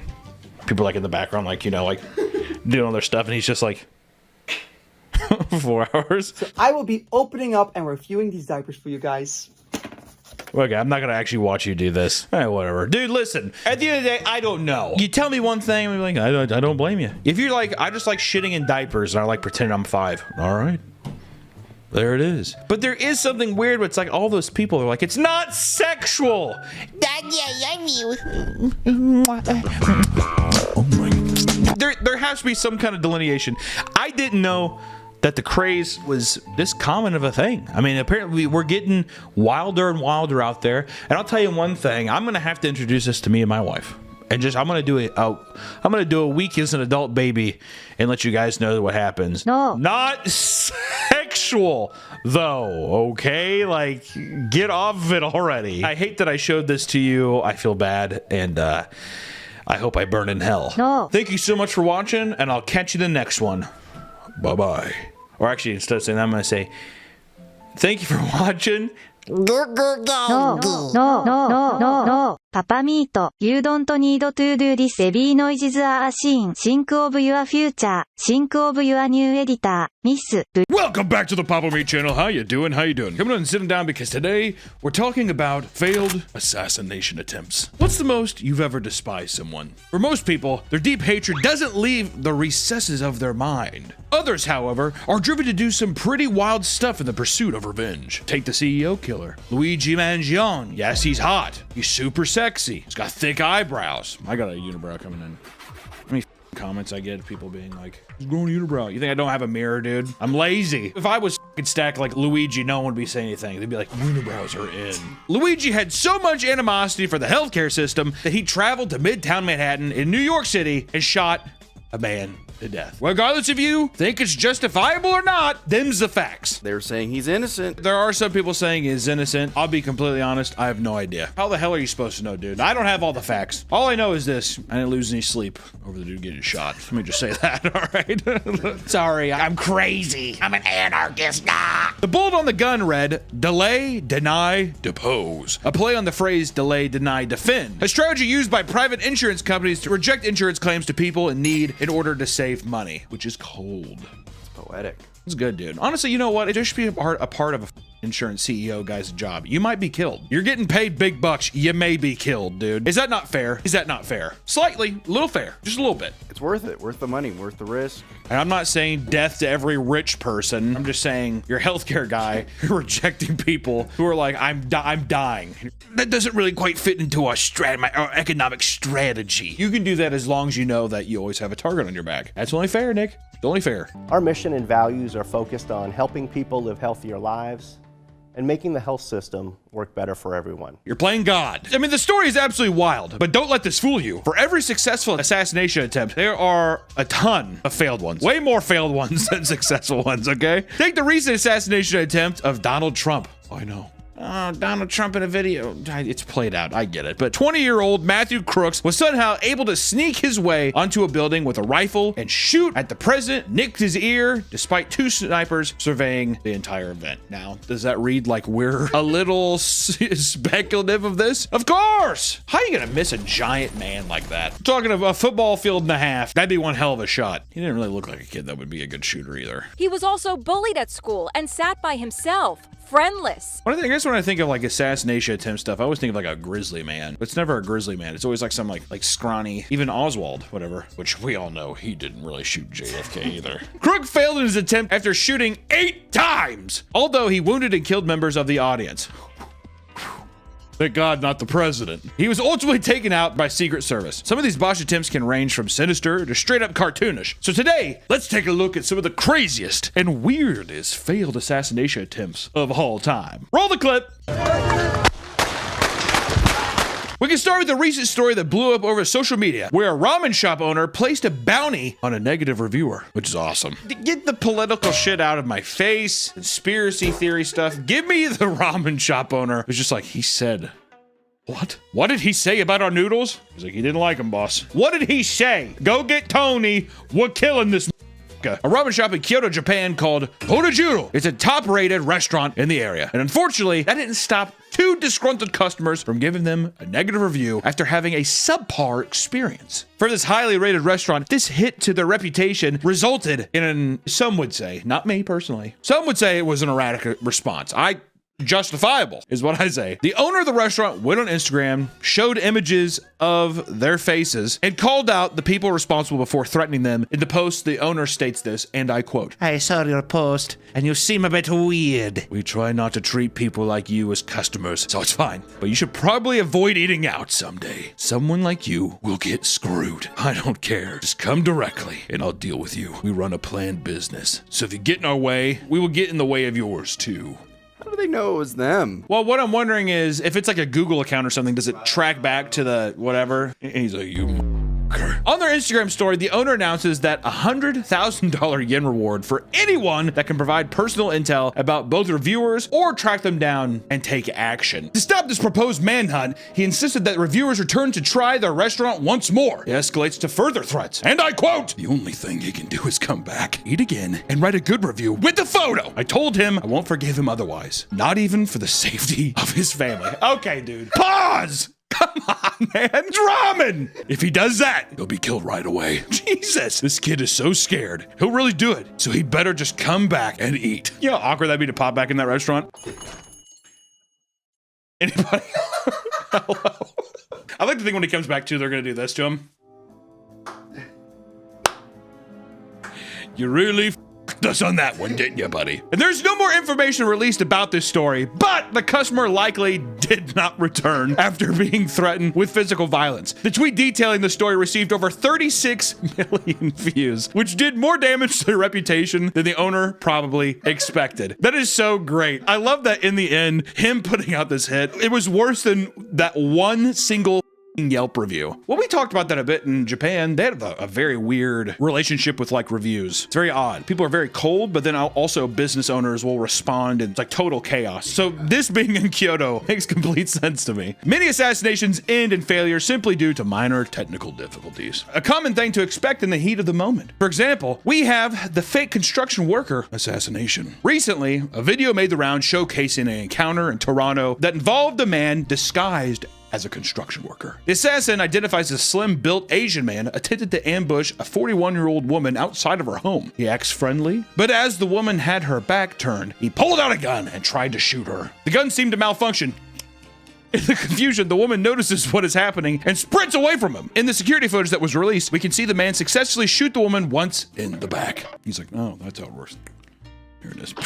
He gives up on going for the kill and sprints away in his car. The woman's injuries were non-life-threatening, and she has since been released from the hospital. The stories with that always creep me out because it's always just like, what was the angle? Why? Why her? We don't know. We don't know. You know what's fucked up too? The guy didn't even get caught. To be fair, it was recent, so maybe he'll somehow, some way, he'll get caught. He's probably got to go for it again, right? Can't shoot someone once in the back and then not want to kill him. That'd piss you off, probably. You gotta get your money. You gotta go back. You gotta go back and try it again. If you already kill one person, you're gone. You're gone. So here, this to me, I'm like justification of people just being like, well, if that. Might as well just rip off the Band-Aid and just get it over with and just keep doing it. I'm a monster. Just like that movie, The Cell. He wanted to get caught, right? God, dude, The Cell. Jennifer Lopez is horrible in that movie.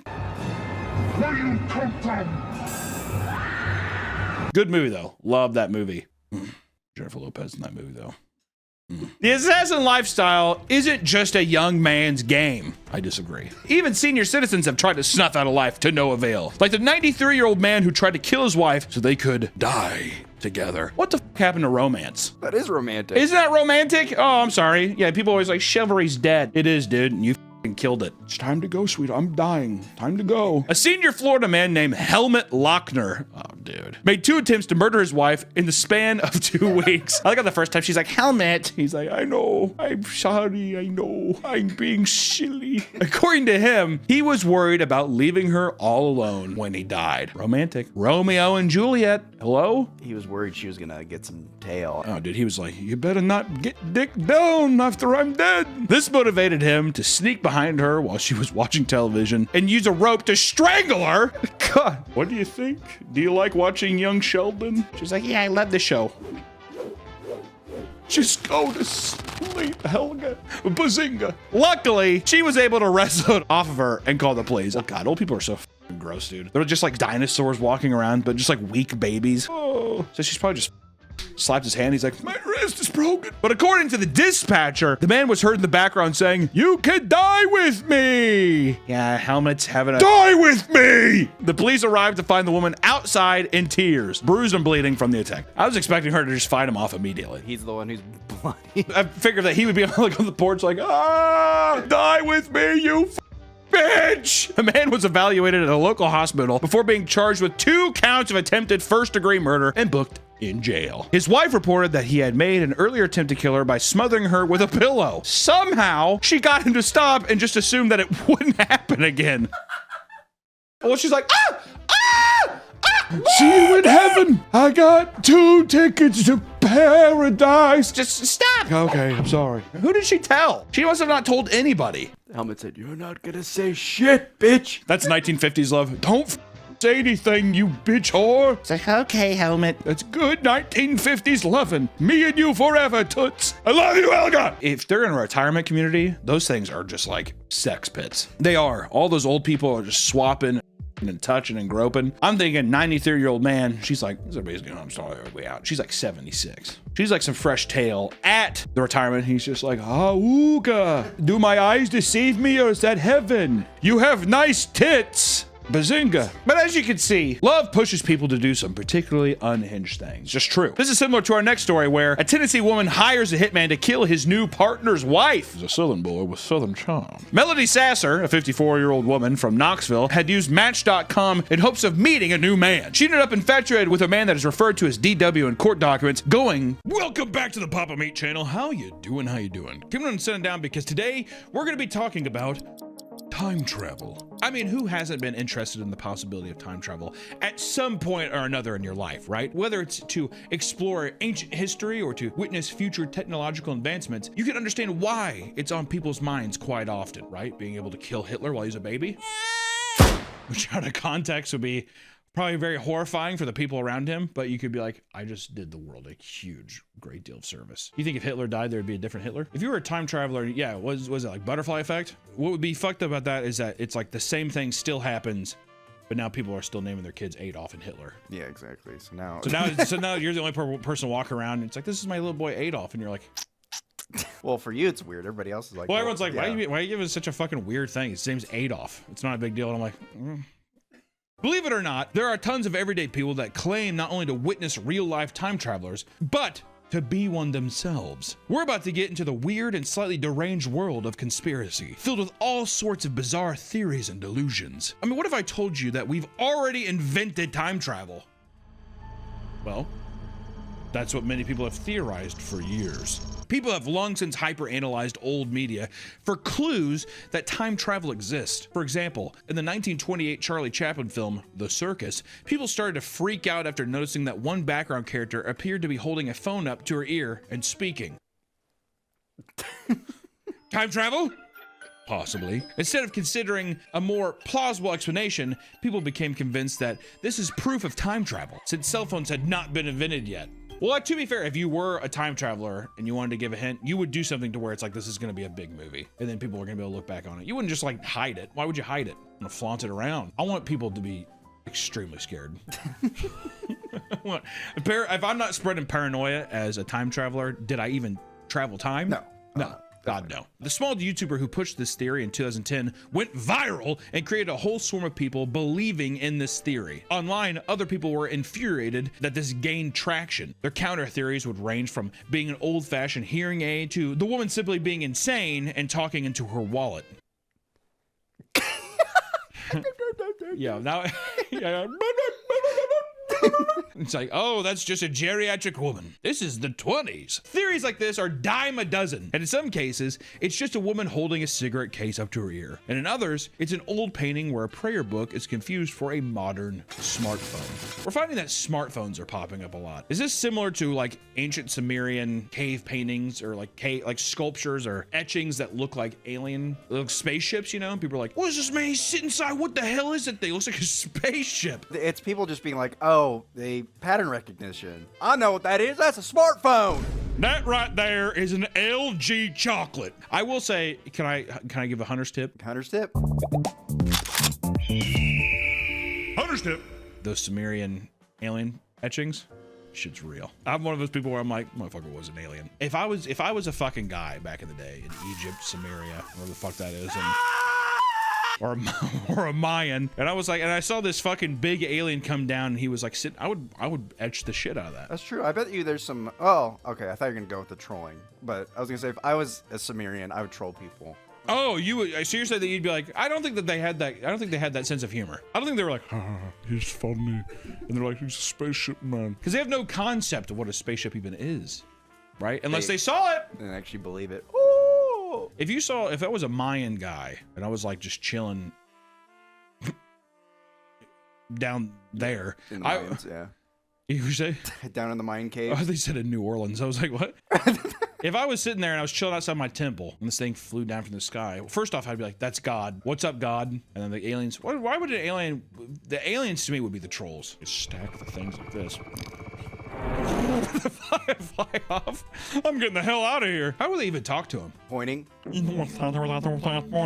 really they're saying like, pick up the fucking thing and put it here. Other perceived proof of time travel in the past has been nothing more than a common way to scam people. One popular scam email goes as follows, and I quote, this is an email. Imagine viewer that you are at your computer and you just received this email. I am a time traveler, stuck here in 2003. Upon arriving here, my dimensional warp generator stopped working. I trusted a company here by the name of LLC Lasers to repair my generation 352-435-0A watch unit, and they fled on me. I'm gonna need a new DWG unit, preferably the rechargeable AMD wristwatch model with the GRC79 induction motor. 4 i80-200 warp stabilizers, 512 gigabytes of SRAM, and the menu-driven GUI with front panel XID display. Damn, dude. Yeah. So I'm kind of a time traveler. It then goes on to detail a payment of platinum gold, as well as desperately urging the victim to make sure no spying eyes witness the drop-off. Some claim this email is just a joke, while others insist that going to the website listed in the email led them to getting computer virus. No time traveler, first off, is gonna be like, can you give me some money? Why, dude? They need to fix their warp drive stabilizer. Or if you did a thing where you put it in a bank and then like it's the Futurama episode where he puts it in the bank and then it like accrues a bunch of interest over time and then he's rich. He could literally go to a sports betting thing and just be like, I know who wins this fight. All on Tyson or whatever, you know, like. Yeah. Some people went out of their way to discover who created the email and website, which was a man named Bob White. After reaching out to him directly, people have reported that he acts so inexplicably crazy that he must truly believe he is a time traveler. Oh, he believes he's a time traveler. Oh yeah, traveler. I think that he's like, I need this. This is how I get back home. I wonder if you ask him like, what is home like? Do you think he has a full backstory? Oh yeah. Or do you think I don't remember? No, he's got a whole. He remembers it. That's what I need to do. I need to get a wife that I just have full deniability over. Or I can sit there and I need to be like, my wife's waiting for me. She's beautiful. Can I see a picture? I don't have a picture of her. She's been, trust me, hot. I imagine too, I wonder if anyone ever gave him everything that he asked for. And they were like, are you going? He's like, He would just make excuses though. He'd just be like, well, my back hurts. I can't travel while I can't time travel while my back hurts. Okay, it's obvious. What did Bob ever say what year he was from? Editor? This video is sponsored by Fume, the leaders in flavored air. Fume is the flavored air device that's designed to help people quit vaping and smoking by breaking the hand-to-mouth pattern. Breaking bad habits can be hard. And when cravings crop up, don't handle it alone. Let Fume help. Fume is not a vape, it's not e-cig, it's just flavored air, which means you can use Fume anywhere. Use Fume as your natural replacement while you're working on improving your habits. With Fume, there's no vapor, no nicotine, and never any toxic chemicals. And on top of that, Fume is an award-winning device with great flavors. Feel the rush of crisp mint or tangy raspberry as you keep your cravings at bay. I keep my Fume device here at my desk so it's close by in case I'm feeling anxious or a bad habit wants to distract me from my work. It takes up no space at all and I love it. If you're ready to break a bad habit, now's a great time to try Fume. Right now, when you try a journey pack, you'll get a free Fume topper just for using my code PAPAMeat. The Fume topper adds a soft, replaceable, chewable mouthpiece, providing something safe to chew on when you're craving it. Grab this offer while it's available. So head to tryfume.com/PAPAMeat. That's tryfum.com and use code PAPAMeat to get your free Fume topper with your journey pack. Thank you to Fume for sponsoring this video. Back to the video. Though many of the conspiracies about time travelers sound outlandish, many people have either encountered them in real life or even claim to be one themselves. In Casper, Wyoming, at 10:30 p.m., police were called to the home of Brian Johnson over the claims of disturbing the peace and public intoxication. And when the officers arrived, they found Bryant rambling and mumbling nonsense. And when they asked him to repeat what he said, he revealed that he was a time traveler on a mission to save Earth. He said that an alien invasion was heading towards the planet, set to arrive in 2048. He began yelling at officers, demanding to speak with the town's president so he could warn everyone else And when officers began to put him in the car, he explained that aliens had filled his body with alcohol and placed him on a large pad. He said that the pad was supposed to take him to 2018, but he landed in 2017 instead. Officers claimed that Bryant was slurring his speech and had watery red eyes. After blowing a .136 blood alcohol level, he was arrested and charged with public intoxication. That's how they silence you. I want to see exactly. There's two things here. One, that's a great way to try to get out of a public intoxication charge. Aliens sent me. I got sent back as a deal, and I was supposed to go 2018, but I got to 2017. So guys, okay, so you have to realize that that's why these aliens liquored me up. I'd tell them, hold on, my car's a time traveling machine, and then I'd drive off. Yeah, exactly. Here, I'll show you how my car's a time traveling machine. Look at that. 24. I just drive off, immediately crash into a pole. Down in Florida, police were once again called to a public disturbance call that had been going on in the early morning. The caller reported seeing two men fighting in the parking lot, so when officers arrived, they expected to find the suspects. However, they found nothing. It wasn't long before they found a man with a gash on his forehead and asked him what happened. According to him, an unknown white man with dreads showed up and said he was from the future. A white boy with dreads, at any case, is frightening. No white man should have dreads. I just want to say that. I want to put that out there. If you see a man with white dreads, you run away from that man. The mysterious man then supposedly began to throw rocks at the guy, and a fight broke out. Before the officer arrived, the time traveler allegedly escaped by returning to the future. After further investigation, officers discovered the whole story was faked, and the man did not want to admit to getting into the fight. Officers then had the man and his girlfriend driven home by a friend. I love the idea of the excuse being time travel. You could do anything. Do you think that the idea of like your brain going to a spot where it's like I have to give them something so outlandish that they won't look into it? Is that the idea? Oh, maybe. If you do something too plausible, be like, well, I was going to my friend's house. Well, where's your friend live? Oh shit. But if you tell them something like, yeah, I'm from the future, I mean, how are you supposed to, you can't pry. How would you know? How would you pry? They call you crazy. Even though time travelers come from the future, they are as addicted to TikTok as we are. Since numerous time travelers have made their own TikTok accounts and post their prophecies non-stop. An account called the Time Traveler 2582 has made numerous outlandish claims. In 2023, they reported that a boat would go missing in Bermuda and reappeared 6 months later, with all people on board claiming that they'd only been gone a day. They also claimed that in December of 2025, a meteor containing antimatter would hit the Earth and people would begin selling the material for millions of dollars. On August 27, 2024, they claimed a portal to an alternate universe would be found in a cave and aliens would crawl out, causing blackouts worldwide. I remember that one happened. He also drew the attention of gamers, claiming that GTA 6 would release on PC and PS5 on October 25th, 2025. The Traveler's most recent video was posted in November of last year and made even more outlandish claims. But people completely ignored them and kept asking about his GTA 6 prediction. Which I will say, it feels like the time travelers and prophets. They give you a day, and I feel like when it comes around, they're like, oh, I misread my calculation. I forgot it's actually this date. Well, the biggest one could just be like, I must have changed the past, and the future's now changed. See, that's the power that the time travelers have over the religious doomsday prophets. It's that, yeah, the guy being like, well, me coming here must have stopped it. I'm a hero. Instagram also has its fair share of time travelers, and at the beginning of 2025, one emerged to warn us of what would come in the year ahead. In one case, Elvis Thompson posted warning people about 5 major world events he witnessed occur in the future. He claimed that on April 6, tornadoes would nearly level the state of Oklahoma, and a month later, the US would enter into a civil war with Texas, seceding from the Union. And on September 1st, an alien named Champion would arrive and teleport 12,000 humans to his planet for protection. 2 weeks later, a storm would hit the East Coast, leaving it in ruins. Lastly, a massive sea creature called Serene Crown that was 6 times the size of a blue whale would be discovered in the Pacific Ocean. None of these predictions at all happened, and now he just posts about current events and life in Jamaica, which I do like. He's just like, I actually got this sweet bike, Jamaica rules. Also, 6 times the size of a blue whale is big, but it's like Gigantor, Godzilla-sized monster. Instead, it's just a big thing named Crown or whatever. Serene Crown. It's an interesting way to try to get clicks and engagement. All for your lifestyle channel that inevitably is just about Jamaica, which is kind of a sick pivot. And then you never bring it up again? Yeah.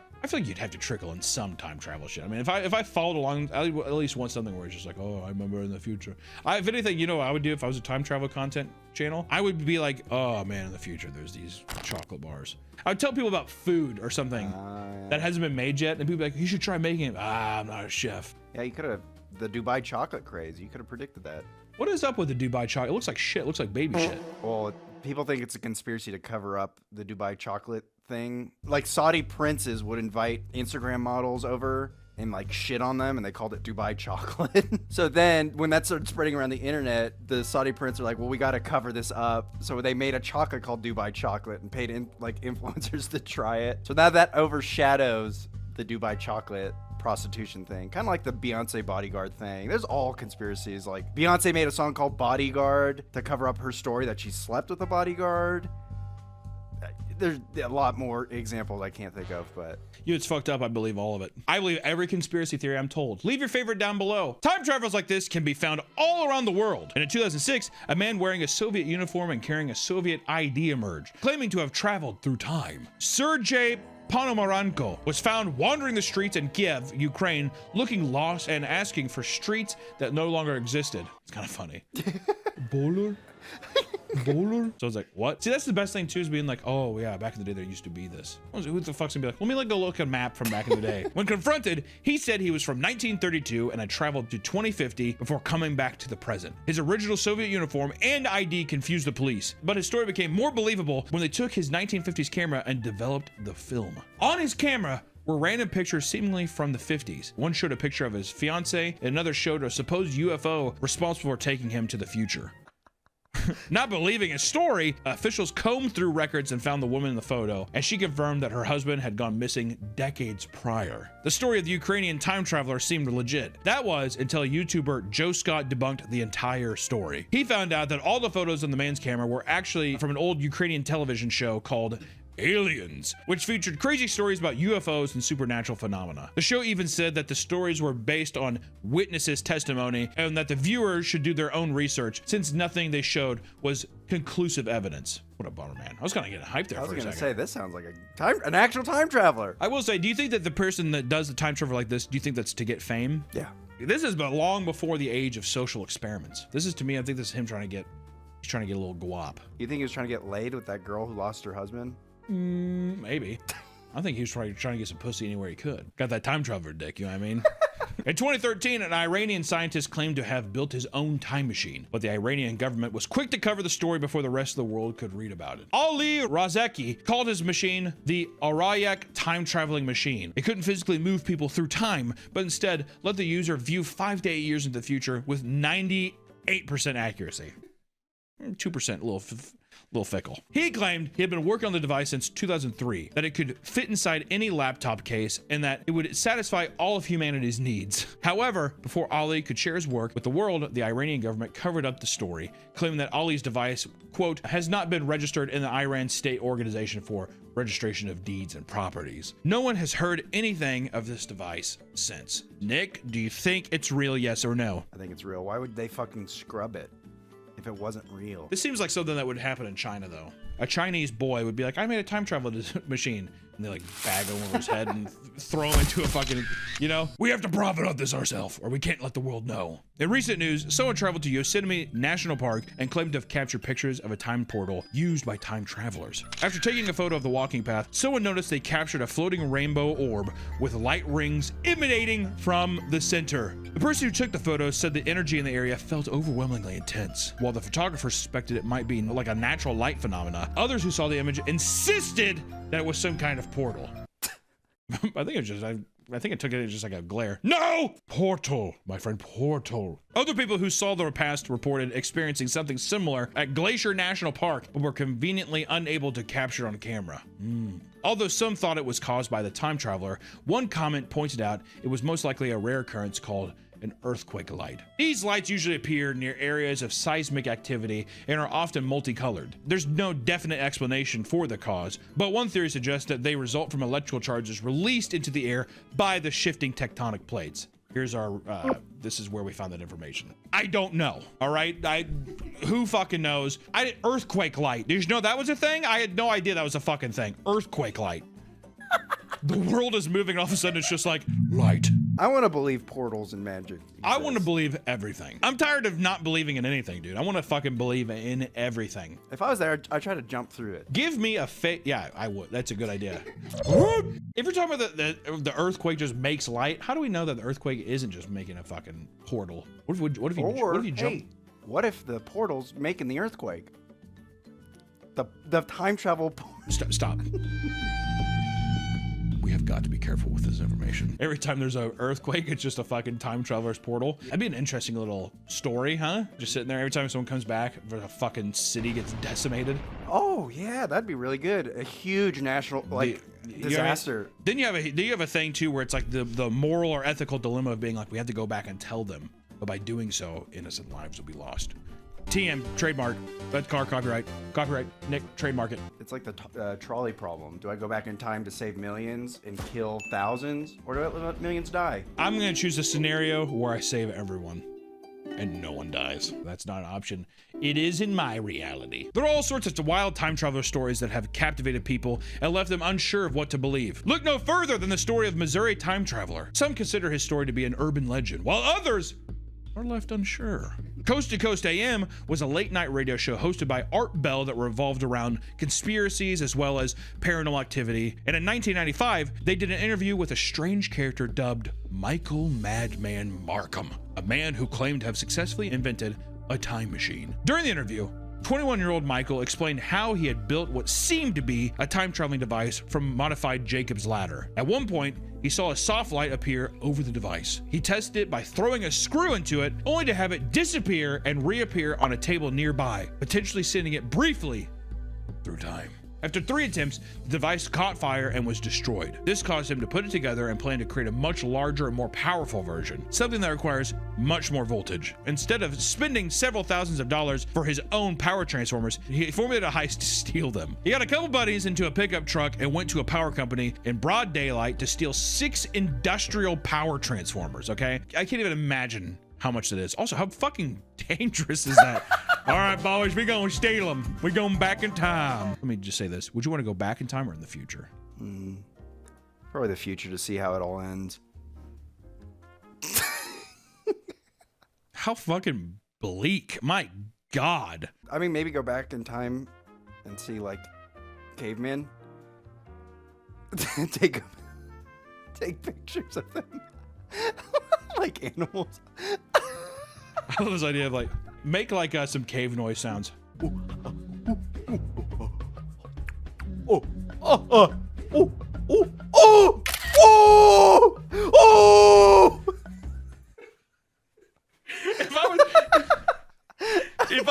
If I was a caveman, to be fair, that would scare the shit out of me too. Ooh! What was I walking in on there? Making love to his caveman wife. I knew it was gonna be. You're taking a photo of 2 cavemen fucking. Yeah, back shots. Oh my God. After creating a larger version of this machine, his initial test resulted in him overloading the power grid and causing a power outage throughout the entire town. This isn't what got him caught. According to Michael, at some point, his friend was shooting a BB gun at their neighbor's window, which led him getting in trouble and allegedly ratting Michael out to police for a lighter sentence. All because the guy was like, stop it. This led to the police getting a search warrant to inspect his home, and Michael woke up to 8 police officers surrounding him, and he ended up spending some time in jail. One of the arresting officers even joined the radio interview between the two to get into detail about that night. There were power transformers placed all throughout his house, with one hooked up directly to an electric fuse box. Further investigations of the home revealed all sorts of dismantled electronics, as well as containers and coffee cans filled with oil. From here, he was arrested and put on 5 years of probation. After the arrest, the police chief publicly claimed that, quote, he's not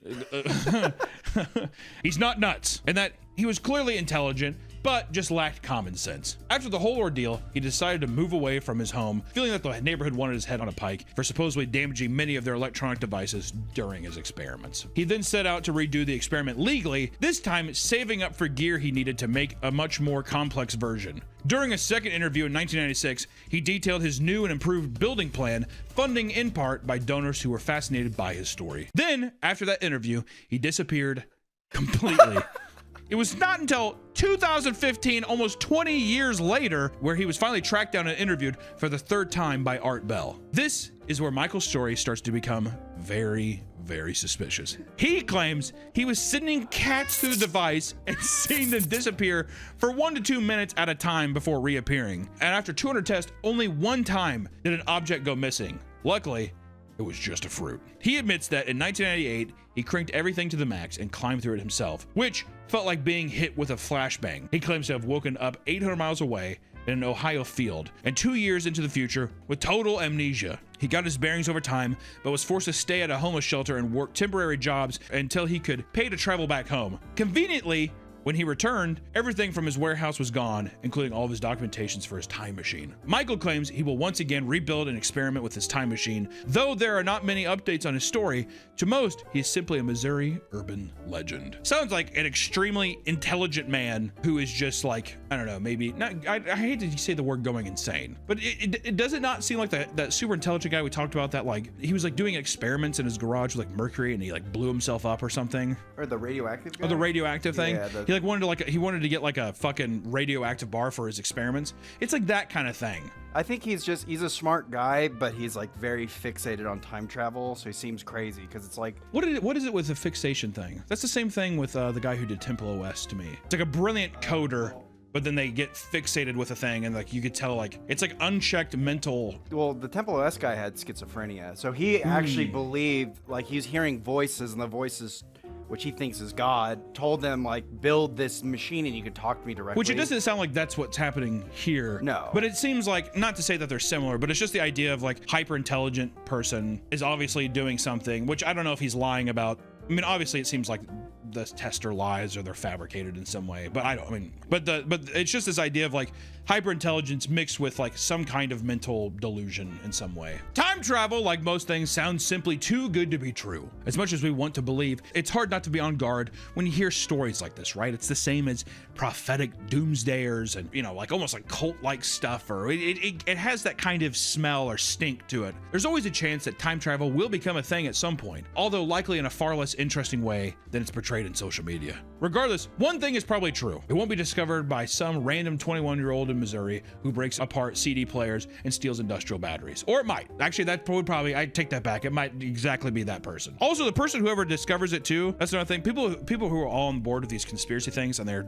so desperately trying to believe and they're calling into these shows, that's not the person who's gonna make it. The person who's gonna make it is gonna be like a Steve Jobs. Oh man, we're gonna make a shit ton of money off this, and they're gonna immediately get into that, or it's gonna be used for like fucking military or some kind of thing. It's gonna be something like that. Stephen Hawking, he did a thing where he hosted a party. He didn't tell anybody, but he hosted a time traveling party. Nobody showed up, and then he put out a piece of paper saying like, I hosted a time travel party. No one showed up. To be like, if time travelers are real and you see this newspaper that came out like 3 weeks before the party, then they'll show up. So that proves no time travelers exist. I know some people, the fascination with time travel seems real too, because time is like, is it like relative, or it's like a space? Oh, time is space. Time is space. So it's like technically if you got into that space, you could go back in time theoretically. Watch Interstellar, it'll all make sense. We're also spinning, like hypothetically, if you did have a time machine. Oh, Nick's tip. You'd have to also calculate the position in which the Earth was. You have to calculate the position in which the Earth and the Sun was in the universe where you're going to time travel, because we're spinning. Our Earth is not only spinning around the Sun, but the Sun is spinning in our galaxy, and our galaxy is moving. It's the so maybe we have time traveled.